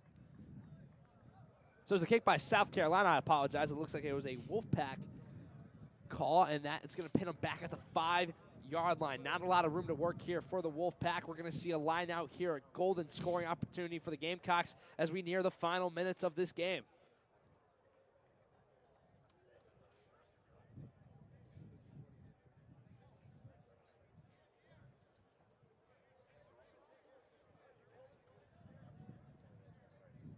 While we wait on this line out, again, thank you so much to everybody listening and tuning into today's game, people who came in person. Thank you for your support in Big E, the team, cancer research, and overall South Carolina Gamecock rugby. And coming up next, we have the first elimination game for the Sevens tournament. We have Windgate versus Alabama. Windgate with an impressive victory at the end of pool play there against Virginia Tech A. They won their pool, and they will be playing the second place of Pool A. So should be a good matchup there. We'll be tossing the mic over to Billy Reinhart and Stu Spagnola coming in. So, or I'm getting a maybe sign from Billy. We don't know about Stu, but we'll see. TBD. But yeah, we got Billy here. Don't worry, folks. And while I was talking, completely missed, there was a try for the Gamecocks. So 46-0. Didn't really see the action go down. That's on me, folks. But that's 5 more points. The conversion was no good. With that being said, that just shows the dominance and aggression that South Carolina has had this entire match. They have not let NC State. They let them get a little bit close to getting a try here in the second half. But other than that last run, they've really held NC State back in their own, basically their own try zone majority of this 80 minutes. Yeah, absolutely. I mean, they're scoring. You don't even have to look. You can just assume. They're scoring so much we didn't even know. Exactly. It's just routine at this point. It's not even a big deal. And that's a great carry there for the Gamecocks past the 40 at the 41 in the ruck. Toss it back in. Bit of an errant throw, but the Gamecocks keep it at a nice carry there up to the 45-yard line, back in the ruck. Flips it in up to the 45, powering his way to the 50, brought down there. Gamecocks come out of the ruck, flip it back towards the middle of the field. Charlie Murphy had it for a moment, and now a lane here. A.J. DeAngelis with the ball in that slight run. Yeah, and he flips it to his man 21 there on the outside. A good carry from him. And the Gamecocks moving the way down the field quickly. As here's a nice lane, cutting to the outside, flips it back in. It's Charlie Murphy. And there is yet again another try for the oh! Ooh. No try at all. Wow, what a play there by Windgate. He was trying to get better field position. Or no, sorry, not Windgate. NC State came in with an absolute monster hit, knocking it loose, getting possession back for NC State, and that keeps 5 points off the board. I mean, that was an incredible play from the Wolfpack. I mean, I was looking back at the scoreboard to check the time, and I mean that just was, I mean, didn't give up on the play, and it kept 5 points off the board. So a huge play there by him. Definitely a bit shaken up after, but you got to say everyone on the rugby pitch is a true gentleman, shaking each other's hands after nice plays, and it really is Kept in bounds by number 15 for the Gamecocks. a polite of course. sport. Yes. Now he'll flip it to the outside, dropped there at the 42, pushing his way forward at the 40, right on the in between the 4 and the 0 here. Out of the ruck, the Gamecocks come away with it. Bowling his way forward. He is up to the 36. Oh, and another Big tackle by hit. NC State. Now, that might be an ounce of frustration. I think they're going to say that was a bit high. At this point in the game, how it's been going for NC State, taking these big hits when they can get them, because, my God, that was quite the blow. So now South Carolina back to work offensively. Back again with A.J. DeAngelis. And he'll flip it into his man 11, powering his way forward. They're going to get into the ruck at the 15-yard line, immediately brought down. So good defensive play by NC State. They come out with it, brought down past the 20 at the 22, and we will reverse possession. An NC State takeaway there from the Gamecocks before they could get into the ruck. You really started to see, especially after that failed try attempt a few seconds ago, that NC State's really pushing a lot more of their aggression in these last couple minutes of the second half. Yeah, I mean, these Gamecocks have played a few games already today. You know, we have 4 different Gamecock teams playing in the Sevens tournament. This is the only game NC State will be playing today, so, you know, gonna leave it all out on the field to represent the Wolfpack. It's going to be a line out, kicked out of bounds by NC State.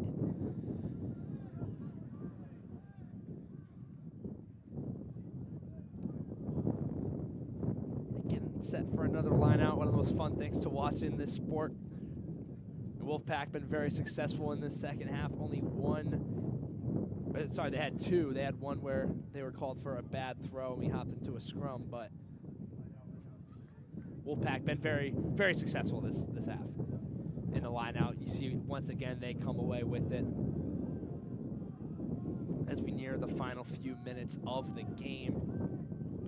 NC State with a run right here.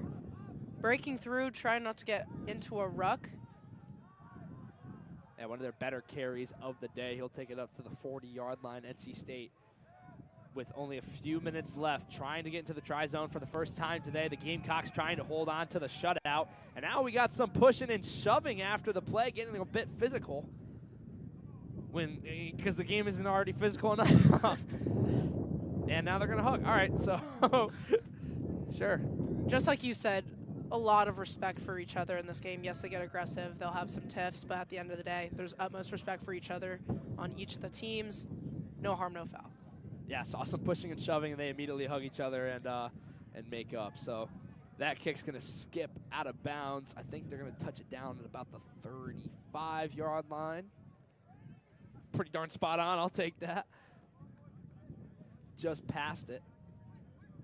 And the Wolfpack will be the ones throwing it in 17 for them. He's been their go-to guy in the lineouts today. This will most likely be the last phase of the NC State South Carolina Gamecocks matchup today. NC State has the ball for the end. Yeah, the horn blows. Wolfpack trying to score for the first time today, and it is not going their way, rolling all the way back to the 45. Brought down. They're going to get into the ruck here. And somehow South Carolina comes away with it, flips it to his man, stays on his feet, has one on the outside. Can he win the race? Brought down, flips it back into 4. 4 with a lane up the middle, trying to power his way in, and he does. Hits the deck. 5 more points and a walk-off score for South Carolina. What a way to end the NC State Gamecock matchup for today. Yeah, what a way to finish it out. 5 more points for the Gamecocks. And they lead 51-0. Not sure if they'll try and put up the conversion. They might just call it a day here. At the end of this match, Calvin, we can really reflect on just how much effort both these teams have put in. South Carolina Gamecocks obviously dominated in the scoring phase.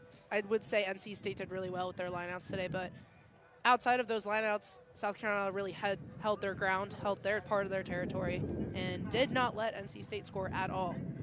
Yeah, well, that's going to do it for the game, folks. A big win for South Carolina in the 15s matchup, 51-0 against the NC State Wolfpack. A really fun game to watch. We're going to step away for a few minutes, and coming up next, we have elimination play for the first time today in the Big E tournament. Stick with us here.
Welcome back, ladies and gentlemen. I am Billy Reinhardt here with Flugie Flugrath at Bolden Stadium. We are about to start our first round of elimination play, Windgate versus Alabama.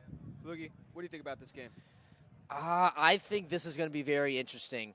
Windgate has been extremely physical and truly dominant throughout the day today, but Bama is not afraid of that. Again, we saw in their game against Auburn and their game against Tech earlier today. They've had some physical matchups, but they did not shy away.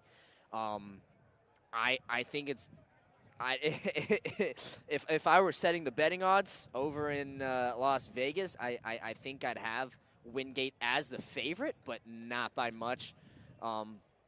Watch out for some of these Windgate backs to just absolutely take off. I mean, that's kind of been their story. They dominate physically and you know, suck all the defenders into the middle, get it out to the wings, and just fly. So look for some of that to be happening in this matchup here. All right, you heard it here. We got a fast physical matchup, folks. Looks like we're getting ready to kick off. Yes, and this is our first elimination game of the actual tournament. That is correct. Finished a pool play this morning. Is it semis already, or is it quarters? I believe it is semis. Yeah. There will be a third place match, so the loser of this game will play another game today. But who wants to do that? Hey, man, on a day like today, I'd love to play some rugby. Yeah, it is very favorable weather down on the field. Again, our press box is just kind of caught in the shade, and then there's a lot of wind that gets trapped in here, but really is beautiful when you step out into that beautiful Carolina sunshine. So it looks like Alabama is really trying to use the wide space starting off. Yeah, again, those Windgate forwards are not to be messed with. Alabama wants no part of that. Really not able to gain any ground right now.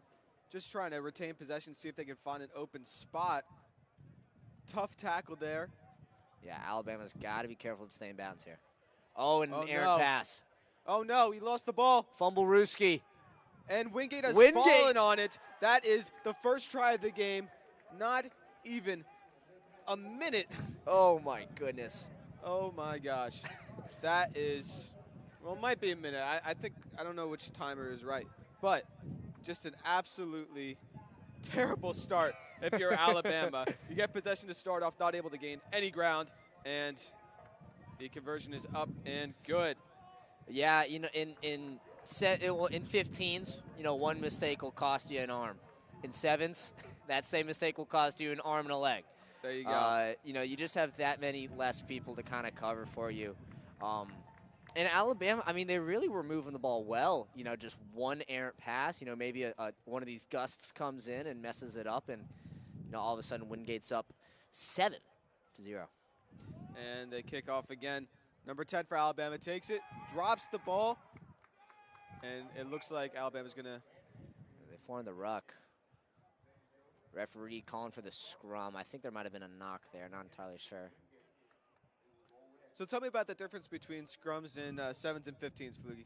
So scrums and 7s, we had some of our rugby savants earlier this morning on the stream who said that this isn't even a scrum. Now, I beg to differ, but it's just 3-on-3, where in 15s you have 5-on-5, and the scrum's a lot more fluid, as you saw there. He just kind of ducked it in.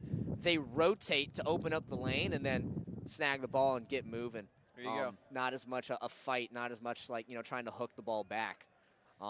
Wingate in striking distance now, trying to work it out, number 9. Yeah, this would be huge if they could extend the lead to 2 scores here early.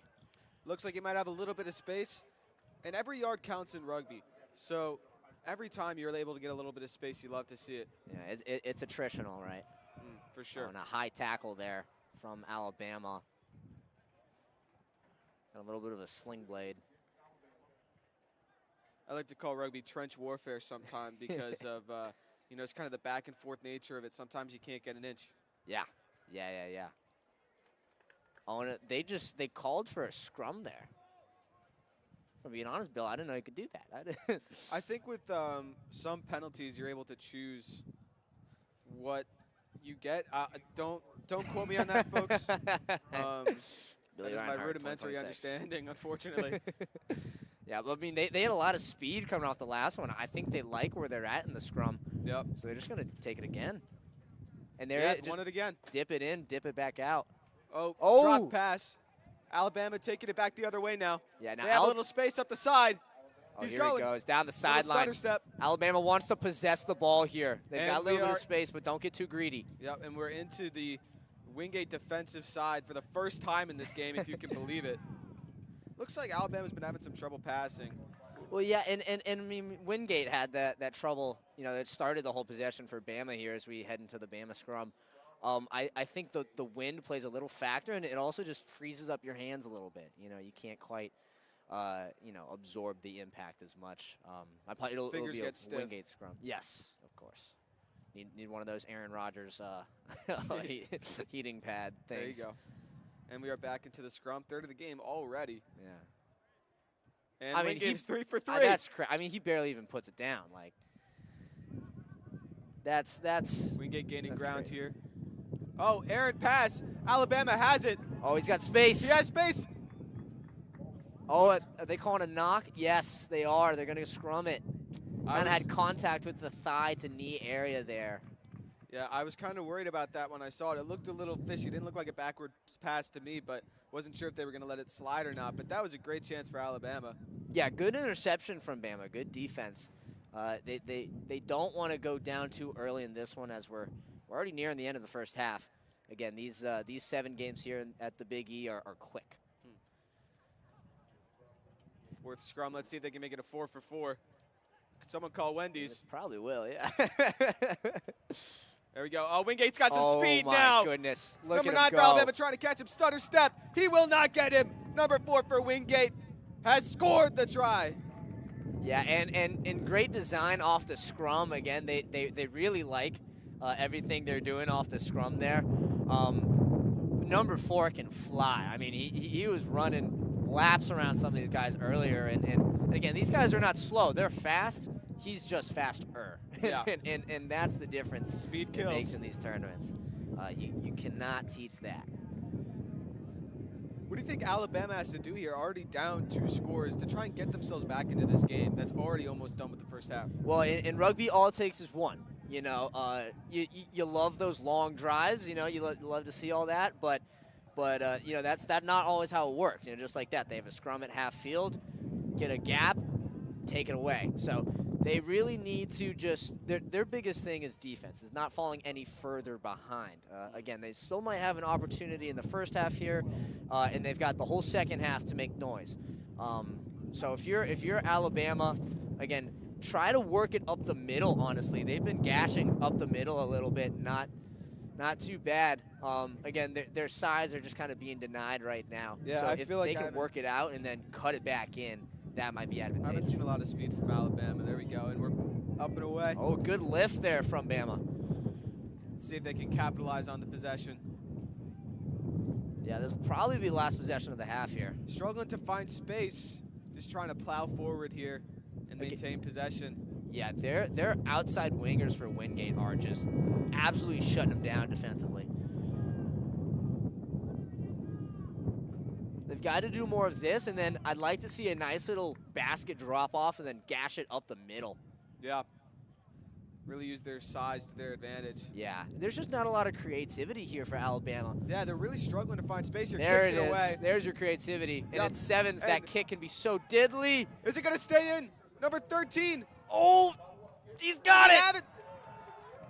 He's got, oh, brilliant tackle from number Oh, 8 they on dropped Wingate. it. Alabama Oh. still has possession. Way Can to they fall on it. capitalize it in the ruck? Yeah, Alabama needs this Alabama one. wins it back. Push the They're pile. pushing him in. Tush push. Don't ban it. Oh, was ball loose? Oh, Alabama gets it back. Alabama gets it back. It looks like they might have some space out wide if they want to take it. I keep gashing Number the middle. 7, just trying to plow through here. Oh, what a tackle! He had the size advantage, but number 4 for Wingate just hit him in the hips and took him for a ride. Alabama losing ground now, but trying to gain it back. They are scrappy right now. Yeah. I like when they just take it up the middle, push the pile. I think they're having success there. Don't go away from that. Oh, fake toss. Their wingers are killing them. That's a line out. And that'll be the half. Big missed opportunity there for Alabama. Again, their wingers are amazing at defense. I mean, number 7, oh no, that won't be the half. It'll be a penalty, actually. They had advantage. Oh my goodness. This is a long first half here for sevens. I just think the clock on the field here is just a little ahead. Oh, Oh my that was goodness. a dangerous pass right there. I mean, He speared him through the heart. yeah, that's what we like to call a hospital pass. Yeah. I mean, Oh, and number he 10 kicked it to himself. the quick Can drop. he take it down? But again, they're getting small yardage. You know, Oh, wow, way to to push that push pile it. forward. Oh. Referee to stop play. Looks like just under a minute left remaining in the first half, folks. If you're Alabama, you have to score here. Yeah. Yeah, absolutely. Again, this is too good an opportunity to pass up. Again, they're not getting quote-unquote sexy yards going through the middle, but they're getting yards. And, you know, 5 points is 5 points. Trying to burrow through here. He looks like he there has the it is. space. And number Nice. 13 for Alabama places it down. This is going to be a hard conversion, very steep angle, but that is a great score for Alabama before the end of the first half. Yeah, way to get on the board. They saw the numbers they had out wide and got it out there quick. You know, that's the Let's see biggest this thing. conversion. I think this is a big one. Yeah, and with this, they're kicking into the wind here, so it's going to be tricky. But this could be massive. Number 10. It's up Oh, my goodness. and good. Nailed it. That is a massive conversion for Alabama. Tricky in the wind and on the angle. It looks like that will be the half. Fuki, Yes, it what will. do you think that Alabama has to do? Obviously, they just scored it at the end of this first half, but you know, what do you think Wingate has to do and Alabama has to do in the second half to come out on top? For Alabama, patience, patience, patience. Again, they're kind of not doing too bad in the war of attrition. They've been able to push the pile. So keep doing that. They've got to limit the amount of scrums because Wingate is just destroying them on the scrums. They've got a really good system there, apparently.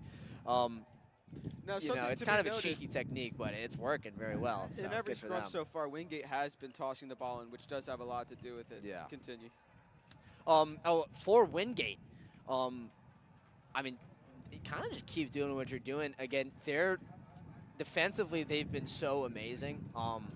You know, if Alabama's patient enough, they will win this game.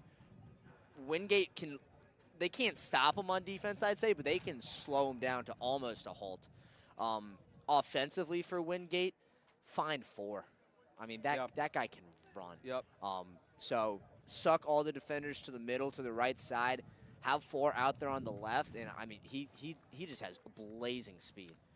Yeah, I agree with your analysis. I do think Alabama patience is the key. You saw they weren't really getting any ground, and then they found that perfect opportunity to kick the ball down the field, which is what put them in scoring distance in the first place. So I think finding more opportunities like that, and in sevens, you don't see a lot of kicking. No. So maybe taking that to advantage, maybe Wingate isn't expecting that. And for Wingate, I think they just have to maintain possession. Like you were saying, they haven't been able to stop them on defense. But if they're able to use their speed to maintain possession and score a few more tries, I think they'll be able to come out on top. I still have money on Wingate. Yeah, No money, obviously.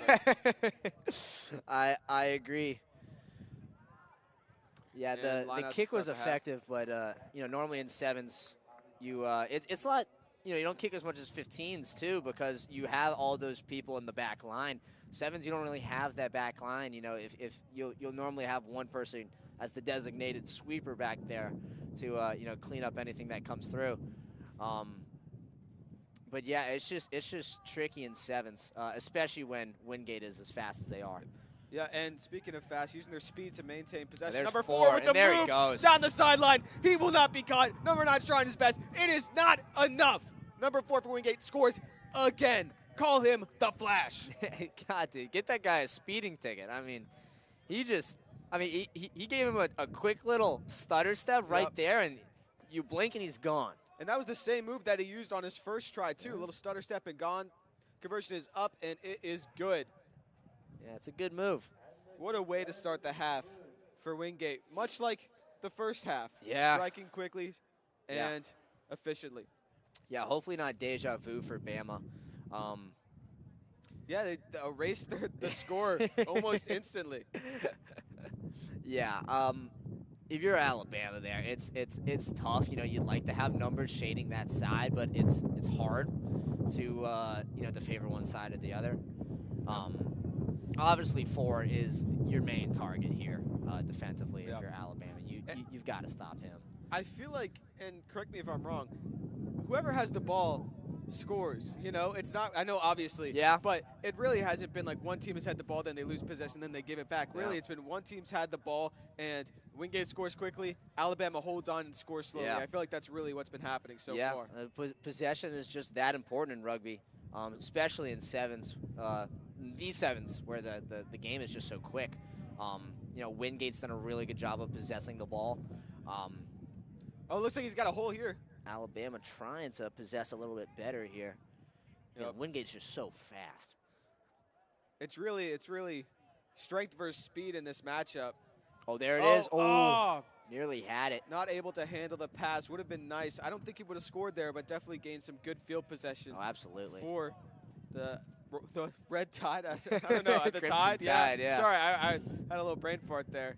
I was thinking of the elephant, but I was like, no one calls it the elephants. Oh, number 7. And there it is. Oh, just my gashed goodness. up the middle. He might catch him here. He's trying to be hawked down. Doesn't look like they'll catch him. Oh, good angle. And they will not. Number 7 has scored the try. Yeah. Ref giving the Alabama player a little bit of a talking to, a little bit of a late tackle. I think it was more that it was high. Kind of grabbed him on the shoulder and brought him down. I don't think there's really anything wrong with trying to tackle him. If you guys were watching last game, you will know that even if you are in the try zone, you are still fair game. Yeah, no, I agree. He kind of grabbed him up, you know, above the chest line there, and that's just really, you know, that's what they're trying to take out of the game. Looks like conversion is good. Wingate player with maybe a jammed finger down here, but yeah, Wingate. I mean, their whole team is fast. Number 4 is fast. But you can see it on defense. You know, every time Alabama kind of, you know, breaks the line, they don't really break it. You know, they just kind of bend it because Wingate's so fast. They're able to recover, stop them, and turn it around. The fluidity of their motion, I feel like Alabama just hasn't been able to get a hold on them. And it kind of feels like this game is getting away from Alabama in such short halves. What do you think? What do you think about their chances here of trying to bring it back? Not good. It's never zero. He's going for like a double goose step there, but looks like it was a forward pass. Forward pass, yeah. They're going to scrum it up. Which it's hard to tell from our angle, but I will trust the guy in the neon there. I walked by the referee room on my way up. It's down there in the box. We've got a great staff of referees here. Really appreciate them coming out. But yeah, they've got some drip.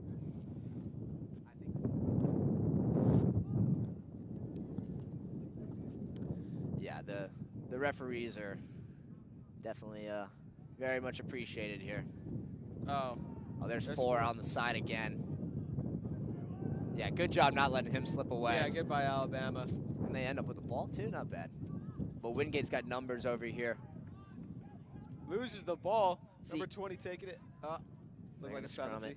And that's just that aggression that has kind of been getting Bama in trouble. Like you have a 2-on-4, not in your favor on the right side, and you just kind of rush in like that.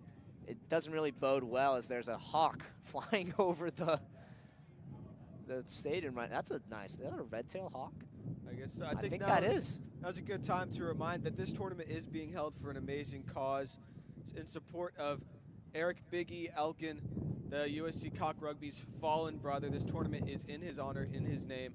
All of the proceeds of this tournament go towards cancer research. And if you are interested in donating, please scan the QR code. It is going to an amazing cause. Yeah, truly a good cause. To interrupt you, but 22 has some room. Oh, that might go out the back. Oh, wow. Oh, a little too much. He had a little too greedy. That was that kick, though, that I was talking about earlier that was doing so well for Alabama. I think they should try and keep that up a little bit. I feel like they've been able to get some room there. Yeah, at this point in the game, you got to do a little Ryan Gosling Project Hail Mary. You got to. Sponsored, not sponsored. Yeah, but you're talking about Eric Elkin. I mean, everybody I've talked to, they don't even talk about what a great player he was. They talk about what a great man he was, what a great friend he was. And like you mentioned, really a sad reality that we live in. But again, all the proceeds will go towards fighting the good fight. I've said this before if you've listened to any of my other rugby games that I've commentated, but I mean the brotherhood that it takes to have something so terrible to happen to you and your team, and just to make something so positive like this tournament out of it, it just speaks to the heart and community of this team, and also all the other teams that are there today. I apologize for the wind, folks. It has picked up terribly. Yeah, we're in a freaking tornado here. Yeah, it just speaks to the heart and all the other teams that have come here to support this tournament, and I really hope that this will be a tournament that the Gamecocks can run for years to come. Yeah. I know there's plans for one next year, and there's probably plans for the next 20 years.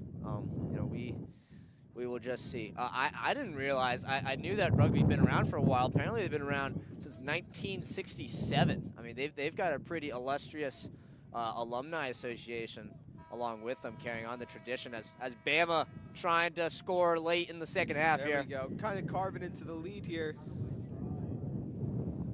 Might fall flat with only 2.5 minutes to go. Seems like. We do have the buzzer on the field, but it is 7-minute halves. Oh, it's 7 minutes? 7-minute halves. I thought it was 10. No. My fault. You're good. I should have told you. And if you want to know how long the halves are, you can find more information at turnifiapp.com/live/biggie, the QR code on screen. Maybe I should have read that up a little bit. Yeah, that's okay. The people at home now can. There you go. And that is the game. The Windgate. What's their? The Windgate Bulldogs. Bulldogs, that's Windgate correct, Bulldogs. yes. I couldn't remember, but Windgate Bulldogs come out on top here, and the Alabama Crimson Tide has been eliminated. Don't go anywhere, folks. We have an exciting matchup coming up. Yeah. USC A team versus the VT Virginia Tech A team. Yeah, it's going to be a good one. Yes, sir. Don't go anywhere.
Ladies and gentlemen, thanks for sticking with us. I'm Calvin DeLude back on the mic, joining Billy Reinhardt after an exciting Windgate versus Alabama game where the Bulldogs came out victorious.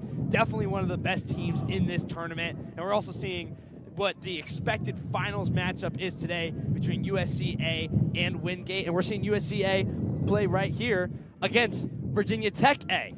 And their first game in the elimination round, Virginia Tech A, in their last game of pool play, dropped one to Windgate. But as we've been seeing them play today, there is no shame in that.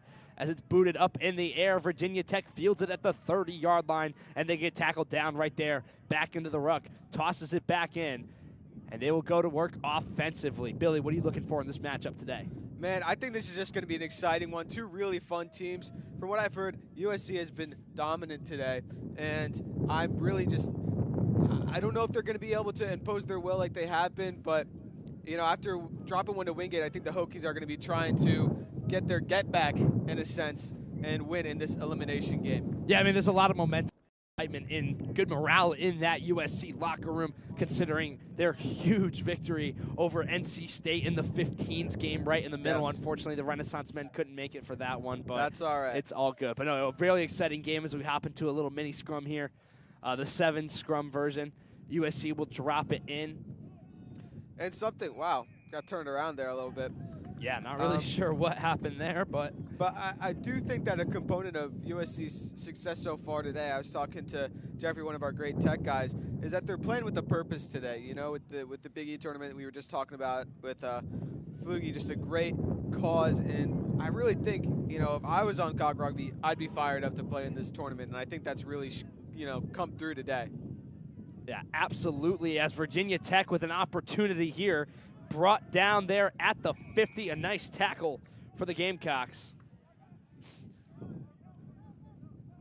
Looks like Virginia Tech's getting some space here. Yeah, this wind is blowing. A good carry there by 11 Quinn Cave as they work their way up the far sideline, hopping into another mini scrum, and he'll toss it back for number 10, Ben Kramer.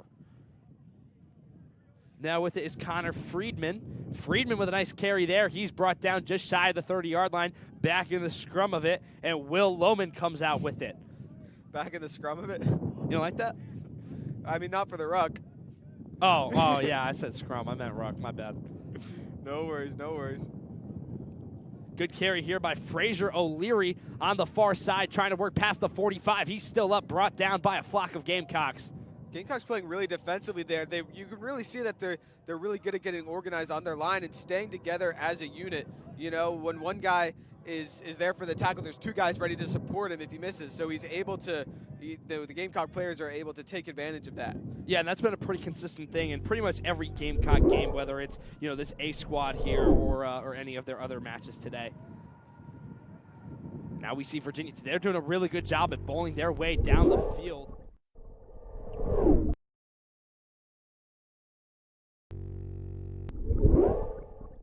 He'll flick it back to his man.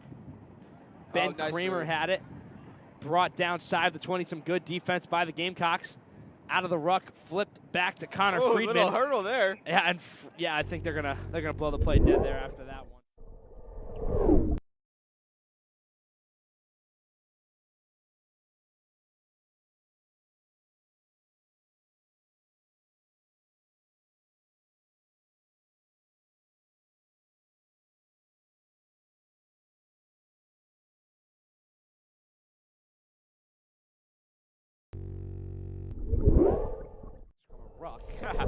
From Virginia Tech, but the Gamecocks have it in a lane here. He's off to the races. It's Matthew Walsh. Oh, he loses possession. Flipped over to Michael Distilio. And he's in. A successful try for the Gamecocks, and it is 5-0. Pretty quick work once they gained possession. You know, they were really playing a lot of defense so far, and, you know, once they got the ball, they were really just able to take advantage of their size and speed and really just have a great breakaway there. And good on number 7 for, you know, recognize that he has to toss it back and seeing his man there. And that's the kind of support I was talking about earlier. You know, you really want to play, obviously it's a team sport, but you want to play with your teammates in mind, and you want to be able to support your fellow teammates, and that was a great example of doing that there. Yeah, as you were saying, Sean McNulty with a beautiful pass there, And then it was Michael Destilio who took it the rest of the way. 5 points for the Gamecocks, a successful conversion as well. So they lead 7-0 with 2:28 and counting remaining in the first half. Very exciting stuff, Billy. Very exciting stuff. It's been a lot of fun. If you're Virginia Tech, I feel like you're a little frustrated right now. You know, you have possession for most of the first half, not really able to make anything happen. Sure, you gained some ground, but I feel like they weren't really, you know, terribly close to scoring a try there. Then you give up possession, and within maybe a minute or two, you know, the Gamecocks had already scored. So I think that if you're VT, you know, you're a little fired up now, and you're like, you know, we had possession for all that. We should have scored. Let's go do it now. And I think that that's the kind of reset that they're trying to do here. Yeah, VT really did a lot of the dirty work, and South Carolina just went right back down, took the lead. Now the play will be blown dead by the official on the field. And I think we're hopping into a scrum.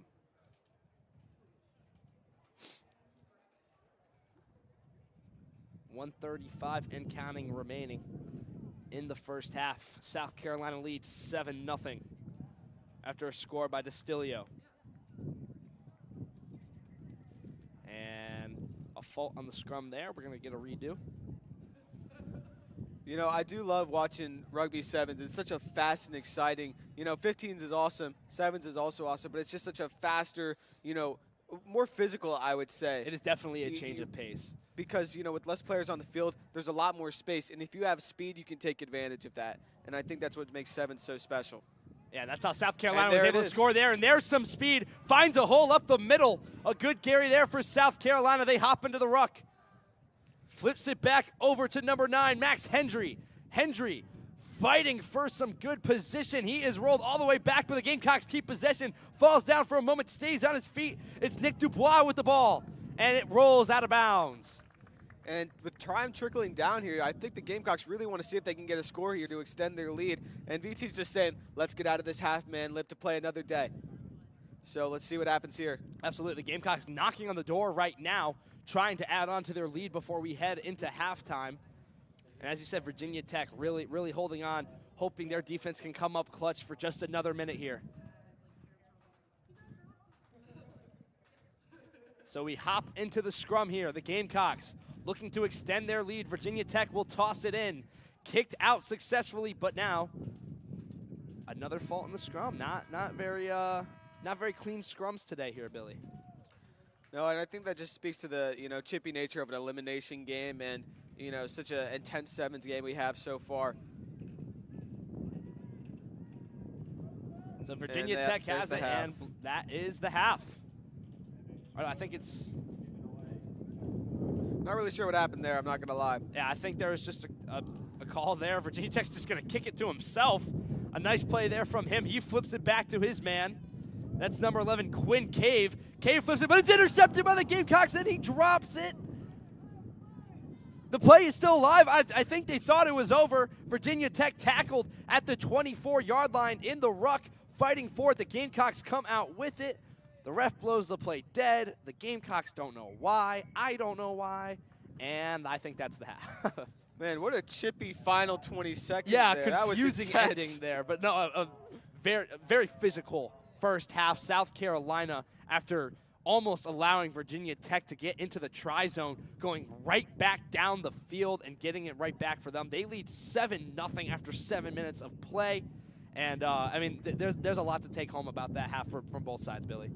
Yeah, I think for the Gamecocks, it's really just, you know, if we have possession, we're probably, you know, going to make some moves and score. So I think they're really just about, you know, maintaining possession, you know, playing the game their way. And if you're Virginia Tech, I don't know. I feel like they were doing so well at the start of the first half, and then they just lost possession. They lost momentum, and I really feel like they have to come back with a fire here and be like, we're only down 7 points. Let's go down and score. You know, I really feel like they have to be playing with a lot more intensity right now, a lot more purpose. I feel like, you know, they're not really trying to use their wings as much. I feel like when I was watching them play a few times, they were going up, and they had the winger out wide with a little bit of space, and they just didn't pass it back to him.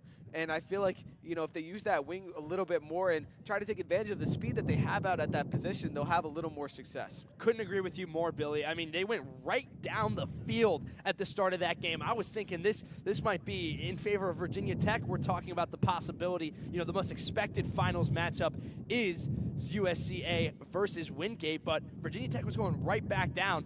They're not out of this game yet by any means, No, though. they are They not. have been playing really well today. If they can get that offense going and get that momentum back, then I could see the tides turn in this game. But South Carolina also playing very impressively.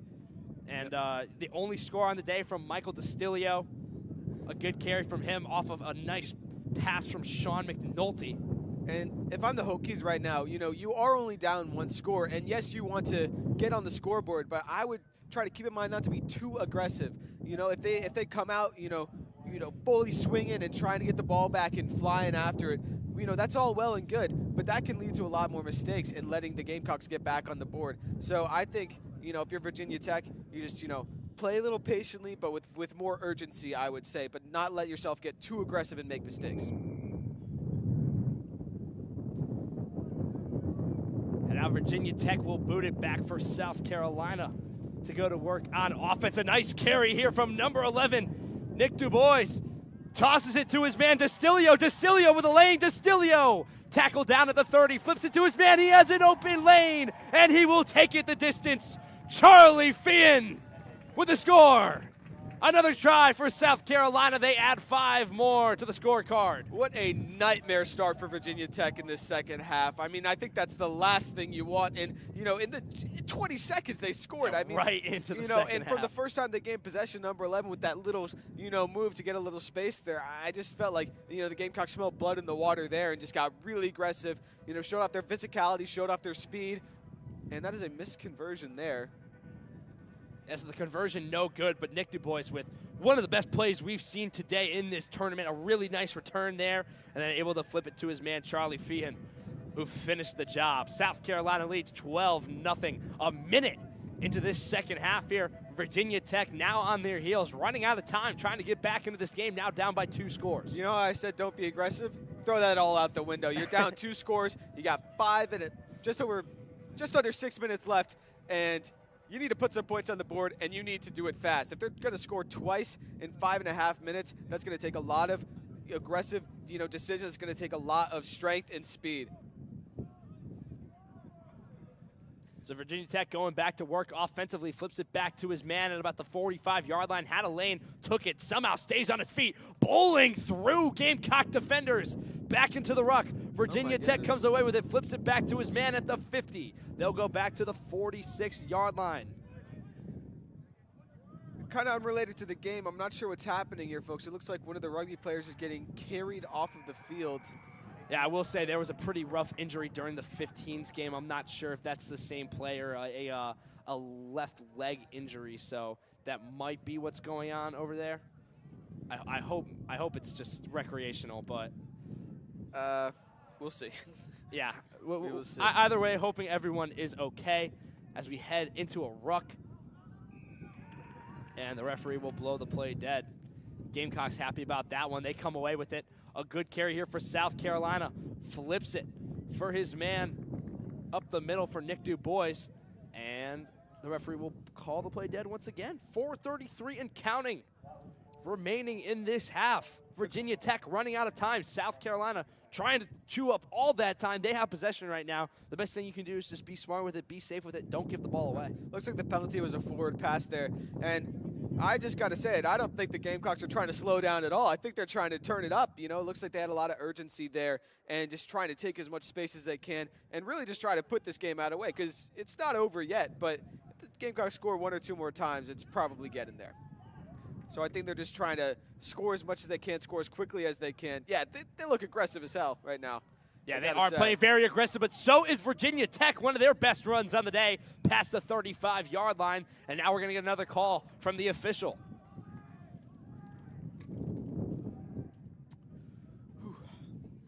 Yeah, man, I feel you. Sorry. So now Virginia Tech has a lane up the middle, brought down. A good tackle there by Michael DeStilio. A lot of stop and start right now. Yeah, not really any consistency, and that's not what Virginia Tech wants.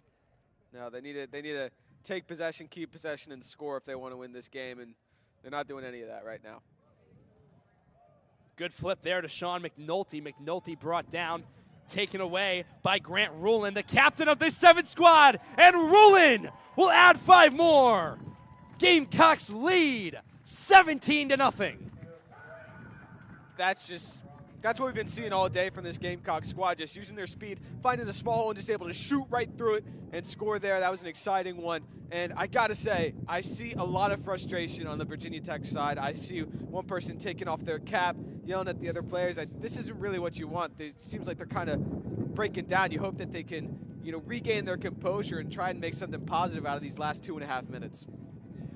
Yeah, well, Virginia Tech offensively have just been kind of slowly working their way down the field. As we see, that conversion is up and good, so 2 more points for the Gamecocks.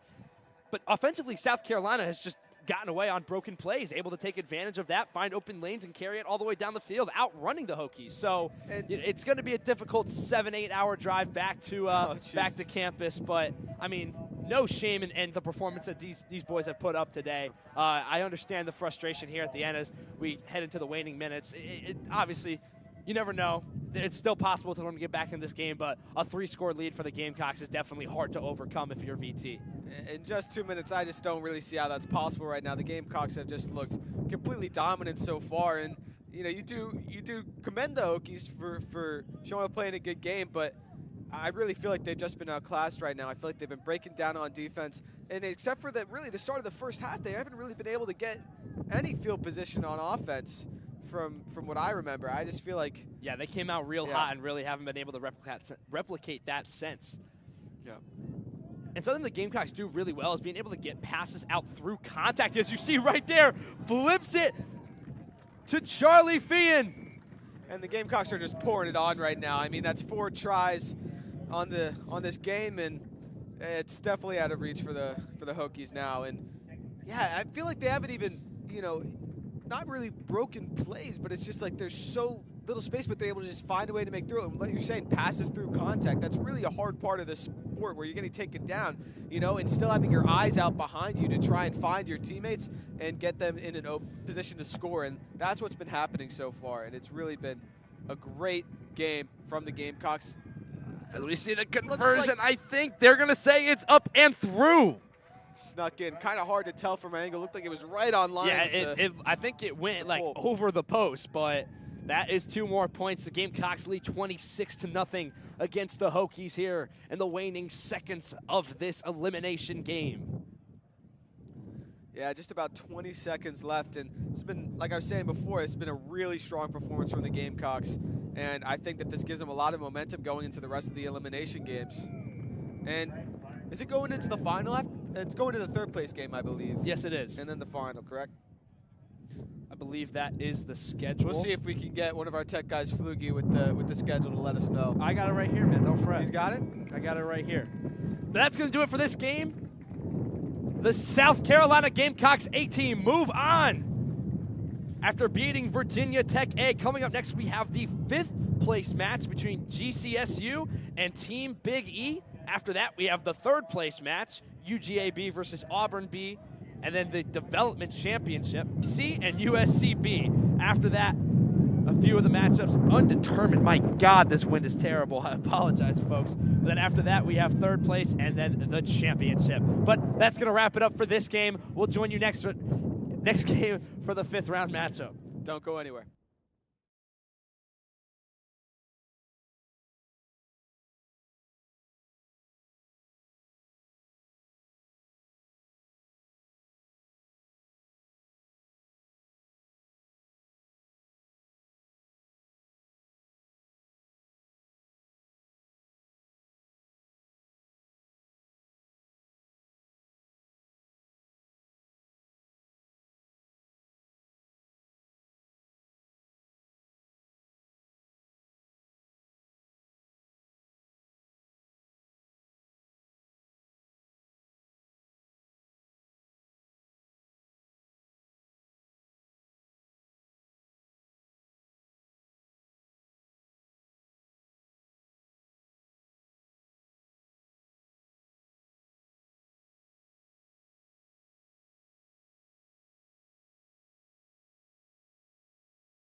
All right, and we are back for another sevens matchup. We have GCSU versus the South Carolina Gamecocks. I'm here with Flugie. Flugie, how are we hanging in here? We're hanging. We're hanging. South Carolina's going to start with the ball, picked it up back to number 9. Oh, looks like that had a knock. Immediate knock. Yeah, I've it's slowly warming up, I must say. In our little weird wind tunnel shade in here, we've had a couple people join us on the tech side. Again, Jeffrey has been with us the whole time. Thank you to Jeffrey for being a trooper, and Alyssa Crawford now here too, helping on the tech side of things. Appreciate all of you for fighting the good fight. We have the scrum right here. GCSU with the ball, going to take it out to the wing. I've been told that their mascot is the Bobcats, and their mascot specifically is Thunder the Bobcat. His name is Thunder. Thunder. Okay. Yeah. Right off the bat, 10 attempt of the try. Oh, he's gonna try to fumble it. Stripped away. South Carolina recovered it. Yeah, he originally didn't release it looked like, and so South Carolina just picked it up and tried to run with it. But GCSU holding the line. We'll see.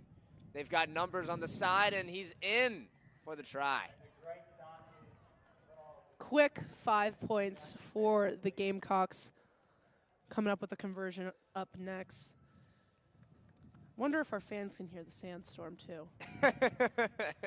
I'll have to ask later if people can hear it. If you can hear it, oh, yeah. pretend you have a rally towel in your hand. Get hype. There we go.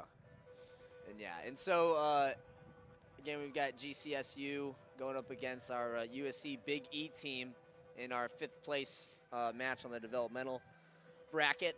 The Big E team, originally we had Virginia Tech's B team, but they were unable to make it.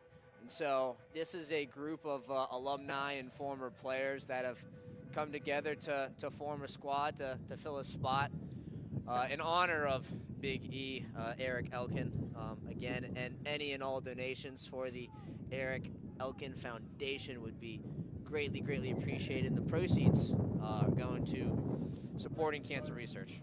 South Carolina's going to quickly tap it off here. Pass right over number 4, quickly to 15 on the wing. Does not catch it, recovers it quickly. GCSU is quite an aggressive defense on South Carolina as of right now.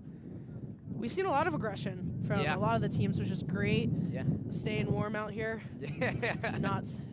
No one saw that. My Diet Coke falling over. The wind, again, we've been mentioning it all day. You can see from the flags put on the side. We're looking at easily 20 to 25 mile an hour wind gusts. Even this morning, especially, it was worse. But it's a windy day, and Cox get the scrum there. Kick from South Carolina. Let's see if they can take it back. GCSU picks up. He's running forward, trying to avoid tackle here. And it's out of bounds. Going for a line out. Yeah, I'm not 100% positive, but I believe some of these GCU players are some players by committee. They've got some of the other teams loaning them a player or two to help them fill in when necessary. Quick line out from the Gamecocks right to the middle. Gonna run with it. Oh, great movement. Oh, good cut back. Keep swinging. Keep swinging. Gamecocks are down. Ruck. Did he not release? Oh, he crossed over the line. Right.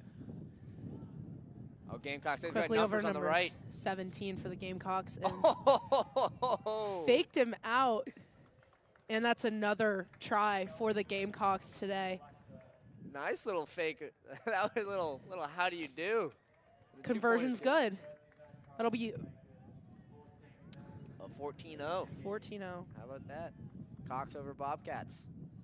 Yeah, Ava, how are you doing on this fine Saturday morning / I guess it's afternoon now. I'm doing great. You know, this has been such an honor to come to this event, help out the team with the support from Coach Shane Beamer. Yeah. overall, it's just been such a great experience. I know the guys really appreciate running this tournament. Jack Edwards, Gavin Kern, VP and President. We're super excited to host this event. I know that all the teams that came here for the love of the game, and also for the love for Eric. Yeah, really, really an adored individual. GCSU really pushing through South Carolina's defense right now. It will be a GCSU ball. Yeah, they've got some big forwards that they've been able to use in previous games to kind of just push the pile right through the middle. In some of their previous games, they've worked out the wings too much, specifically the person subbing on right here, number 14. He's got some wheels behind him. I'll watch him, break something on the wing. But I'd like to see them, commit to running the ball a little bit. Of course. We're going to have the scrum right here over by roughly the 40. South Carolina takes the ball. He's off. Oh, my goodness. He puts on the wheels right away, passes off number 23 for the Gamecocks. Will it be another try, ladies and gentlemen? And it is. There is their third try for the Gamecocks. With, what do we have here? He's in for the try. Just a little bit for the of try. contact afterward. It looked like one of the GCSU players. I don't know exactly what happened. Might have slipped or something, but kind of just took out the legs of number 23 for South Carolina. He's going to take a sub. On that note, the score is 21-0. Team Big E with the point advantage. Yeah, that was well done by the Alumni and Associates. Again, kind of just got right out of the scrum. Number 9 with some speed, and then really good follow-up there from 23 to assist the run. And he was able to punch it in for the try. South Carolina's going to kick this off, immediately taken back by the Gamecocks. Timer's out. Let's see if the Gamecocks can get another try off. Yeah, and this will be the last play, last game of the day for them. So they're trying to make the most of it as we wind down the first half here. Big kick. Big kick by number 10 on the Gamecocks and is out of bounds. Yeah, and that will be the first half. Lot of good there for the Big E squad. Yes, for sure. South Carolina overall today, I mean, with the NC State game earlier for 15s, they held them to 36-0. Yeah. Score? It is amazing how little all of the USC teams have been scored on today. It has not been a lot. For sure. Let's see if South Carolina can keep GCSU also to that 0 score record. Also on that note, thank you to all of our sponsors, all of our supporters, the Gamecock fans, and fans of the teams visiting today in support of Big E and Gamecock Rugby in this tournament. We really appreciate all the support.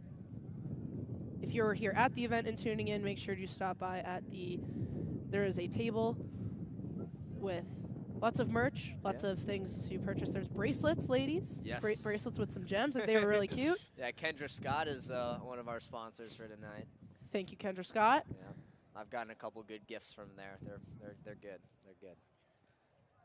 Big jewelry fan, Fugi is, yes. He has all of his Kendra Scott on right now.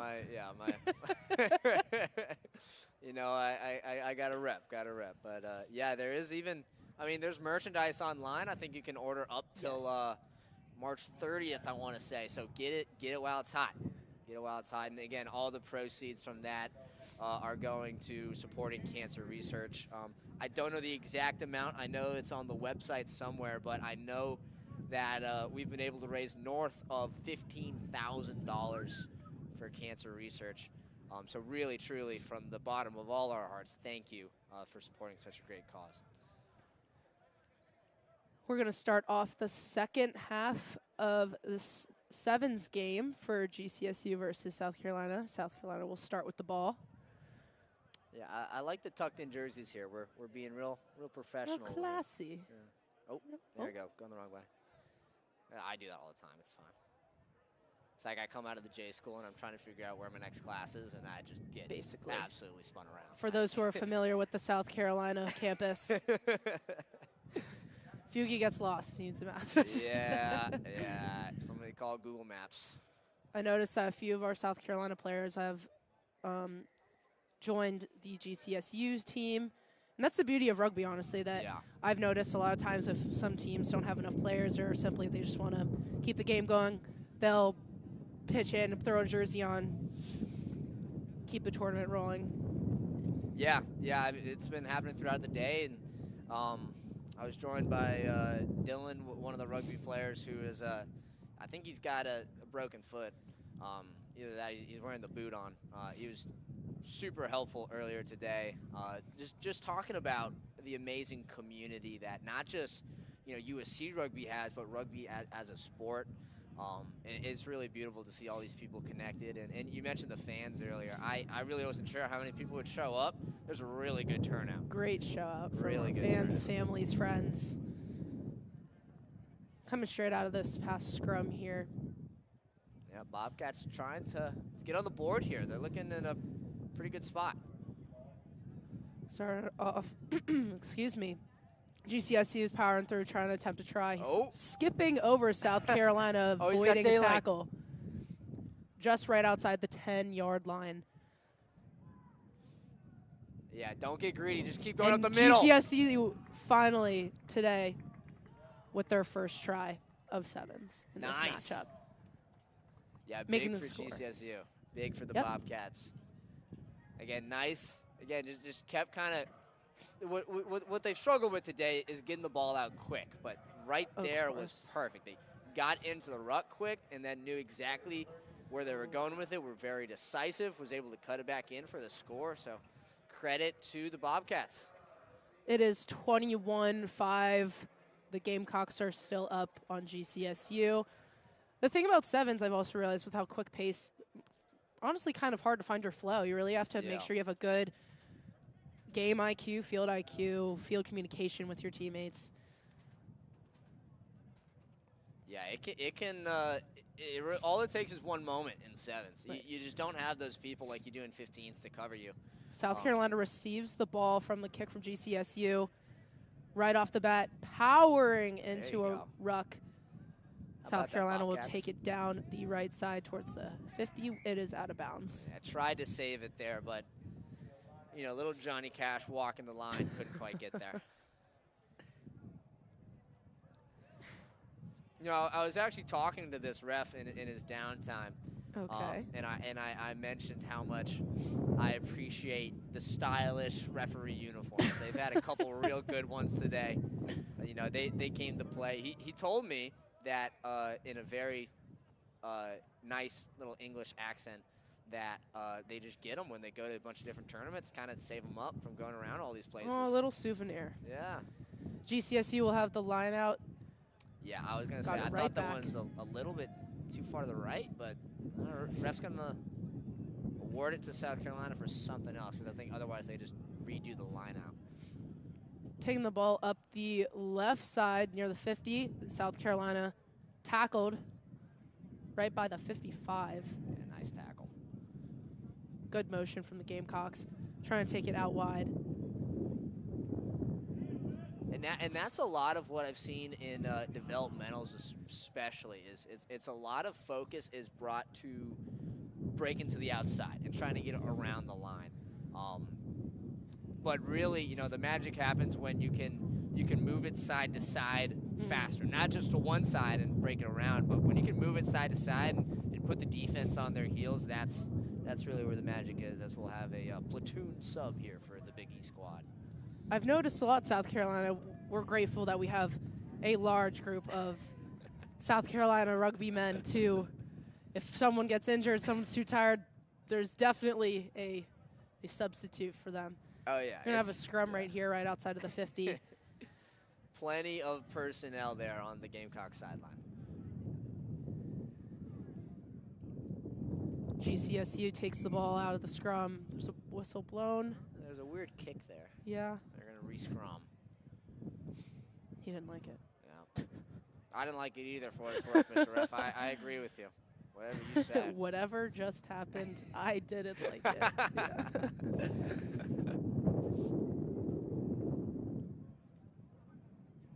Yeah, I'm also really just liking the team's jerseys. Got a lot of good jersey game out here. Of course. As we had mentioned previously today, South Carolina's got their new threads on of Big E. Yeah. A lot of the players, after scoring today, they point to their chest in respect and honor for their fallen teammate. Yeah. Which is just like the beauty of their brotherhood and support for their teammate Eric. Yeah, it's GCSU is going to take the ball, hopefully trying to get around South Carolina. Stiff arming number 3 for the Gamecocks. Will GCSU have another try? There he And goes. they do. Number 15 for GCSU. Oh, he's gonna. Oh. He scored the first one. He's And there gonna we go. make sure he gets good conversion placement on this one. He's been having a day. Going to go into the conversion. And Let's just go short. Just short. Making the score 21-10. Yeah, I mean, Gamecocks to GCSU. Not geez, bad. Yeah, if they made both their 2-point conversions, it'd be a 1-score game right now.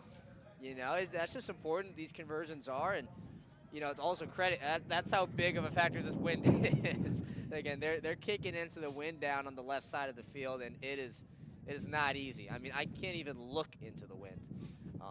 So credit to all of our kickers out there. Shout out to Upton, Bellenfant. We're all rooting for you. GCSU with the kick out. South Carolina will receive it, passing to the middle, number 9. Out to the left wing. Slowing the game down a little bit, giving himself a pace. Yeah, great Dropping the passing. ball. Great little Harlem Oh, Globetrotters pass. and he's oh off. my goodness. Little fake out by number 17. He's at the 20-10, and it looks like another successful try for the Gamecocks. We're dancing, celebratory. Yeah, a little Euro step there. How do you do? And next thing you know, you're just taken to the house. That will be 26-10. Looking at the conversion, and it's good. 28-10 for the Gamecocks. And they will call it there, it looks like. And that is the GCSU versus Gamecocks Sevens game. Up next, we have UGA's B-side versus Auburn's B-side for the 3rd place match. We're going to keep it right. Are we done? We're good? We're going to end it right here. Thank you again to all of your supporters for listening for the Big E Invitational Tournament. We'll be right back.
Welcome back, everybody. We are in the third place developmental game against the Auburn B-side and the UGA B-side. I am Billy Reinhardt, joined by Ava Strauss. Ava, what do you think about this game? Honestly, I'm excited. Sevens, quick pace, keeps the energy flowing.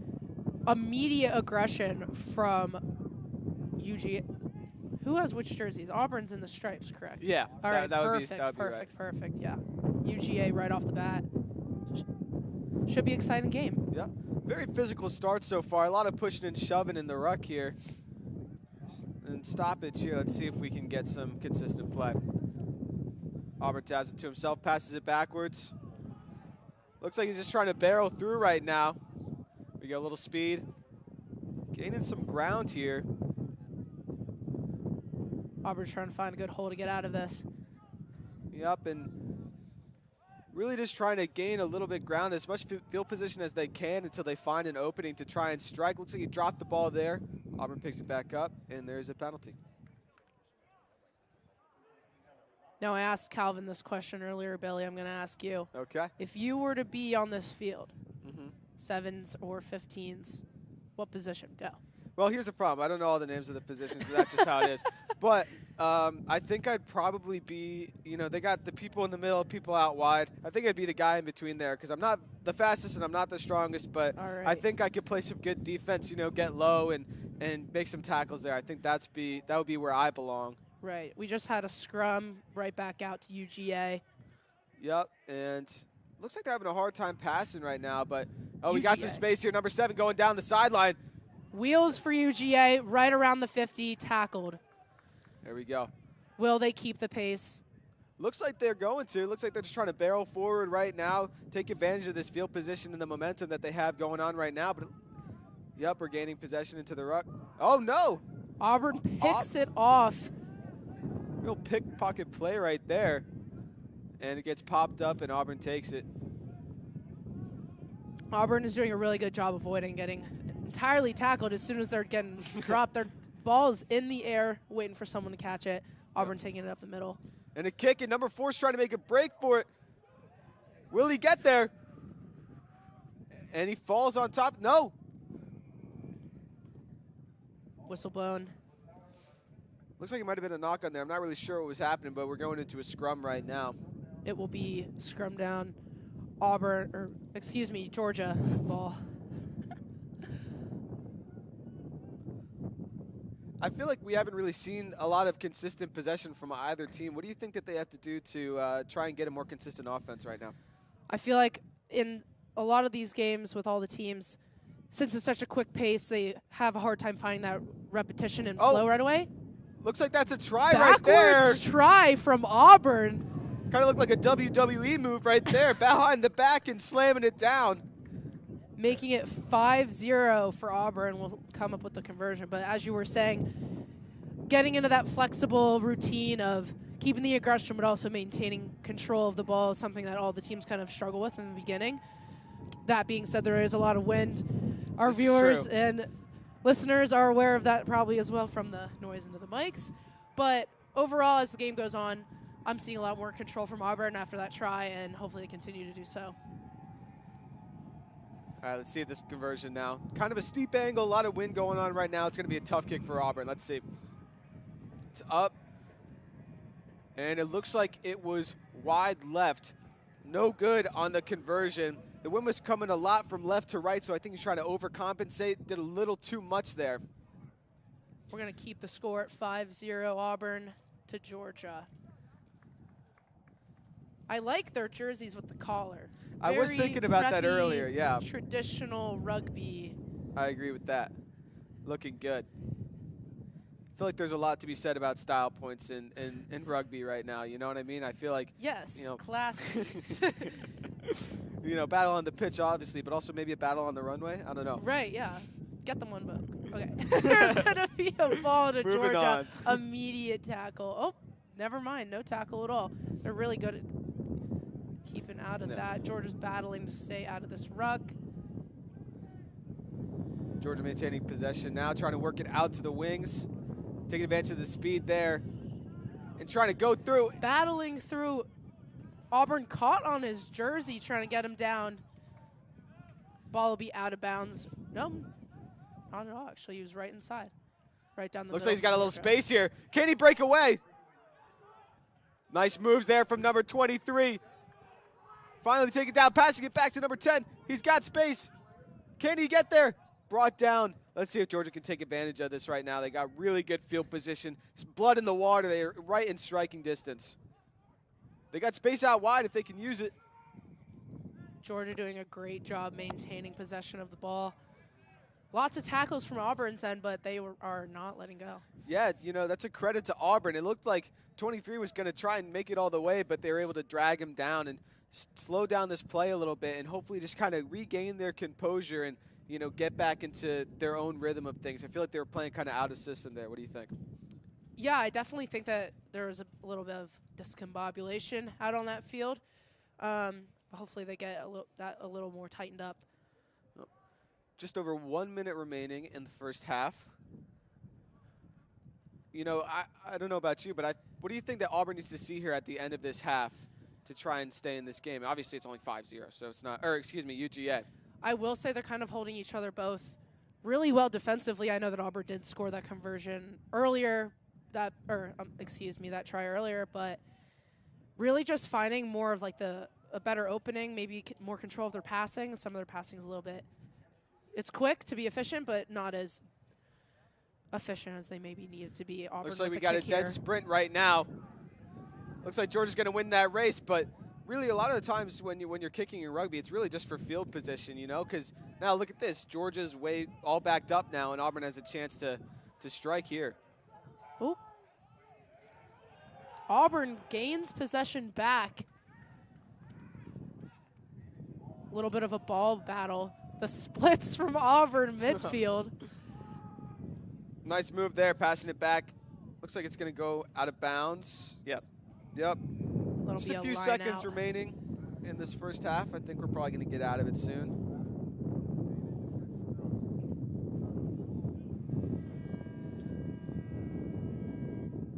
I think they are going to go let play continue for a few more seconds.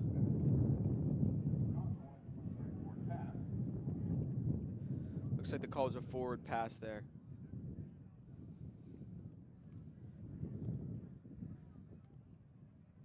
Was talking with Coach Beamer a few days ago. He has been a huge help and support of the Cock rugby team. He had mentioned that sometimes he watches rugby tackling and rugby movements to assist his players, which I found very interesting and honestly not a bad idea. There's a lot of similarity between the two sports. We have a ruck right here from Auburn. Yep, and I would completely agree with you. And I think that the interesting about rugby is that the form is something that's really important. If you have proper form when tackling, you know, the ref will call you out on that. That's a penalty. You'll lose possession. So the technique is really emphasized in rugby. And I think that, you know, by using that, you can translate that into football, even though it's a very different style of play. A lot of these athletes also formerly played a lot of similar sports, wrestling, lacrosse, football. And then they found their love for rugby later on in their high school careers to then end up here in South Carolina. A little over 8 minutes into this first half. Not really sure what's happening there, but we play on.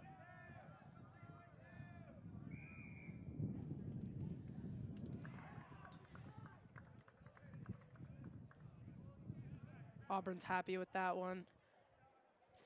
Yeah, get possession. And, you know, I feel like really the game that Auburn's playing right now is just hold on to the ball, get out of this first half with the lead, you know, and if they could score, great, but I don't think that's their main concern right now. And UGA, on the other hand, probably just looking to keep Auburn from scoring. Wouldn't you agree? I would definitely agree 100%. All right, Auburn trying to gain some ground here, using their big man to plow through. And now some speed here. Nice tackle there from UGA to stop him from getting wide open. I will give Auburn props as soon as they know that there's any physicality coming from UGA. They immediately look for one of their teammates to send that ball to keep the flow going. Awesome job from Auburn. Oh, he's got some space here. Let's see if he can get away. Georgia even more with the wheels. Will he get a try Auburn or player will tracking he him give down, it but away? there's no other Auburn players there to help play defense. 11 from UGA in the try zone. And it's down a They try are for on Georgia. the board. What do you think happened there for Auburn that let UGA get really so open there? I think, honestly, Auburn was just getting a little too congested, and he saw that opening. He finally, I mean, now we're tied up. This is arguably the most equally competitive game in sevens that we've seen today. And we'll wait for the conversion now. And it's good. The score is now 7-5 in favor of Auburn going into the second half. What do you think that we need to see from each team so that they can come out on top? You know, I find that these teams are actually very equally competitive, very equally aggressive. I think in terms of Georgia, I think now after that try and conversion, they might feel a little bit more confident in what they need to do. Passing-wise, it was a little bit sloppy in the beginning, but I think now after that, they might be a little bit more cleaned up. For sure, really. Both teams have really settled in now. I think you're right. It was a pretty sloppy start to the first half, and going into the second, I think that UGA just needs to kind of capitalize on their speed. I feel like they do have a little bit more speed than Auburn, as evident there. But for Auburn, that was a pretty big defensive breakdown. You know, you had, one Georgia player break through the line, and then there's one guy trying to hawk him down, and you could see the other Georgia players are going to back him up, and there really weren't any Auburn players tracking back on defense. So in the end, it was really a 1-on-3, and you're not going to win a 1-on-3 in any sport, really. Of course. In terms of that for Auburn, they really just need to lock in, see where their strengths and weaknesses are against Georgia, and hopefully regain their upper hand in score, because now Georgia's back on the board. Yep. And like I said, this is anybody's game right now. I mean, Auburn scored pretty quickly off that scrum, and Georgia took advantage with their speed. But really, I feel like it's anyone's game here right now. So, yeah, we're about to start the second half and see what happens. Georgia's going to start with the kick for this half. And we are away in the second half. Auburn starting with possession. Number 12 for Auburn takes it, passes it back. Kind of mishandled there, but able to get a grab on it. Trying to work it out wide right now. Auburn dragging Georgia's player across the field to avoid the tackle. Auburn not really gaining any ground here, just trying to keep possession and not make a critical mistake. And there it is. Auburn pass intercepted by Georgia. They have possession now. They're working their way down, and they're in really dangerous position right now. Let's see. Georgia just outside the try zone. Yep, trying to push their way through right now. Auburn trying to stay composed here. Errant pass here in between two players, giving up a lot of ground. Oh, but it looks like Georgia's free. Number 10 down the sideline, and waiting for it to put it down, but that looks like it's going to be another Georgia try. That is a pretty quick score there for Georgia. You really see Georgia coming to life here in the second half of the sevens game. Auburn's going to really have to think of something quick to hold them back from that try zone. Yep, and, if you're Auburn right now, you're kind of like, what just happened? In the, first half of the first half, they were really pretty dominant. They scored there, and then, Georgia really in the past 2 minutes in, first and second half combined have really taken it away. Now is a great time to remind you this. We are at the Big E tournament supporting a great cause for USC Rugby's fallen brother, Eric Big E Elkin. If you are interested in supporting, scan the QR code right now. All proceeds and donations of this tournament go towards cancer research. Really a great cause.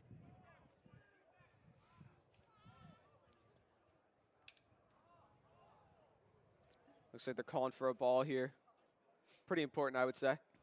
Yes. Georgia's going to start off with a kick to Auburn. Immediately getting a little ground. Looking for that opening right at the 50.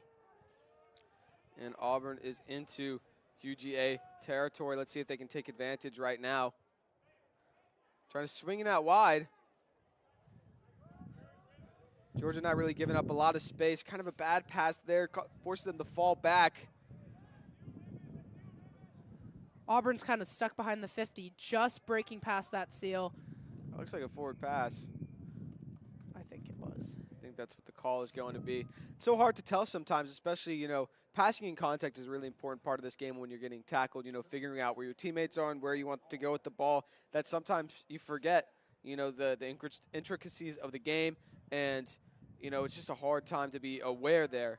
But looks like no harm, no foul. Auburn gets the ball back. Moving forward. Oh, good tackle from Strong 23. tackle.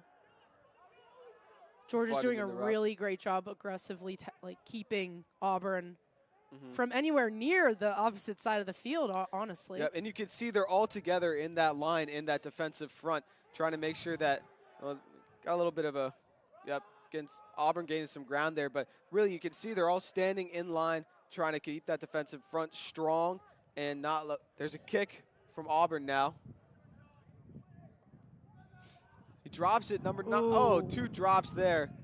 Would have been big if Auburn was able to grab that. And it looks like they are penalty here. You notice in this game and games prior that rugby is a very unpredictable sport. You got to start becoming creative. If you need something, there's a will, there's a way. Yep. Auburn trying their kicks.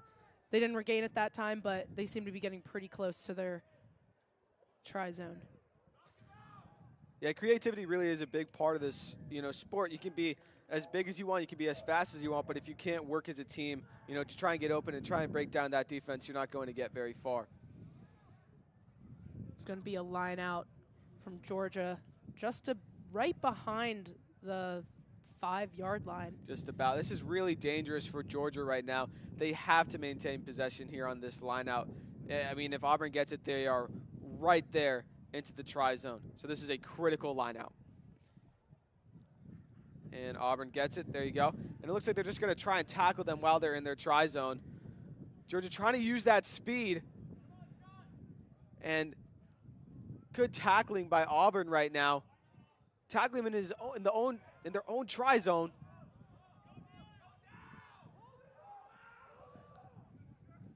Let's see who comes up with it now. And there it is. There is the try. Great aggressive play from Auburn there. And we are very close to tying up this game.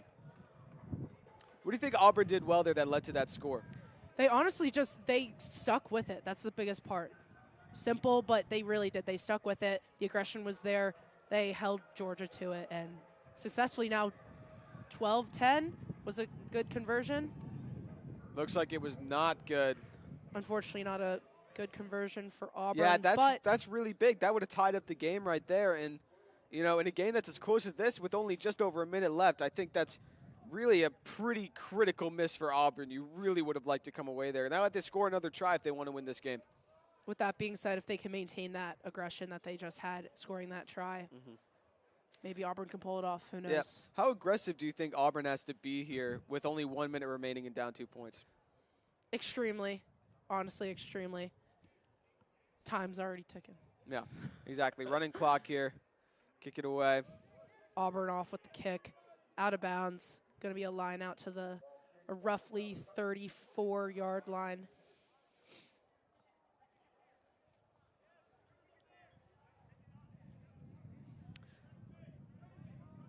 Looks like they're just going to have Auburn kick it away. No?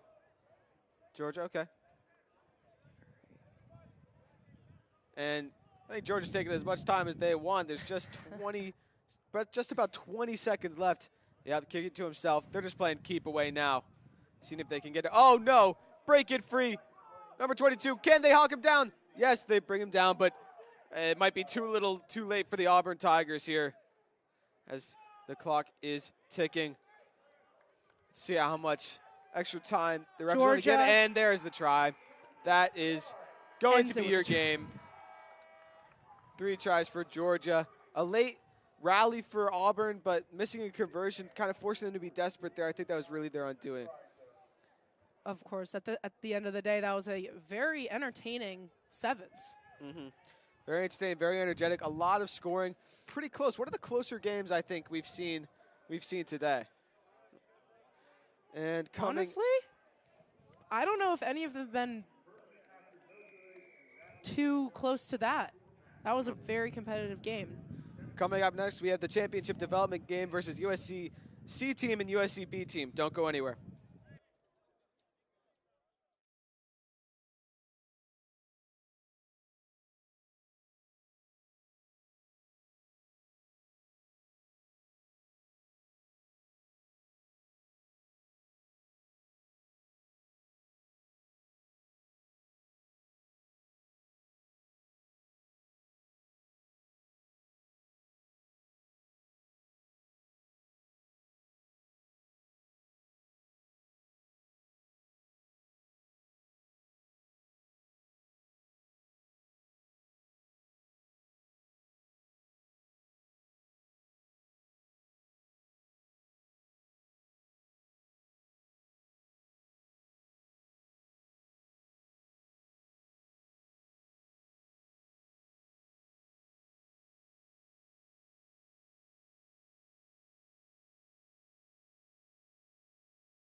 My name is Stuart Spagnola. I'm here live at Charles Bolden Stadium with Billy Reinhardt. We're getting ready for the Developmental Championship where we, not to confuse you, have Gamecock v. Gamecock going on right now.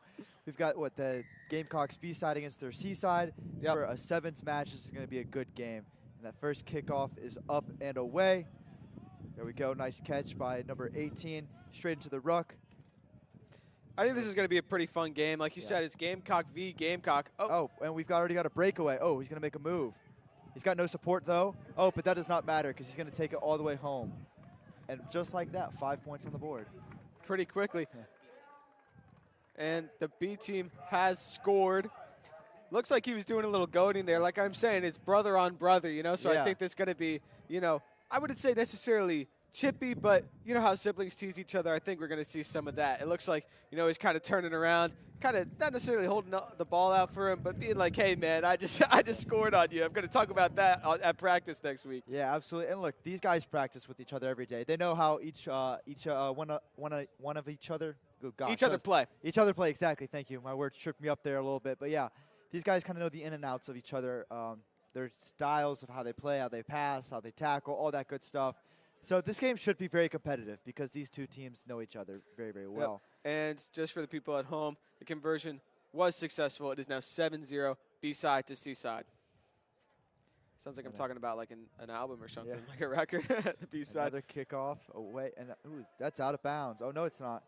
But it's off the hands of the B-side team. We're going to have a line out.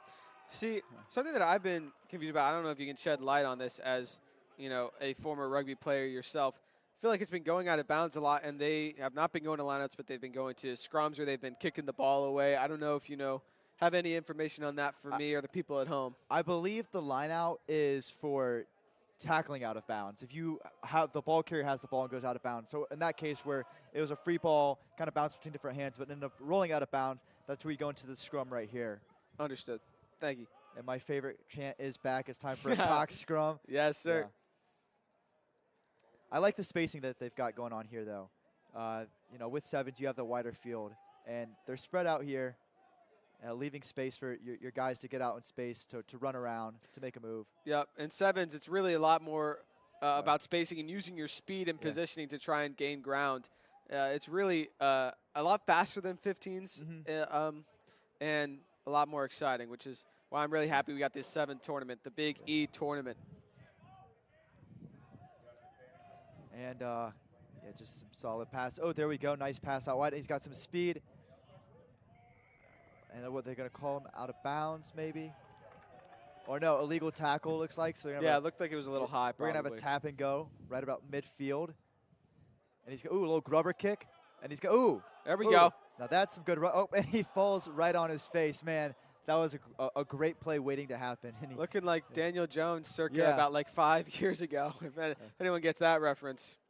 Looks like they were playing a little soccer for a little bit. Oh, and that's going to be a knock, but since C-side recovered it. Probably say an advantage because it was a knock on, but it went right to the C-side.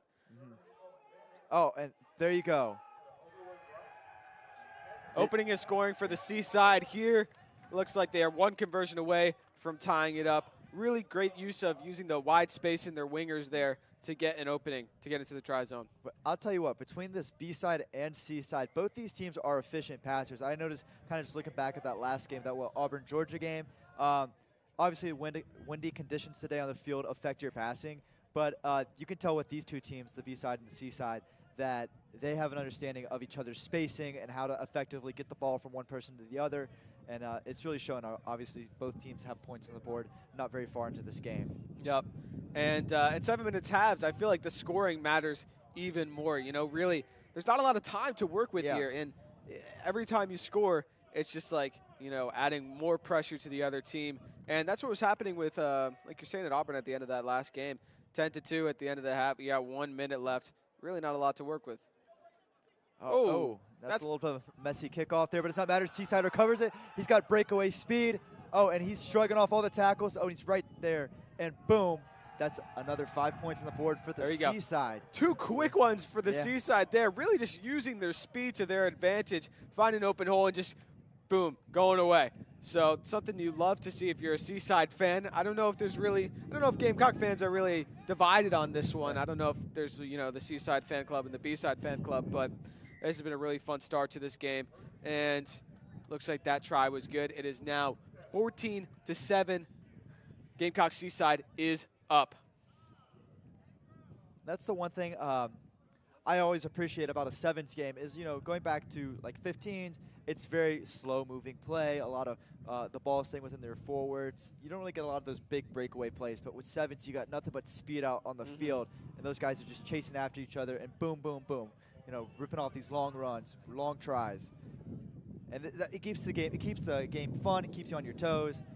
Definitely. And because there's less players on the field, your defensive spacing matters so much. I mean, if you just leave, you know, just the smallest bit of a hole open, you got a guy who's got some burners on him, he's just going to punish you and make you regret ever being out of position in the first place because they're going to take advantage and score the try. What I didn't love right there on the B-side is number 7 got tackled. You saw 11, who is their, I'm assuming that's their winger. He kind of was calling the ball, like pass it out to him. But when you have number 7 getting tackled there, you got to be there to support him. Even if that takes you out of the play for a couple seconds, you just got to be there.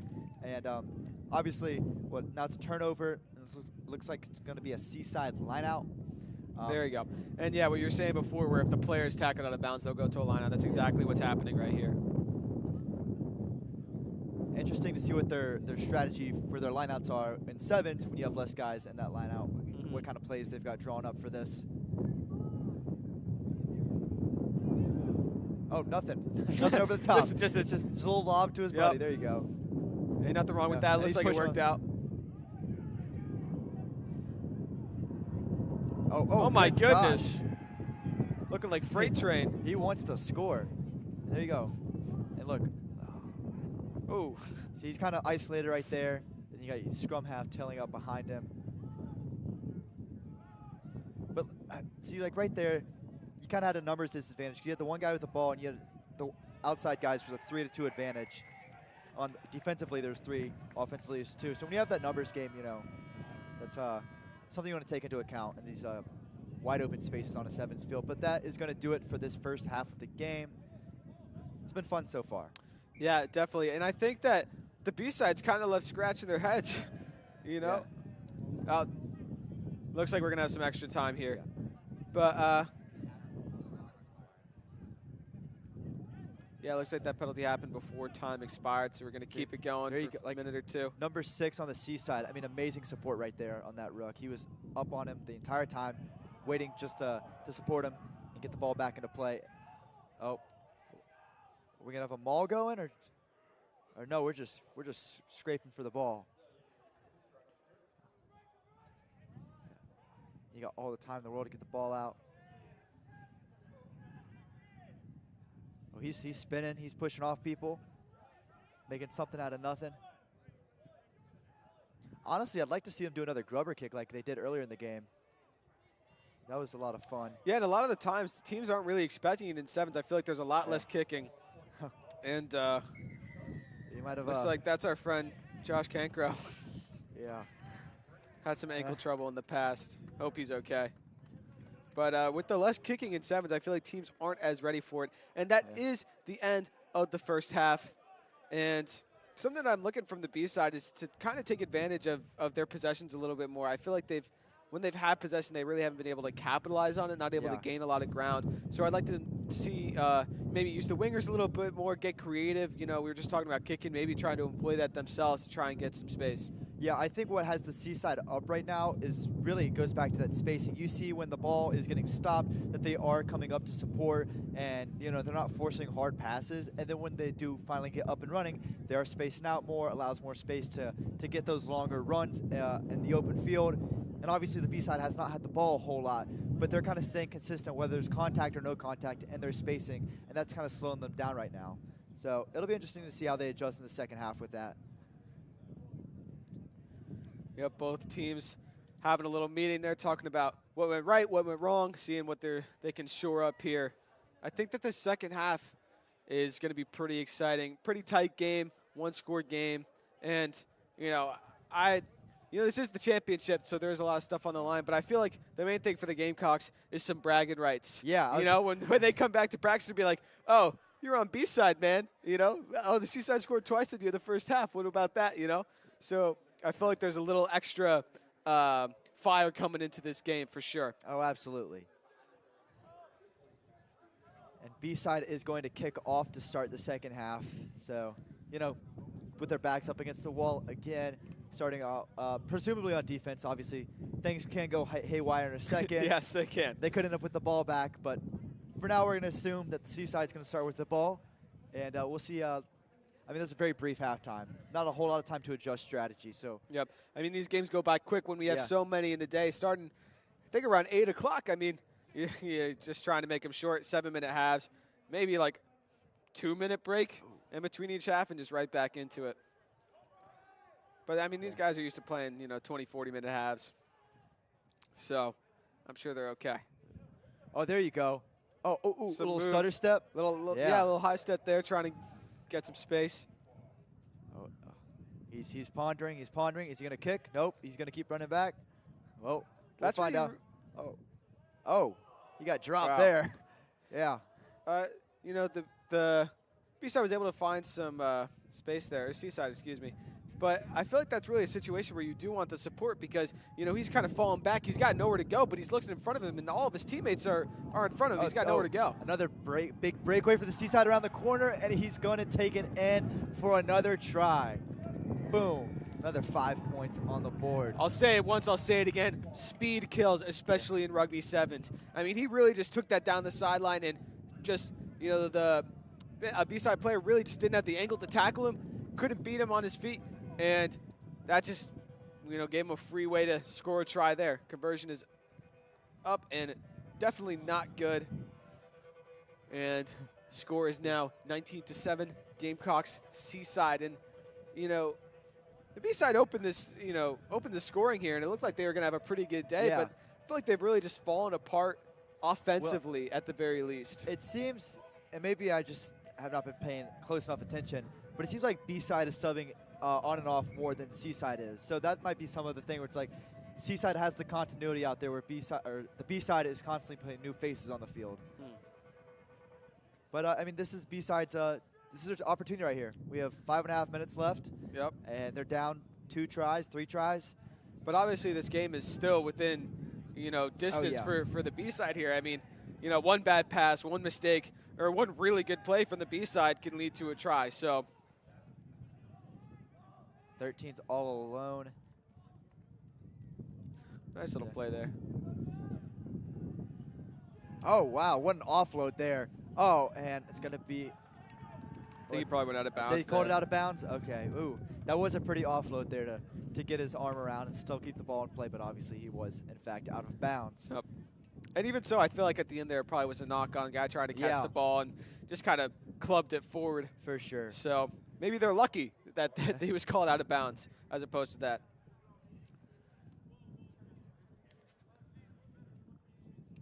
Oh, ooh, nice a very play contended line out there, and B-side does actually take away the ball there. I do think that the B-side does have to start. Oh, there you go. See, that's what the B-side needed right there. Yep. That is a big try there. And what I was about to say is I think the B-side needs to start getting a little aggressive, and that's exactly what they're doing there, taking advantage of the hole and just scoring that try really well, really quickly. Conversion good, and with just around 4.5 minutes left, anybody's game. Yeah, I think I noticed about that specific try right there is the B-side's passes look like clockwork. I mean, stealing the ball from the line out, and then it was just bang, bang, bang down the line, not even thinking about it, and you saw it broke through and was able to score there. I'd like to see a little bit more of that from the B-side. It really does all start with getting that ball on the line out. I mean, you know, obviously you throw it straight to both teams, but really if you're throwing that line out, you probably should get the ball. Yeah. But, you know, that one good play there set them up for success. Oh. And it is now 19-14, Gamecocks Seaside. Yeah, I mean, already you see a new level of aggressiveness coming out of the B-side. Oh, Aaron passed there. Yeah, I really do think they have to get aggressive. I mean, and we have some Seaside subs coming on right now. See if those fresh legs will help them out. But 3.5 minutes left in this second half. Tight game here. And, you know, if you're the Seaside, you want to try and get the ball here and, you know, play some possession, maybe even some keep away while you're up right now. But scoring certainly would be nice to put this game out of reach for the B-side. You know, if you can score, if you can hold the ball and score maybe with like 1 minute left, that's a tall task with 3 minutes left right now. That would be ideal. But, I mean, you think about it. The B-side are 1 score away from tying this game. Exactly. Let alone they make the try after. Now they're up. So there's still a lot of ball left to be played in this game. Yep. Not even close to done, folks. Oh, nice loop there by 23 to go outside. Oh, and a nice offload to the winger, and boom. That's another there beast, it guys. is. That is the momentum the B-side has been needing, and they came out the second half ready to play. That is a massive try for the B-side. What a competitive second half we have right now. We are tied up at 19-19. We will see what happens. Yeah. And that is a good conversion, and the B-side is now up 21-19. It'll be interesting to see how Seaside adjusts here. See that last try there, you saw some nice kind of plays going on for the B-side. You had one guy looping outside the other, and which led to the offload to 14, who ended up scoring. Let's see if Seaside does something similar with like an offensive play calls or anything like that, or if they kind of keep it basic, maybe with just some basic hands down the line. Man, that is not the kick you want if you're the B-side right there. Lose some ground there. I have the feeling this one's going to come down to the wire right now. Absolutely. Oh, and there we go. There's that kick. Got a dead sprint now. Nine's got it, running in his own try zone. But you know what? He's got some space. He definitely does. Ooh, on his right shoulder, he's got that guy right there. Boom. Exactly. Little stutter step. Ooh, another pretty offload. Yeah, B-side is really starting to lock in here. And I feel like the oh my goodness, these offloads are beautiful. Oh wow. Well, and does he take it all the way? Does he got a man there? He does. Wow. Oh, said get off me. I'm gonna score, and that's exactly what he does. 3 quick tries in a row for the B-side, and they have come to play in this second half, letting them know, you thought you were up in the first, you thought you had the better of us? No, not yet. We are going nowhere. And the try is going to be no good, but regardless, that does give the B-side a 7-point advantage right now. And we are just under a minute now. This C-side has to score quickly if they want to win this game. And I feel like that kick there by the C-side there really was not what you wanted. I feel like, you know, by chasing after that ball, trying to get in their own try zone, I feel like they got out of their defensive positioning, which really opened up the lane for the B-side to take advantage, especially since they used that speed from number 9 after he got the ball and gained a little space. I mean, definitely in the last like 2 or 3 minutes, you've just seen the B-side completely open up with their offensive creativity, with just how they're moving the ball between each other, getting creative with the passes, and it really is showing with them going on this run right now. This is a pivotal possession for the C-side here. Good looks right there, and 13, he's got no support. Oh, it does not matter though. Yes, he does. 12 comes out of nowhere.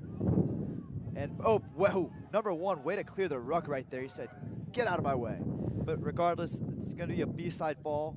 And we are in the waning seconds of this second half here.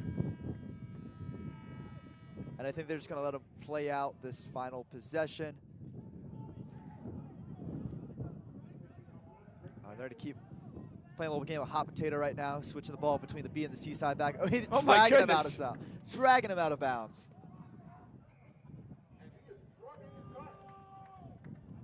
And that is going to be, I believe, our final whistle right there. What a rally from the B-side in that second half to come away with this win here. Really just an impressive display of good passing, good offensive positioning, and, you know, really, they weren't down by much, but you know, really, you know, keeping their mindset ready to be in this game and being able to score at a moment's notice. Oh, absolutely. So, as you kind of touched about earlier, it'll be interesting to see when they go back to practice this week, you know, how the dynamic is, who's got bragging rights. Yep. And coming up next, we have the 5th place matchup for the Premier side, the Auburn A team versus the UGA A team. Don't go anywhere. Ooh, A team and A team.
Welcome back, folks. Already back in action here at the Big E Memorial Tournament as we have the 5th place matchup between Auburn B and Auburn A and UGA. We saw Georgia and Auburn face off in the development round, and now we have them facing off in the premier round for 5th place bragging rights. Sure. But yeah, no, it's been a great tournament so far today as we near the end. Only 2 more games after this one. Should be an exciting one as Auburn getting pressured in their own territory. Georgia playing some good defense, able to get away for just a moment. Flip it to his man, and now he's off to the races. Past the 40, has a man on his right. Flips it back to his teammate. A nice leaping grab. Flips it back here. It's on the ground, up for grabs, and Georgia comes away with it.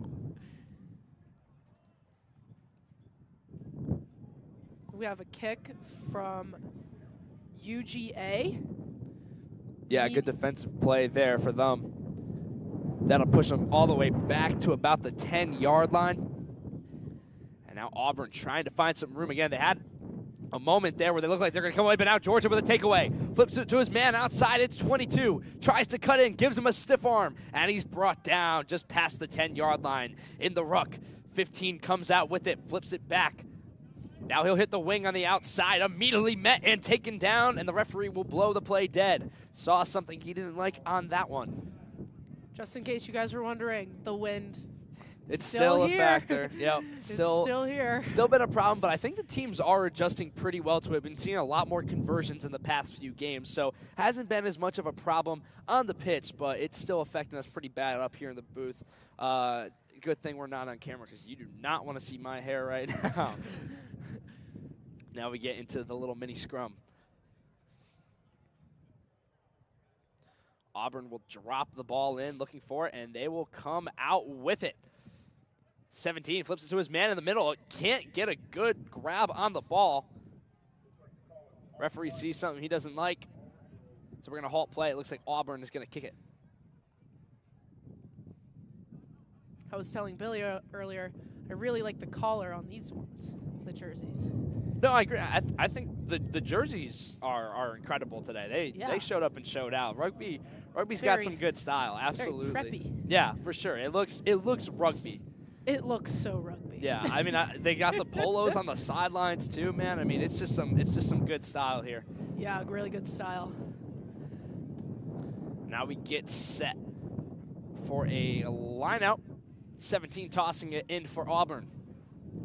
Overhand throw goes right to his man. They flip it back to him. Now hits him on the outside, trying to reverse fields. Has a lane, tries to take it, brought down. The ball is on the ground, up for grabs, kicks it to himself, and the referee doesn't like what he saw.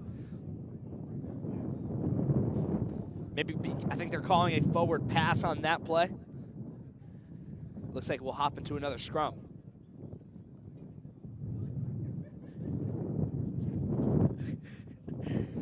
Flugie we're currently laughing. is laughing at Calvin for his announcing abilities.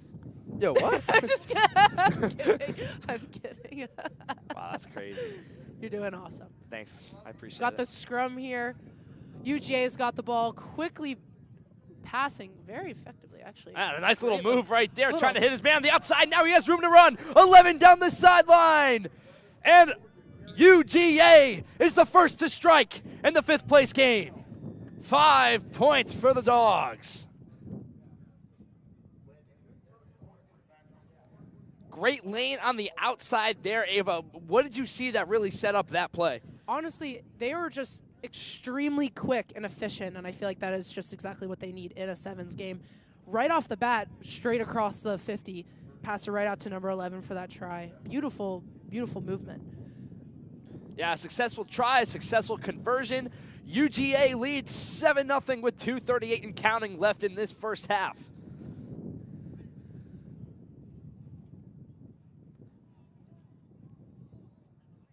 Auburn really been backed up in their zone for most of this game, so good job there by Georgia capitalizing on that, having prime real estate in their defensive zone. And now we will see them kick it away towards the Tigers. There's too many Tigers in the SEC. We got Auburn, we got LSU. There's too many Tigers in college. Cats. Too many cats, too, yeah. So many. No originality like the Gamecocks. Right. I mean, I think it's insane that there is more than one Gamecocks. Jack State ripped us off, though. I don't want to hear it. Although Kansas is hens, no? What is Kansas? What am I mixing up them with? I'm not sure. Jayhawks, the that's what Jayhawks, they yeah. are. No, that's also Delaware's. pretty cool. Delaware's the Mudhens. Yeah, yes, that's what I'm thinking of. Thank you.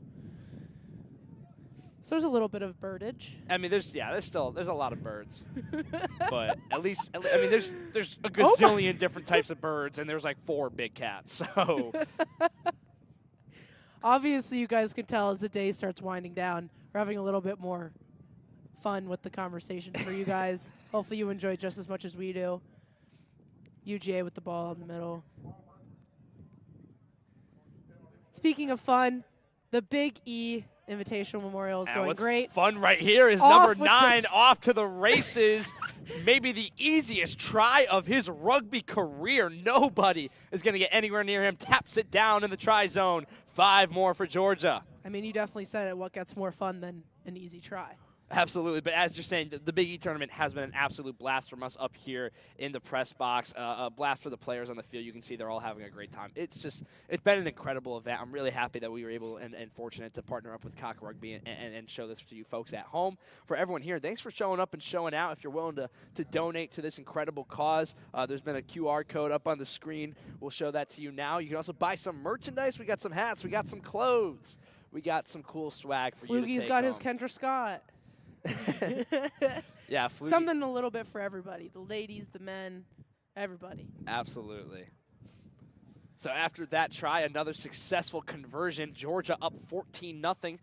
And we'll be getting to the final seconds of this first half as they will kick it away here. Nice high drop kick trying to be fielded by Georgia. They are able to get it, tackled down at the 26-yard line, get it out of the ruck, toss it back to 10 in the middle of the field. And now they will hit the wing on the other side. 11 bats it forward. It will trickle out of bounds. And I believe they are going to call half here. And yes, they will. So a successful first half for Georgia. They lead 14-0. Auburn kind of stuck on their heels. Not really a lot of room to work with here, Ava. What are you seeing that Georgia is doing so well? Honestly, I think Georgia's just overall been, like I said before the movement, you can just tell that they've really got their fluidity down. They're very connected, good field IQ, good teammate IQ, back-to-back tries, basically. I mean, that last try was, like we said, effortless. Yeah, no, I mean, you're seeing them doing a good job at reversing fields as well, getting mismatches on the outside, hitting their men on the wings, and it's been very successful for them. Both of their tries coming from plays like that. So really not much to say about the Dogs. They've been playing really well so far in this game. Auburn got some catching up to do, trailing by 14, 7 minutes left. And it's definitely going to be some uphill sledding, but we'll see if the Tigers are able to pull off a comeback or Georgia clinching the 5th place trophy. I hope they have a 5th place trophy. They should give them at least a little something, a little ribbon maybe. A ribbon. I would take a ribbon. A pin. Pin is nice. Maybe just some free swag, which if you scan the QR code, you can purchase as well if you're at home.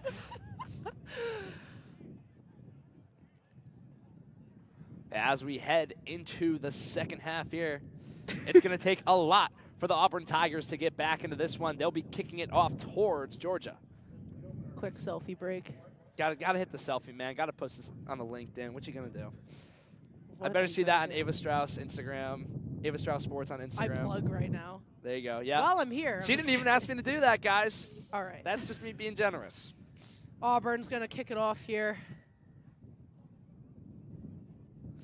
Little drop kick, smack dab in the middle of the field, fielded at about the 26-yard line, trying to toss it back to his fellow Dog, but he can't get it. Now he has a lane, almost shakes off a tackle, almost gives it away back to Auburn. Georgia chugging their way down the field. We'll head into a ruck here, see if Auburn can come out with it, and now the referee will blow the play dead. I think Auburn just got a little too physical in that ruck, so Georgia maintains possession, flips it back to their man on the outside, looking for a lane. And now he is brought down past the 40-yard line at the 42. Underhand toss back to 12 in the middle of the field. He's having a hard time fielding it. Now back to 13 at the 25. Good tackle there by the Tigers. They go into the ruck, fielded by 9. He looks for a lane. This wind is killing me, and we will go into another ruck. Way to get the wind in there. I mean, it's just constant. It's fine if it was sporadic, but it's constant. Another thing that's constant is the referee blowing the play dead, but it might be an injury on the far side of the field. I can't see. No, he's going to hop right back up. Everything's all right. I think we're going to be looking for a kick here from Auburn. Actually, I think they're going to be hopping into a scrum here. So a little mini scrum from the Sevens. Auburn running out of time to get back into this game. They're on the right side of the field, though, trying to pressure UGA, get into the try zone for the first time in this match. Auburn comes out of the ruck with the ball. Toss it back to 13. 13, a spin move, a bad pass. The ball is on the ground and up for grabs. Auburn kicking it around. They come away with it, but they are back behind midfield. A big play for Georgia, a bad mistake for the Tigers. And now Georgia away with possession, and they're running down the field. They have room to run. 22 with a nice move. Dragged down past the 35 at the 34. Hits his man on the outside. He has room. He's off to the races. Can he win the race? He hits the deck. 5 more points for the Dogs. Calvin, what do you think Auburn has to do at this point to regain some sort of advantage? Probably score more points than Georgia. I mean, they're just Right. being outplayed in every aspect of the game right now. Just Georgia doing a score. great job offensively and defensively. But really, I mean, if you want a true, honest answer, it's not making these easy mistakes. You know, you saw in that play trying to hit his teammate, passing well. He was getting dragged to the ground and just threw it right up for grabs. Georgia able to come away with it, capitalize off the turnover, and get points off of that. So that's a big mistake there for Auburn. And it's definitely going to bite him. The conversion, don't believe it was good, so we still have a 19-0 game here. And now Georgia will kick it back towards Auburn. They are going to have to do a lot in not a lot of time. Keep your hopes up, Auburn. You guys got this. Yeah, make it a game. No reason to give up now, especially, you know, coming from Auburn, definitely not a short drive. And so they're definitely going to do their best to leave it all out on the field as this is their last game, and they definitely want to go out on top. So give it everything you got here. Yep. On top of 5th. On top of 5th, exactly. 5th is better than 6th, man. What can you say? Now getting set for a line out, number 17 for the Tigers. Tosses it in over the head of the Bulldogs, but another mistake there. Ball is on the ground, up for grabs. Auburn comes away with it, flips it back to his man, and he is tackled down. No, somehow stays up. Wow. And the referee blows the play dead. That would have been an incredible run there. He had a lot of room ahead of him if he was able to shake off that tackle cleanly. So Auburn will boot it. He boots it right to himself, and now boots it down the field even farther. Rolls past the 45, past the 50, now at the 43 of the Bulldogs, and the Tigers fall on top of it. They're going to hop into a ruck real quick. This would be a good scoring opportunity for them, but the referee halts play for a moment. It was a penalty against Auburn, and now we will see Georgia with possession again, looking to boot it back towards the Tigers. Good kick, pins them back at about the 43-yard line. That's where we get into another line out with just over 2 minutes remaining on the clock.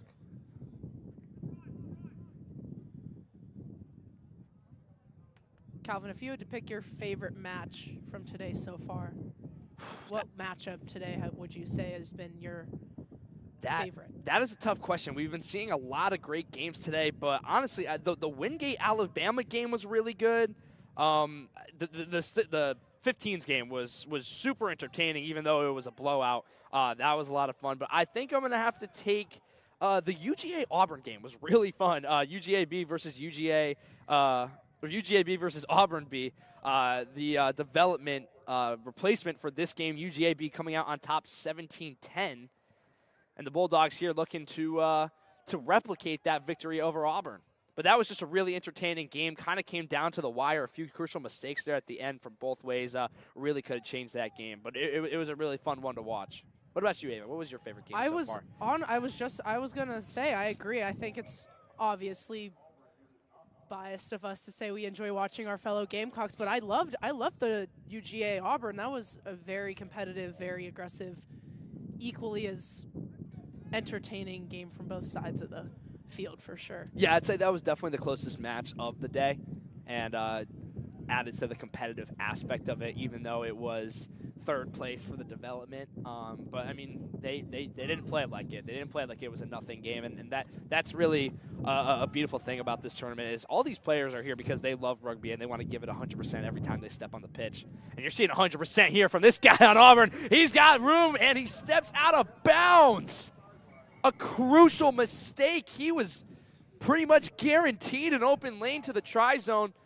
Steps out of bounds at the 35.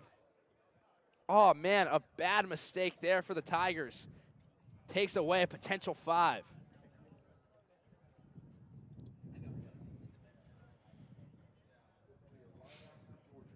So it's going to be a line out.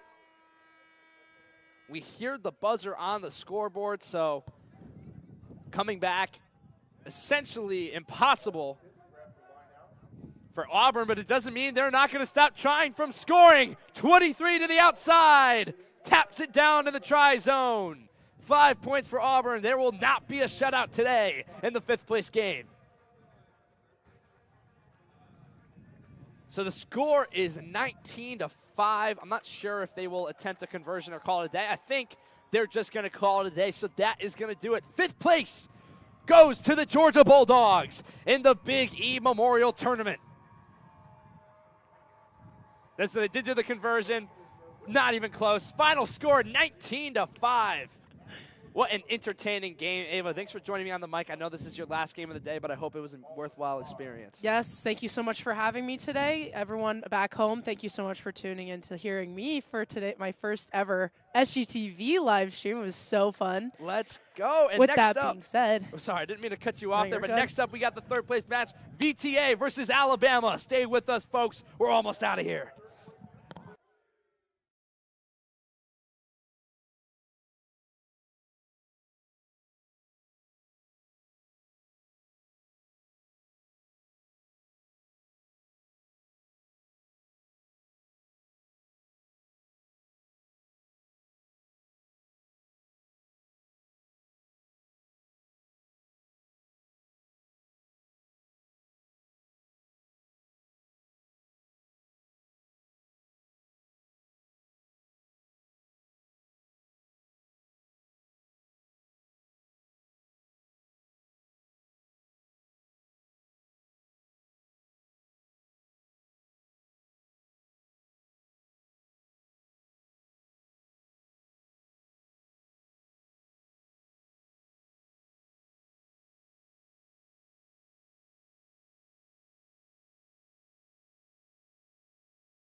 Welcome back, everybody. We are here for the 3rd place premier game versus the VTech A-Team and Alabama Crimson Tide. I am Billy Reinhardt. I am here with Stuart Spagnola.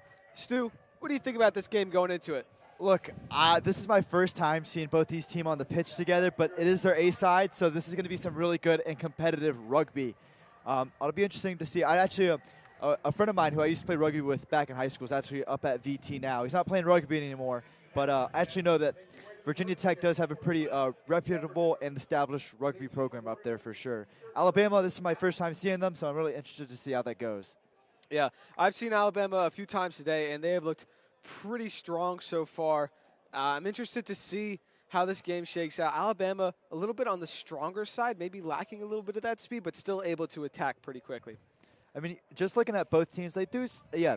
I mean, Alabama does seem a little bit more, kind Stocky. of built, stocky teams. Yep. But you see Virginia Tech is a little bit more split. They got a little bit of everything on the field right now. Yep, and number 10 for the Hokies takes it. Looks like they're able to keep possession there, smooth working it pass. outside. Just trying to gain a little ground here right now. Looks like breaking a few tackles there. And they're getting ready to start the attack again. You can see him right there, 10. I mean, obviously got tackled, but you saw when he's looking for that pass, that chicken wing out, ready just to offload, Chicken ready, wing, there just you get go. that ball out really quickly. Yep. Obviously that didn't happen, but It's so important, though, the passing through contact. What can you say about that in terms of sevens? I mean, because your contact it's a lot of one-on-one. I mean, you're not dealing with all these extra bodies on top of you.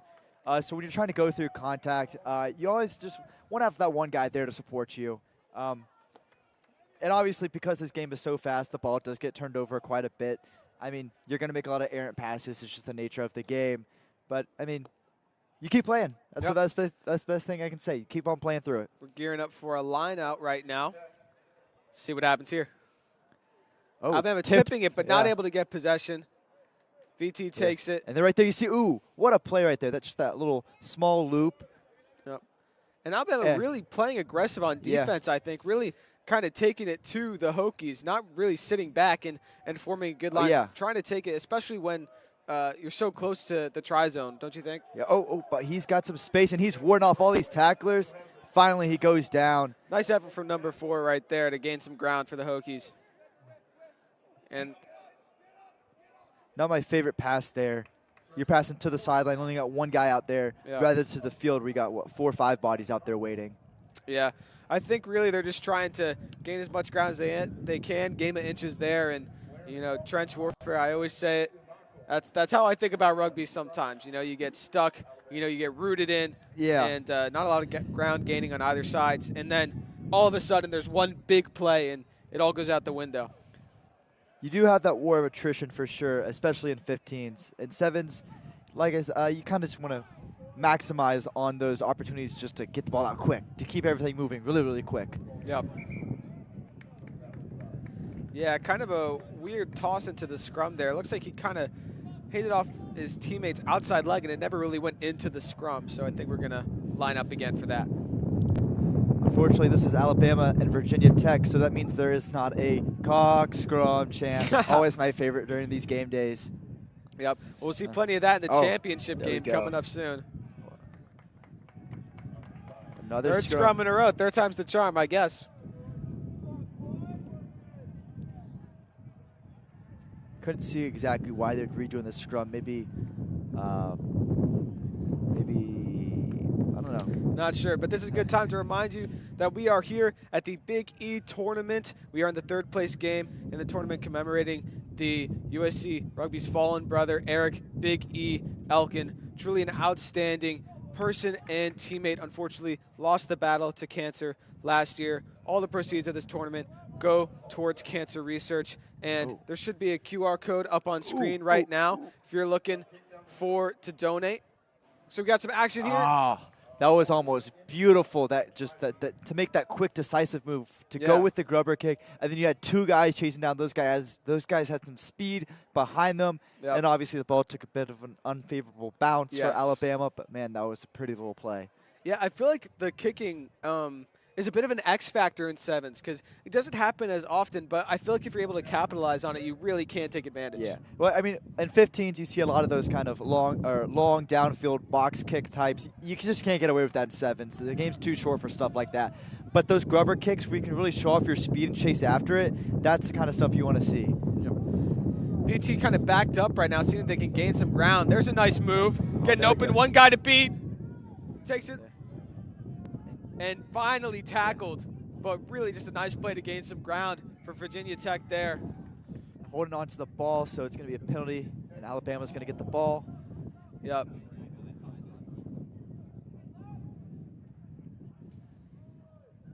Alabama working their way down now, losing possession, and he's tackled out of bounds for the line out.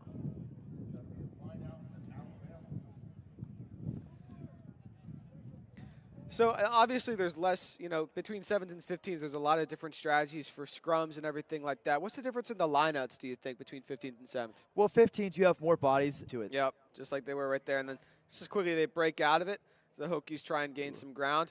Oh, nice play there. We go. He might be gone. They're trying to track him down. Does he have the speed? Looks like they're going to catch him. Dragging it by the jersey. And not even finally brought him down. Let's see if the Hokies can regain possession in the ruck here. See, that's always the big thing. That's really exciting for Virginia Tech. You have that big explosive play downfield, but as you saw, the guy got chased down, and there just was not anybody relatively close enough to support him, to offload to. And now, look, Alabama's got the ball back. So yeah, but they are in their own half, kind of pushed back here. And if you're Virginia Tech, you kind of like playing defense here as opposed to all the way over on the other side of the field there. Yeah, absolutely.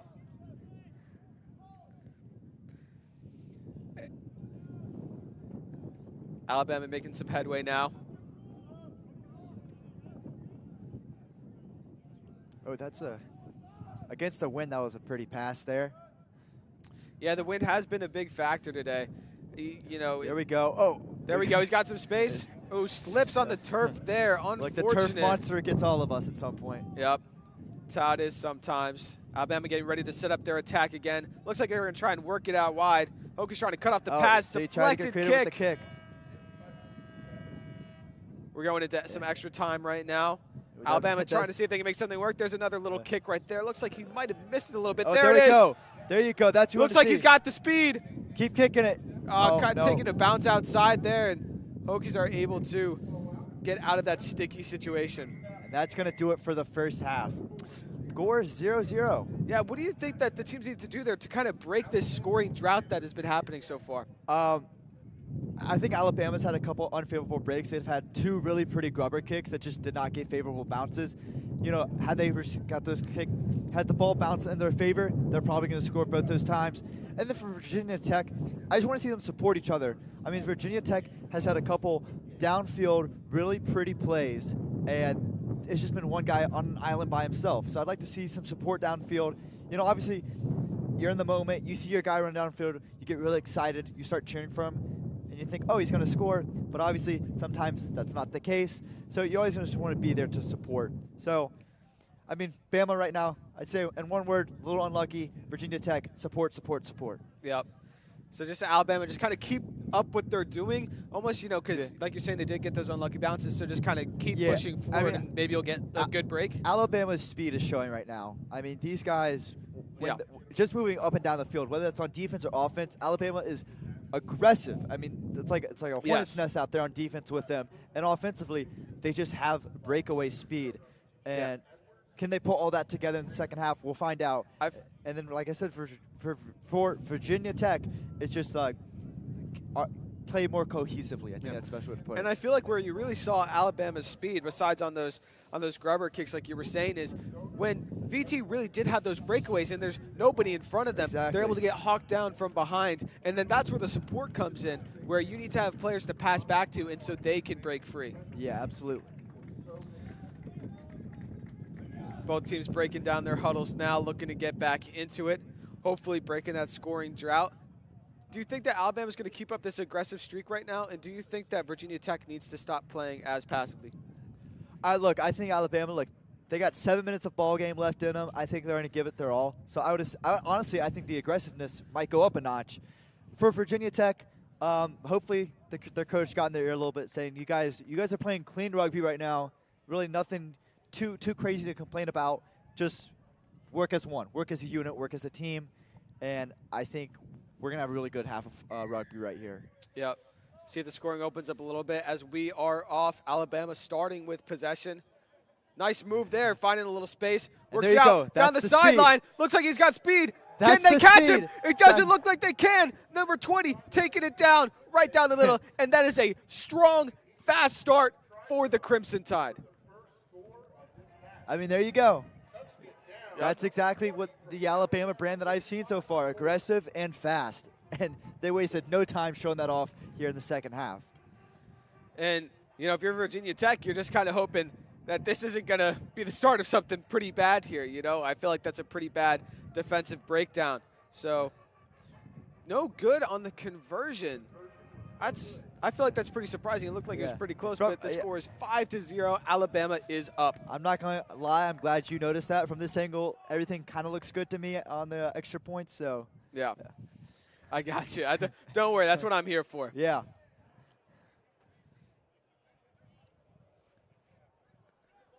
Taking a minute to get the ball back on the pitch. Looks like they just started the clock. They might have missed it, but I mean, it couldn't have been, more than like 15 seconds to start that? Yeah, they set the clock down to 6. Just changed it. Nice high kick. Oh, and the ball's bouncing around, a little ricochet, and Alabama's got the ball back there, wasted no time at all. Looks like they got this running out of space a little bit, trying to work it out over to the Good right side there. of the field. Nice pass. Oh, nice fake there. Exactly. And it looks like he's going to score again. Wow, Alabama. 2 quick tries in a row, and presumably the floodgates have been opened. Yeah. Alabama at halftime said, we do not need luck. We've got all the skill and talent that we need. Let's just go on the field, and let's just show it off. And that's exactly what they're doing. Exactly. Really showing off that speed like we were talking about at halftime. It just doesn't look like you know, the Hokies were ready for that burst. They're playing on defense there, and I think maybe they were thinking that number 9 was going to pass it back to his teammates. Super creative with the pass fake right there. You know, you see that a lot in rugby where it's that move of, you know, it's a numbers game. So when you have the ball and you are one-on-one with that defender, you want to keep that defender on his toes. Conversion is good. So when you go with that, the defender has to defend 2 guys. It's you and the guy supporting you. You hit that little pump fake. The defender doesn't know what to do. Boom, you hold on to the ball, and you score just like Alabama just did. There you go. And, I mean, if you're VT, what are you thinking right now? I mean, 2 quick tries in like 2 minutes. What do you think? If I'm VT, I see Alabama's intensity. I see their aggressiveness. My goal is to go out there and match it and more. You know, they're aggressive. We have to be more aggressive. We have to. We may not be faster on paper, but we have to play faster. So let's see if that's kind of the trend moving forward for the rest of this half. Yeah, VT kind of ran out of space there. They had the option to go left or right. They opted to go left where they had less men. But here we are moving it out towards the right side of the field right now. Or their right, I guess. Our left, camera's left. Like, look at Alabama, the way they challenged the ruck right there. I mean, obviously VT held onto the ball, but 20 just got all up in his face. Yep. And VT able to maintain possession, but really not making a lot work right now in terms of gaining field position. Alabama really just playing that aggressive defense that we've been seeing all day. And there it is. They got possession. Working that little stutter step there. Just trying to push through there. And there are his teammates coming to support. Like you're saying, wow, clear the ruck there. Yeah. Nice job. And see, I think that's what you're talking about with the support. 11 is right next to him, but then he runs in front of him, and he can't pass it back. It's getting very – hey, I think that's the aggressiveness you were talking about before where, you know, VT's like, you're aggressive, I'll be aggressive. Number 8 has really been turning it up in these rucks the past few seconds. But we're going to have a scrum, it looks like. Line out. And Virginia Tech line out right here. We have just under 3 minutes remaining. It is 12-0, Alabama up. And Virginia Tech, not a lot of time left. You're almost thinking they're trying to kind of getting into desperation mode. We got to make something happen. We got to make something happen fast. Yeah, I mean, absolutely. I mean, rugby is a sport where anything can happen at any time. So Virginia Tech still, I mean, they do have time to score, but the pressure is starting to mount. Yep. Nice little move there to gain some more ground, but they've really been stuck at this 20-yard line for what feels like, 5 minutes, even though it obviously hasn't been that long. Really just not able to gain much ground, and as I say that, they get to the 30, but don't worry about it. And they're right back there. I mean, Alabama right now, what they're doing really well defensively that Virginia Tech has struggled a little bit on, which showed in the last try, is they're matching the numbers.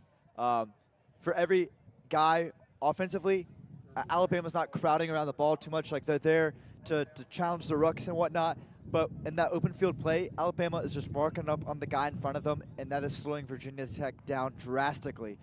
But on the inverse, when Alabama's got the ball offensively, Virginia Tech is starting to get crowded around the ball, or one player in particular, and then that leaves open spaces down the line. Do you think that you are leaving those fast guys open downfield? And then so when you have a nice little kick there. When you don't have the numbers, it leaves Alabama wide open to take advantage of those open areas with their speed. And that is the 3rd try for Alabama. Score is now going to be 17-0. Waiting on the conversion now, and with just under a minute left, this game looks very out of reach for the Hokies. Yeah, unfortunately. Yeah, I mean, obviously a very tight first half, but in the second, Alabama has really just opened up their scoring. 3 tries in a row, unanswered, and with 40 seconds ticking down, I don't even think Virginia Tech's going to get on the board right now. No. And, I mean, you look at Virginia Tech. They look demoralized. That's the perfect word. Yep. Yeah, they kind of realize that this is probably going to be it for them. Yep. But at the end of the day, what matters most, did you have fun? Hopefully the Hokies had fun. Yeah, well, it's hard to tell from up here. We're just going to say that they had fun. That's what it's all about. 15 seconds left in the first half. 17-0. Alabama is up. Conversion was no good. And after this matchup, we have the championship round versus the USC A team and Windgate. This is going to be Ooh. an exciting matchup. Yeah. Wingate showed a lot of speed. USC has been dominant all day, and that is the final. Alabama 17, Virginia Tech 0. Thank you so much. This is my last game for rugby. Thank you so much for listening to me today. I appreciate it. I'm Billy Reinhardt. And I'm Stuart Spagnola. We'll see you next time round.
Since 7 a.m. this morning, SGTV has been right here at Charles F. Bolden Stadium for one moment. Two teams and a legacy of victory. Absolutely, Flugie. The only thing standing between USC and a storybook ending is Wingate. Yeah. Wingate has been one of the most impressive teams in this tournament so far, but USCA looking to close it out and win this for their teammate. Yeah. Eric Elkin, Big E. Yeah. The reason we are here today. And here we go. Yeah, Feehan, nice. Kicks it off. Wingate props our guy up, but it goes to the guy behind him. These two teams have not lost today. And a huge kick. Number 4 is the guy you got to watch out for Wingate. He had the kick there. He's sprinting down the field. Yeah, seeing a lot of speed from him. Looks like Michael Destilio fell down there deep in his own zone. Yeah, good reception there from Destilio. Ruck now for the Gamecocks, way back in their own end. Trying to break through the line is Feehan. Oh, nice little wraparound. Almost looked like a forward pass. PA lets us know it's a backwards pass. And penalty will be called. Ruling in the Gamecocks' favor. I believe it was a high tackle against the Bulldogs. Yeah, that's a good play there by Feehan. You know, understanding that the Gamecocks have good motion and momentum right now, he could have pinned it deep and tried to get Wingate in a bad spot, but able to just keep it himself. And there now a scoring opportunity for South motion Carolina. To the outside. He's able to cut it back through the middle. Bobbin and weaving, dumps it off to number 7. And the Gamecocks open up the game with a try. Unbelievable play from South Carolina. Sean McNulty, the one to close it out. But an absolute team effort, a great carry. And honestly, I think the best play on that was Michael Destilio just being in the way. An unbelievable play there by South Carolina. Just open lane, some great running, a great return. Not much else to say other than an impressive start for the Gamecocks, especially considering I'm pretty sure they were at their own 5-yard line about 10 seconds ago. Unbelievable start. Oh, and there will be no try. They called obstruction on Castillo, like we mentioned. Oh my goodness! I guess they went to VAR and brought it back. Still at 0-0. Okay. An unfortunate series of events there, but looked like a good play. But now the stands are getting loud. I was going to say on that play, Wingate's defense has been solid all day. I've never seen that break so many tackles. Maybe it's because of this obstruction. It might have been but because of the obstruction. either way, we'll go into the baby scrum here. I Is can it confidently Castillo, say he number wasn't. 13? Yeah, it was Michael Distilio. Distilio, thank you. Yeah, Michael He will Distilio just a bit insert. too much. I don't think he really meant to. He was trying to get open for the ball, and Wingate just kind of ran into him, and there's Distilio getting it out of the ruck. Yep, against Sevens, a lot of space here. They're trying to use it out wide. Feehan now sends it back to Stilio to distribute off the hands of McNulty, and Wingate coming the other way.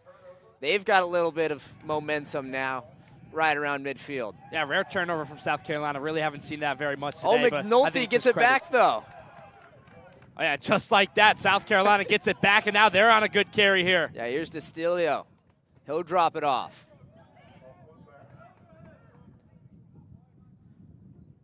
Now out of the ruck, trying to work the right side, but Wingate has the numbers advantage. Trying to work through, that's Nick Dubois. Oh my goodness, pull the train. Yeah, what a Working carry. back. What a carry by Dubois there. He had about 3 Wingate defenders on his Oh. back, and he was able to shake them. Distilio takes a shot, but McNulty will take it into the end zone for a try. This one will stand. Yeah, Sean McNulty finally gets the try that he earned and worked so hard for. That one a bit more tough sledding for him, but he was able to power his way in. A successful try for the Gamecocks. They get their hot start they were looking for now over halfway through the first half, and they have a 5-0 lead, looking to make it 7-0 here on the conversion. A big play there for the Cox. Yeah, and McNulty a little shooken up after that one. Feehan now, the conversion on top of the post, and it just will barely. be good. Ever so slightly. Well done there from Feehan. Now the Gamecocks up 7-0. Wingate finds himself in a rare position, not leading the game. What does Wingate got to do to kind of, not let this get out of hand too quickly? I mean, you're talking about it, Flugie. Wingate, this is uncharted territory for them. Their first game, they won 31-12. Their next game, they won 32-10. I mean, then they won 22-14. This is just a good team, and I think Alabama is the perfect pick for third place because they are the only team other than South Carolina who has really been able to hang with Wingate as well as they have so far in this game. Obviously, a lot left, but, I mean, uncharted territory for them. We're going to have to see if they can get past this tough Gamecock defense that's been playing oh so well today. Yeah, and there's some angry runs from Wingate there trying to advance the Gamecock defensive front, able to push them back a little bit. Yeah, they're great all over aggression them right there. now. All over them right now. And you can hear the crowd getting excited about it. Looks like the Gamecocks might come away with that. And the refs will reward them after the penalty. Again, great aggression there from South Carolina defense. You got to think, though, at the end of a big day like this, how how much does the stamina play a factor here? I think the emotion and the adrenaline to play for their teammate is going to outweigh their lack of stamina. Yes, it has been a long day. Yes, a lot of people have been here since bright and early in the morning when it was freezing cold, but I think just the feeling of the moment, the weight of the moment is going to outweigh that and carry South Carolina to an impressive performance here in the final. Yeah, we shall see. Gamecocks now out of the cock scrum. Over to the right side, a little bit of space. Brought down, though, still with it, fighting towards the end zone. Brought back by Wingate. Feehan, Dubois. Oh, and they're going to award Wingate the ball. I will say I want to shout out Nick Dubois on that play. He was getting brought down to the ground, able to give a great pass to Grant Rowland there. Yeah, Rowland's really been active today.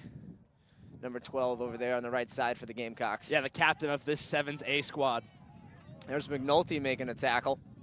Wingate now trying to activate. Number 4 for Wingate has been their star player so far today. Haven't seen him so far in this one. Working to the opposite side. Ooh. Got some space now.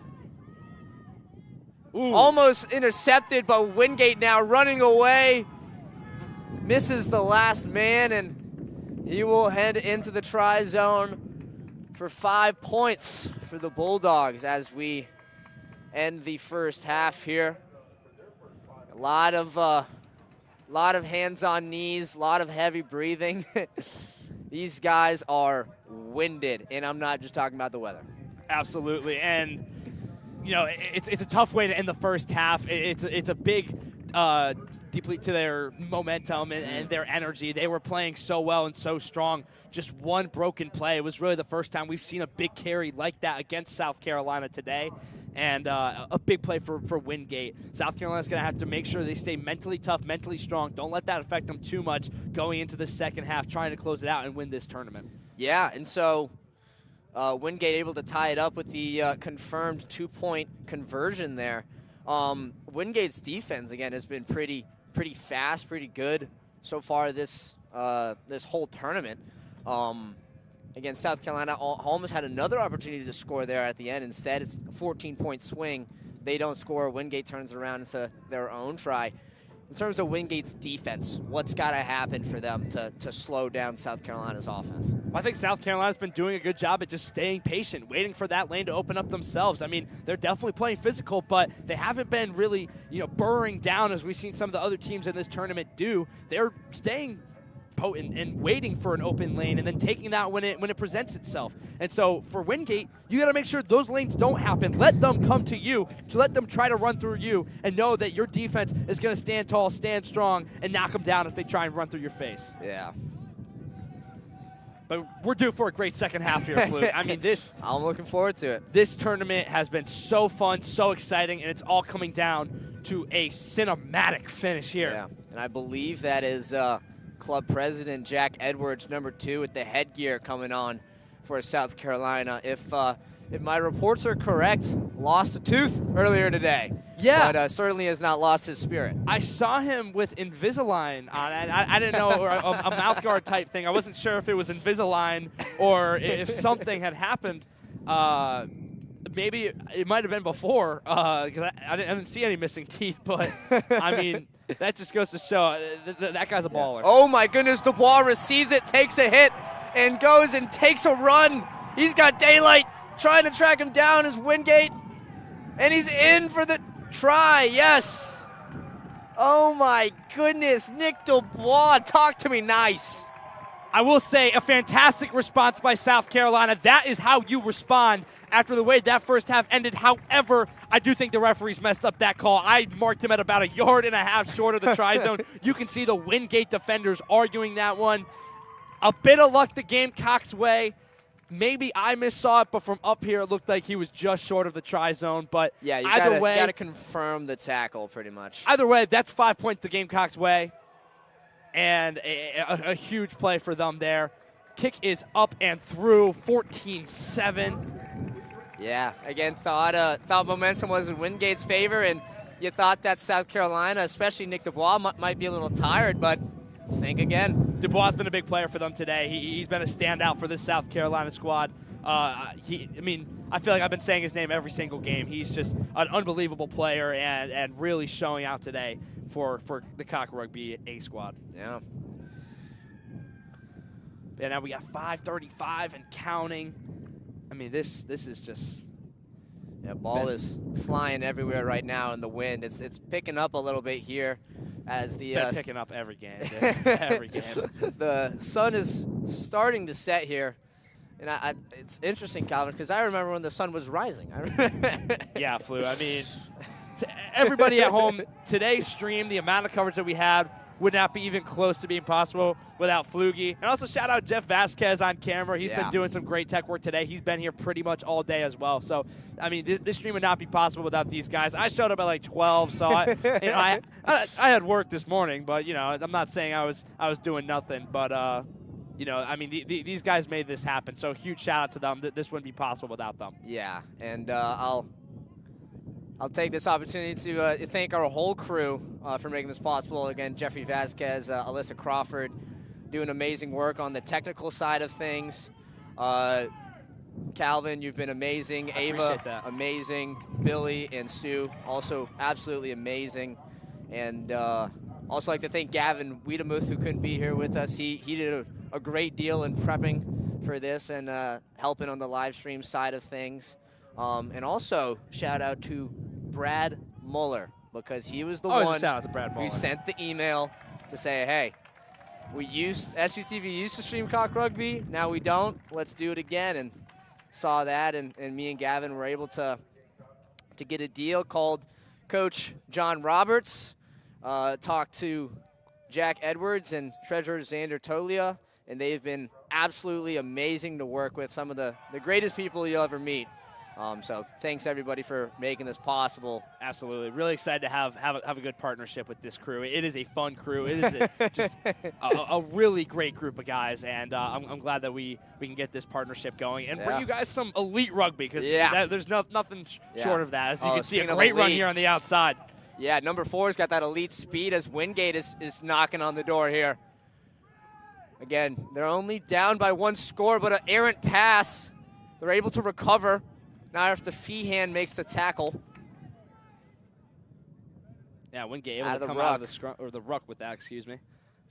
Yeah, Bulldogs now biding their time. Again, they've got number 4 out wide. He is dangerous. Oh, but a quick move, and he breaks through the middle. Oh, my goodness. Broke past El Presidente. A great play there for Windgate. That is huge. Now with just a few minutes remaining in this game, Windgate a conversion away and set up with prime real estate to kick it right through. It is up. It is through. We are all even up at 14 apiece with 2:40 and counting. That's a big play there for Windgate. Anytime South Carolina looks like they're about to run away with it, Windgate just responds just like that. A really strong phase there. And, yeah, I mean, we're set for a great finish here. Yeah, again, that was a killer move. You had all the momentum going left. Big guy fakes it, takes it right up main. Good for him, as we are all tied here with about approaching the 2-minute mark left in the game here. Again, we don't really know what the overtime rules will look like. I'm assuming it's just another 7-minute half.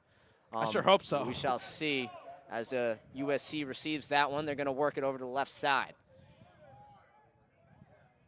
You see some subs as well, trying to get some fresh legs in there. Again, it has been quite the day for the team. And you can see a little more pep Edwards now. Pep in the step of Windgate defensively here. I mean, these guys are playing with a chip on their shoulder, trying to come in, complete the upset. And defensively, they've just been a stone wall these past few minutes. Yeah, and they haven't been down all day. And they've been down for their first 2 times in this game. And, I mean, how have they responded so well? Yeah, they have yet to lead in this game, but the way this is shaping up, Windgate doesn't need to do much to get back into the try zone, but a good run here for number 14 for South Carolina. Great That's a strong tackle, Cole Maney. How about it? Off of the blocked kick from Jack Edwards, and they'll call a penalty on Windgate. South Carolina will have the ball. Great hustle there from Maney to make the tackle in the backfield. Dog. I mean, one of the greatest hustle plays we've seen today.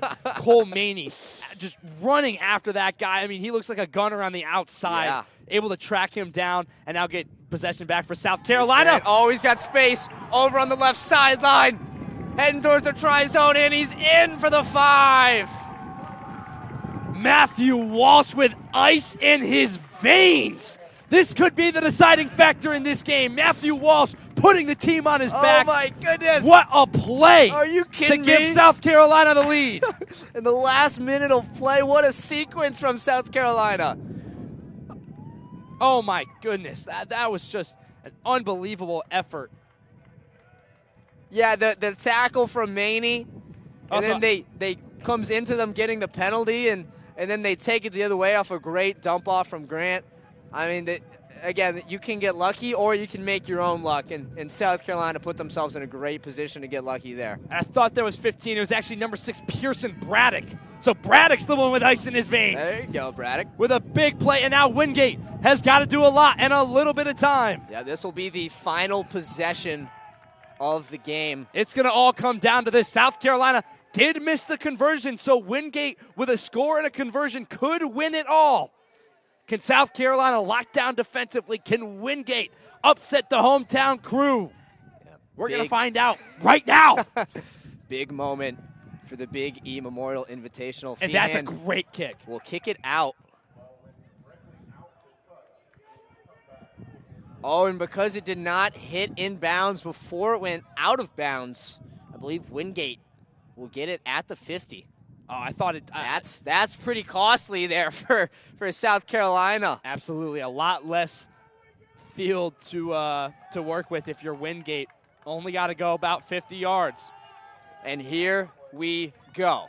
Bulldogs now with it just at midfield. Working over to the right side. Trying to cut back, gash through the middle. Feehan wrapping him up, but Windgate not going down so easily. Windgate out of the ruck. Working left side now. Numbers advantage to the Gamecocks.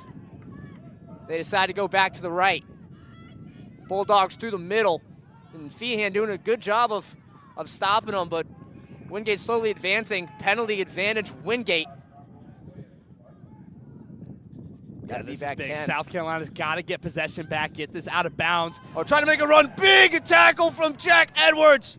Oh my goodness, but Windgate ends up with it. And he'll be in for the try. Oh my goodness, out of the tackle. Ball came out the side. Number 3 for Windgate scooped it up and ran with it without anybody realizing. And Wow. Now, it wasn't a great conversion spot. Fairly tough angle. This is going to be a tough over kick. there. This is going to be a tough kick. The wind has died down a little bit in the past few seconds. We'll see if it's enough to give Windgate the win. Windgate now to take the tournament. And the kick. And he shakes it! Wide left! Wide left! We're going overtime, baby! We're going overtime! Oh my Unbelievable! goodness. Just absolutely shanked it! Oh my word. South Carolina lives to fight another day! Oh my goodness!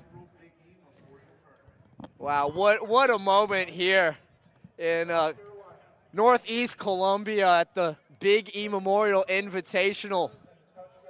We're going to overtime in the ship. Thank God. I mean, this game is so fun. I want it to go on for 4 more quarters, 5 more. I want to keep seeing these guys play. This is such an even, hard-fought matchup. Yeah.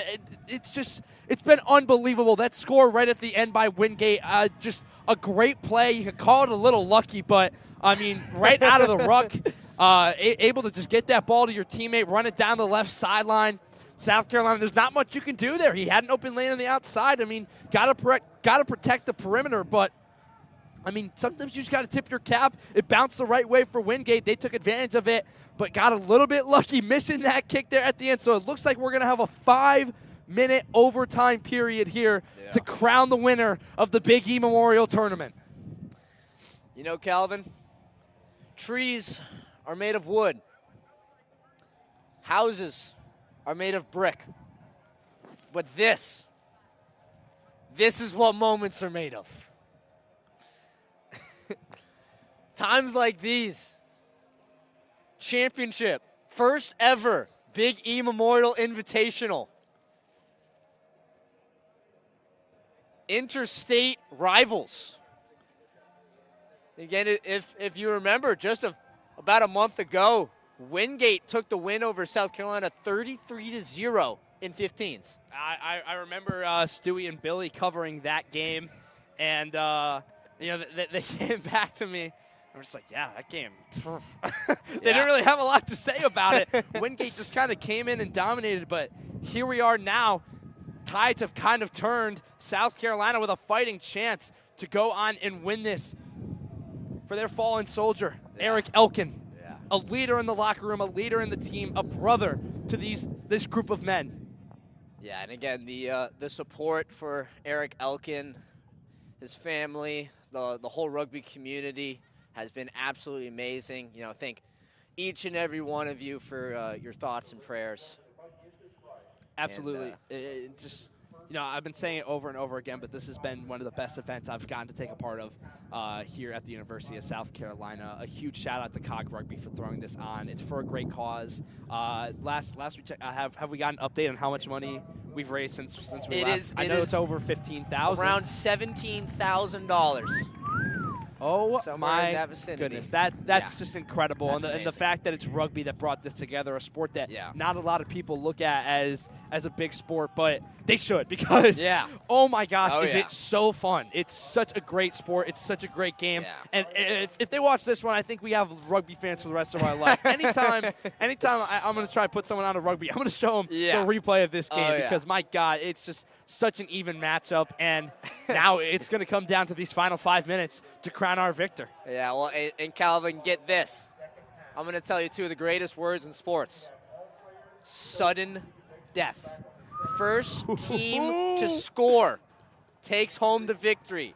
There's going to be a 5-minute half, a 2-minute halftime, and another 5-minute half. Well, Wingate's got to be careful. South Carolina's been good off of the initial kick so far this game. Oh, and they call a penalty. Hit Jack Edwards too early there, and referee's going to protect the president. Again, big moment here. South Carolina to receive is pretty important. Yeah, They just got to keep possession. Absolutely. No dumb turnovers. Be safe with the ball right now. There's no reason to risk it. Yeah, there's the Take ball the out tackle. to the left. And there's risking Almost it. intercepted, but he sticks with it. That's Braddock.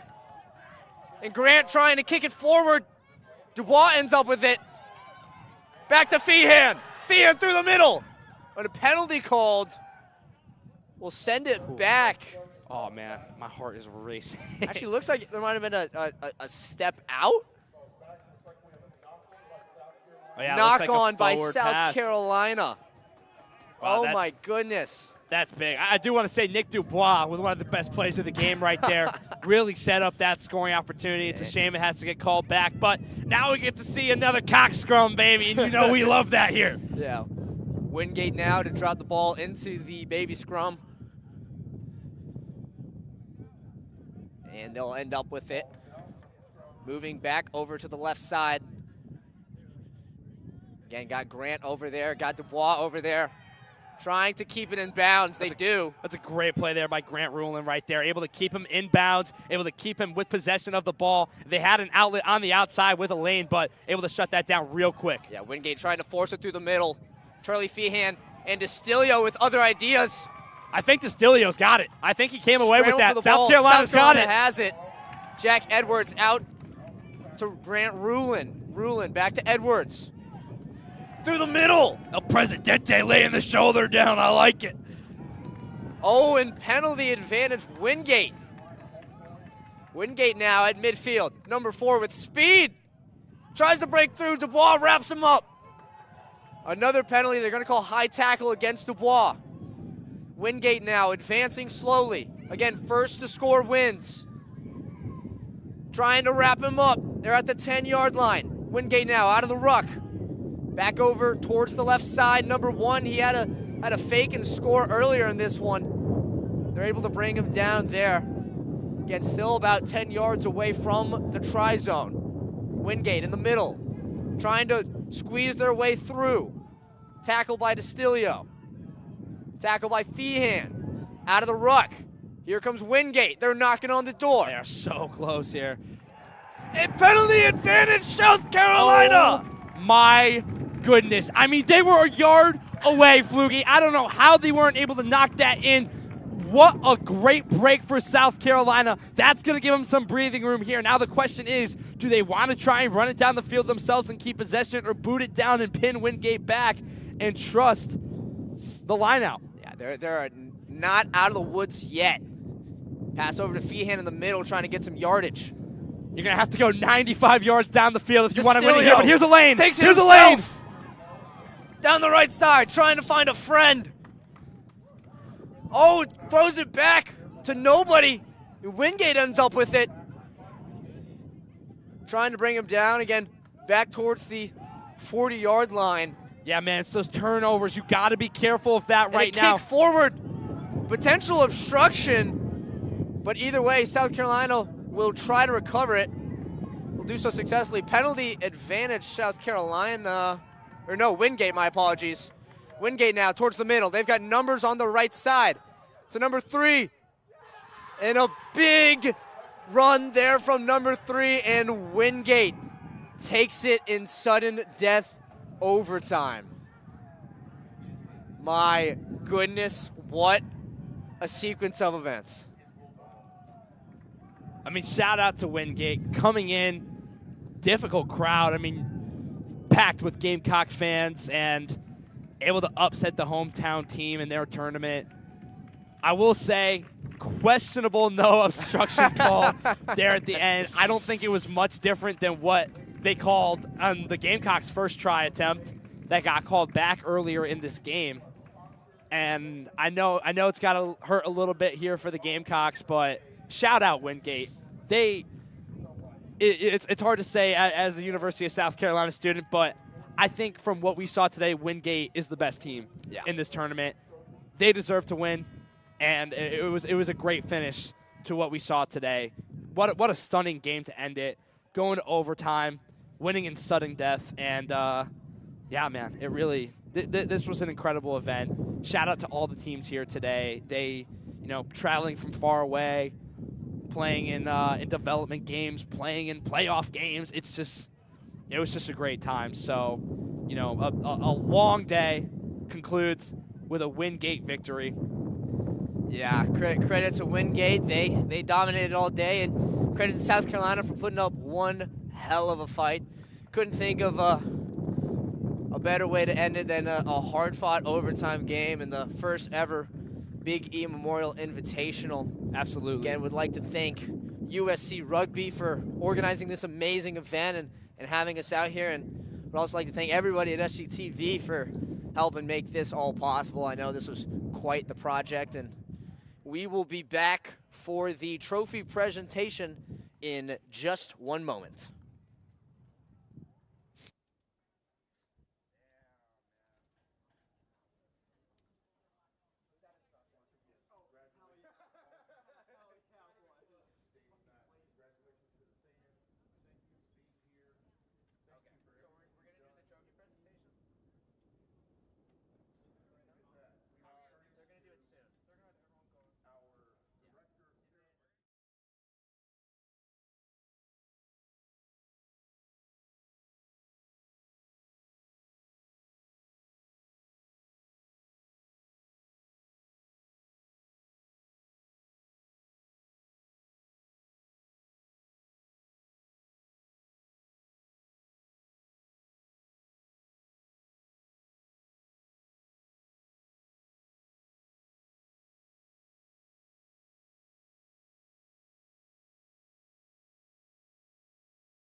And as we are taking a moment for the trophy presentation to commence, again, even though the Gamecocks didn't get the result they wanted on the field, off the field, it has been an absolutely amazing experience. Again, raising around $17,000 for cancer research. Yeah, it wasn't a victory on the field for South Carolina, but it was a victory off the field. Absolutely. This event, I think, went better than any of us could have imagined, and a true success for this Cock Rugby team, honoring their teammate Eric Elkin. A brother a leader, a friend, a teammate, and who fought hard for this program, played with love and played with passion. You know, a fighter all the way to the end. So a big credit to how he was able to unite this team even after he's no longer with us. Yeah. And yeah, as I've been just through the day talking with some members of the team and in preparation for this, talking to members of the team, you know, the first thing they mention about Eric is how high character of a person he was, and how much he, you know, he loved his brotherhood. And so it's amazing to see such a great community, you know, continue to stay strong. Absolutely. You see all the teams lined up on the field now, giving out trophies, awards. Yeah, and they've got some pretty nice pieces of hardware down there. They do. They got some pretty nice trophies. Yeah. Yeah. Again, Jack Edwards is the president there with the backwards hat. He has been amazing in setting this all up. He also told me how difficult it is to get referees. So thank you to all the referees for coming and spending their whole Saturday with us. I think they did a pretty good job, all things considered. Yeah, I mean, you can make an argument about that last call there, but at the end of the day, it doesn't take away from the fact that Windgate is a great program, a great team. I mean, yeah, there's a lot more things that it was went such an into even that hard-fought matchup to end this tournament, and there's really, you know, it could have gone either way. So I don't think that really is the difference in the game. I agree. But no, appreciate the officiating crew for coming out here. A lot of hard work. Jack speaking with them right now, thanking them for what they do. In all honesty, I don't, is it possible for them to even hear what Jack's saying with the wind? I'm not sure. So we'll try to recap it for you folks at home. I know it's probably better coming from him, but we're still hanging out in the booth here. Yeah, and I believe there is you can buy tickets to it. I don't know if it's a ticketed event, but it's on the website. It is a ticketed event. You can buy student tickets too for a discounted price. Yeah. They're having a little after get together thing. Not necessarily. I think it's at a brewery over by Owens a Field. Hangar. It's a brewery in a hangar. That's awesome. I went there once with my cousin. Actually, it's a really nice spot. But for all of you listening who are available to come stop by later this afternoon, again, there's more information on the website turnfightApp.com/live/Big E. So feel free to come and join us for a good time. As I believe that's USCB accepting the Dev Championship.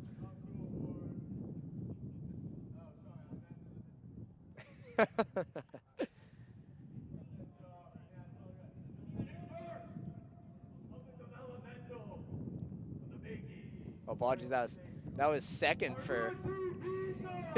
This is first for the developmental side of the Big E Memorial Invitational. USCB took that in a close one with USCC. Yeah, and a lot of bright futures to look forward to there. I was talking with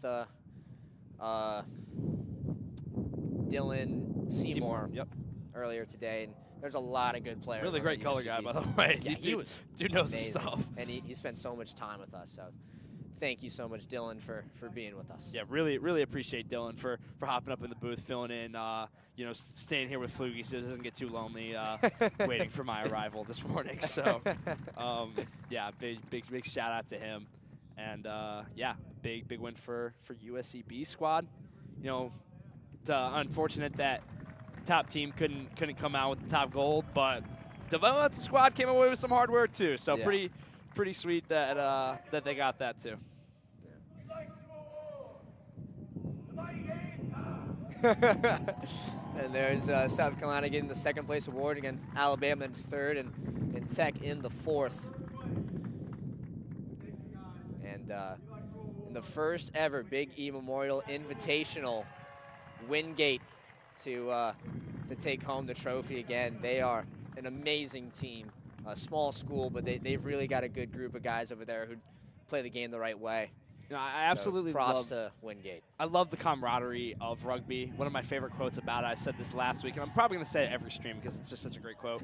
Soccer is a gentleman's sport played by hooligans, but rugby is a hooligan sport played by gentlemen. You can see it on the pitch, how they treat each other after a big hit. We've seen some scuffs today ending with hugs. Yeah. You know, it's just these men are out here fighting but playing with love and a love for the game and a love for each other. And it really is a beautiful thing. You see it here. You know, I mean, hard for Jack, who just played in that game, having to give away the gold trophy to the team that beat him. And he's doing it with grace. It's just it's a great thing. This a whole event brought people together, brought people out here on a windy, cold Columbia day. But man, it was a beautiful thing to be a part of. Well, one final time, we'd like to thank you all from the bottom of our hearts for joining us, and yes, thank everybody who made this possible. And more importantly, we'd like to thank you for your prayers and thoughts for Eric Elkin. Eric, we're thinking about you every day, and you are very, very loved. With that being said, that's it for SGTV's coverage of the Big E Memorial Invitational. Man, it's been a great day, Flu. It's only appropriate you close it out. Been here since 7 a.m. Once again, another huge shout out to Flugie Flugrath over here. I mean, this guy, stream wouldn't be possible without him, so appreciate all the help, Flu. Yeah, well, thank all of you, and once more, thank you to Eric Elkin for